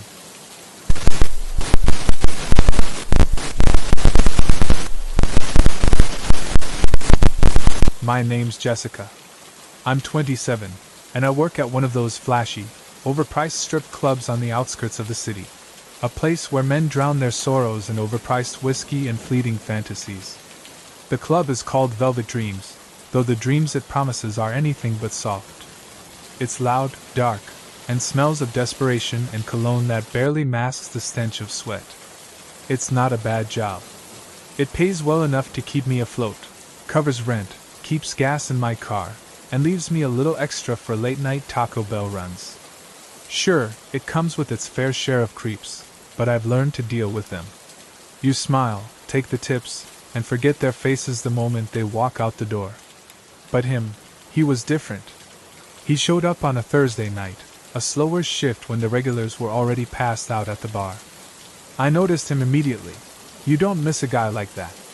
Tall, clean-cut, in a suit that was just a little too expensive for a place like this.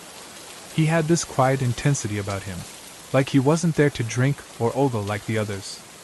He just sat in the shadows of the back booth, sipping a bourbon and watching. And I mean watching. Not just the stage, but me. At first, I brushed it off. Men stare. It's part of the gig. But this guy, he wasn't like the rest. He didn't shove bills in my thong like he owned me. He didn't lean over the stage and yell crude things, drunk off his ass. He just sat there, his eyes never leaving me. It was unnerving. But oddly enough, it was also kind of thrilling. The way he looked at me, it wasn't sleazy. It was like he was trying to memorize every curve, every move I made. I caught myself glancing back at him more than once during my routine, something I almost never do. It felt like I was dancing just for him. Toward the end of my set, he finally made his move. Not with cash at the stage like everyone else, but by flagging down a server and whispering something in her ear. Moments later, she came up to me in the dressing room. "VIP request," she said, handing me a folded bill. "He's asking for you by name." The bill was a crisp 100. I didn't think twice. The VIP room at Velvet Dreams isn't as glamorous as it sounds. It's a dimly lit, velvet-lined cubicle with just enough space for a small couch and a table. The rules are simple: no touching unless you pay for it, and even then, only above the waist. When I walked in, he was already seated, his long legs stretched out in front of him like he owned the place. He didn't smile when he saw me, but his eyes lit up in a way that sent a shiver down my spine. "Jessica," he said, his voice low and smooth. He gestured for me to sit beside him. "You've got my name," I replied, keeping my tone light. "What's yours?" He hesitated, like he was weighing whether to tell me the truth. "Call me Lucas," he said finally. All right, Lucas, I said, slipping into my routine. What can I do for you tonight? He didn't answer right away. Instead, he leaned in close, too close, and whispered, You've got a scar on your left thigh. Right below your hip. How'd you get it? I froze. The scar he was talking about wasn't something most people noticed, even when I was on stage. It was faint, a thin white line from a bike accident when I was 10. I hadn't thought about it in years. Lucky guess, I said, forcing a smile, but my voice betrayed me. My heart was racing now. And your coffee order? He continued, ignoring my deflection. A venti caramel macchiato, extra drizzle, 2 pumps of vanilla. Right? The room felt like it was closing in. How do you know that? I demanded. He didn't answer. Instead, he leaned back and smiled, like he just won a game I didn't know we were playing. I ended the session early. Told him I had another client waiting, which was a lie. As I walked out of the VIP room, I felt his eyes on me the entire way. My hands were trembling as I grabbed my purse and headed for the exit. I didn't even change out of my work clothes, just threw a jacket over my lingerie and bolted to my car. The parking lot was nearly empty, the club's neon sign casting long, flickering shadows across the asphalt. I glanced over my shoulder more than once as I unlocked my car, half expecting Lucas to be there, watching. But the lot was silent. I told myself to forget about him. Guys like that come and go. Maybe he'd seen me around town, or overheard a conversation I didn't remember. Creepy, sure, but not the end of the world. Or so I thought. The next few days were normal, or as normal as my life gets. I worked my shifts, ran errands, and tried not to think about Lucas. But then little things started happening. First, it was the coffee. One morning, I stopped by my usual Starbucks on the way to work. When I got to the counter, the barista handed me my drink before I even ordered. It's already paid for, she said with a smile.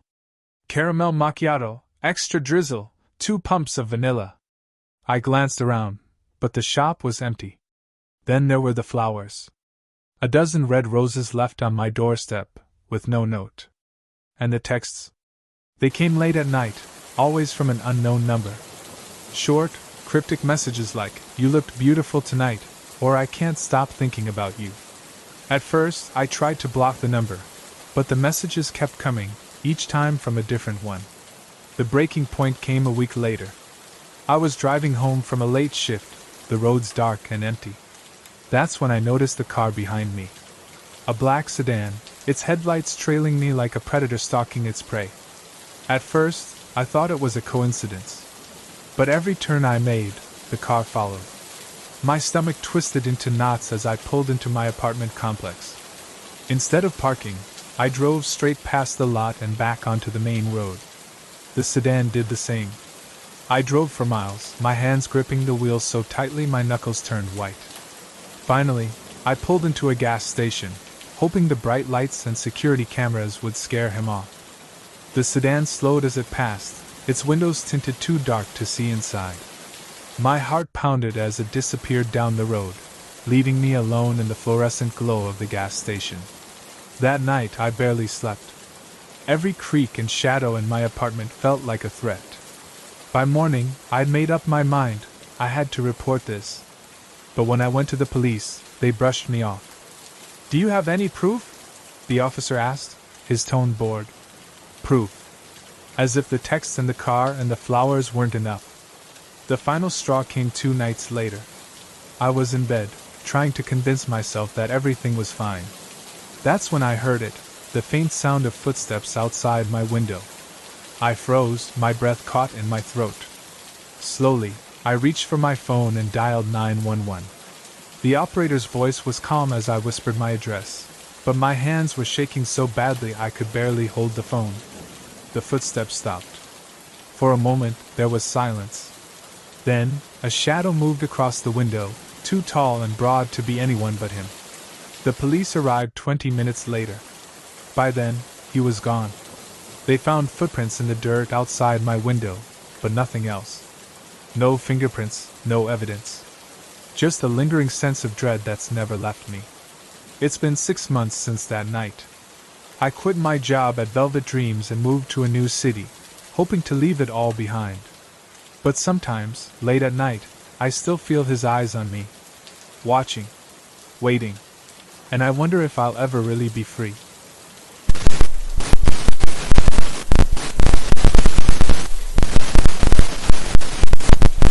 It all began with a glance. Just a brief moment where her eyes locked onto mine, sharp and calculating. I could feel the weight of it. Something was off, but I couldn't pinpoint exactly what. It was more than just attraction. It was as if she knew something about me, something that made the hairs on the back of my neck stand up. The way she looked at me made it clear, she wasn't just interested. She was hunting. I should have left. I should have walked out of that bar, away from her unnerving gaze. But there was something magnetic about her, a pull that was impossible to ignore. I'd been with women before, but none like her. She had a darkness about her that I couldn't quite understand.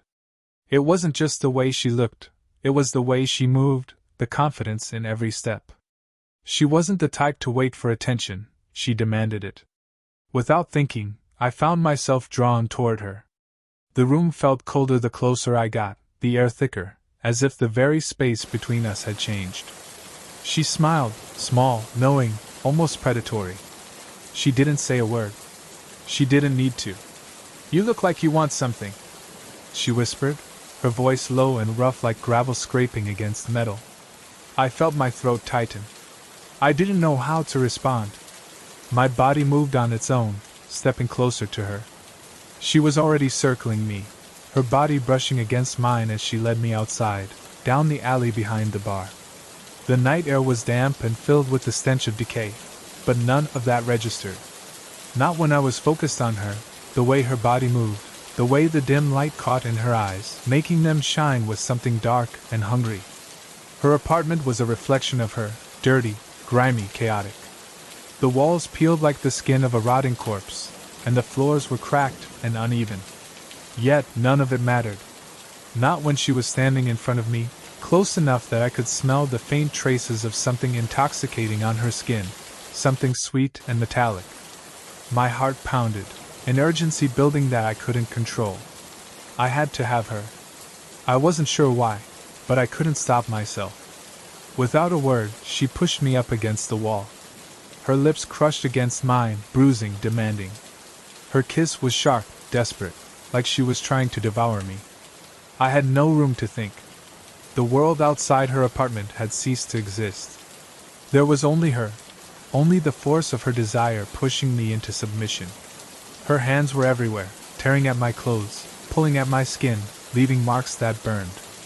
Her touch was unrelenting, but it didn't hurt. It was raw. It was intense. I wasn't sure if I was losing myself in her, or if she was pulling something from me I didn't even know I had. She wasn't gentle. She didn't need to be. She took what she wanted, and I didn't stop her. She moved down my body, her hands and lips tracing every inch of me with rough abandon, as if marking me, claiming me. Her nails scraped against my skin, drawing blood, and the pain only made my pulse race faster, wilder. I wasn't sure if I was still in control, or if I'd ever been in control at all. All I could feel was her, the heat of her body against mine, the wildness in her eyes, the hunger in her every movement. When she spoke again, her voice was cold, calculated, as if she were issuing a command, not a request. "You're mine now," she murmured. Her fingers dug into my chest, her grip possessive, unyielding. "You're not leaving here. Not until I'm done with you." The words hit me like a punch to the gut. And yet I didn't want to leave. I couldn't. The pull she had on me was something I couldn't explain, but it was real. She controlled the space between us, every breath I took, every move I made. She was a storm, and I was the center of it. A helpless, willing part of the chaos. Her lips found my neck again, her teeth sinking into my skin, and the pain was sharp but intoxicating. It was like a fever, too much to resist, but too overwhelming to understand. I could feel her pull everything from me, stripping away whatever defenses I thought I had. I was losing myself to her, and I didn't care. She didn't slow down. She kept pushing, kept claiming me in ways I couldn't comprehend, couldn't even begin to fight. She wasn't gentle. She wasn't caring. She was taking me apart, piece by piece, and I let her. There was something deeply carnal about it, something savage. And the more she took, the more I wanted to give. When it was over, when the world finally came back into focus, I was left breathless, my body trembling. I looked up at her, and for the first time, I saw a flicker of something more than desire in her eyes, satisfaction. She'd done what she came here to do, and I was nothing more than another conquest. Another body, she claimed. She ran her fingers lightly over the marks on my skin, as if admiring her work. "You'll keep coming back," she said, her tone confident, as though there was no room for argument. "Because you want it. You need it." And she was right. I needed it. But that didn't scare me. It should have, but it didn't. I didn't know what I was getting into. I didn't know what I was willing to become. But all I knew in that moment was that I couldn't stop myself from falling deeper into her world. I was already hers.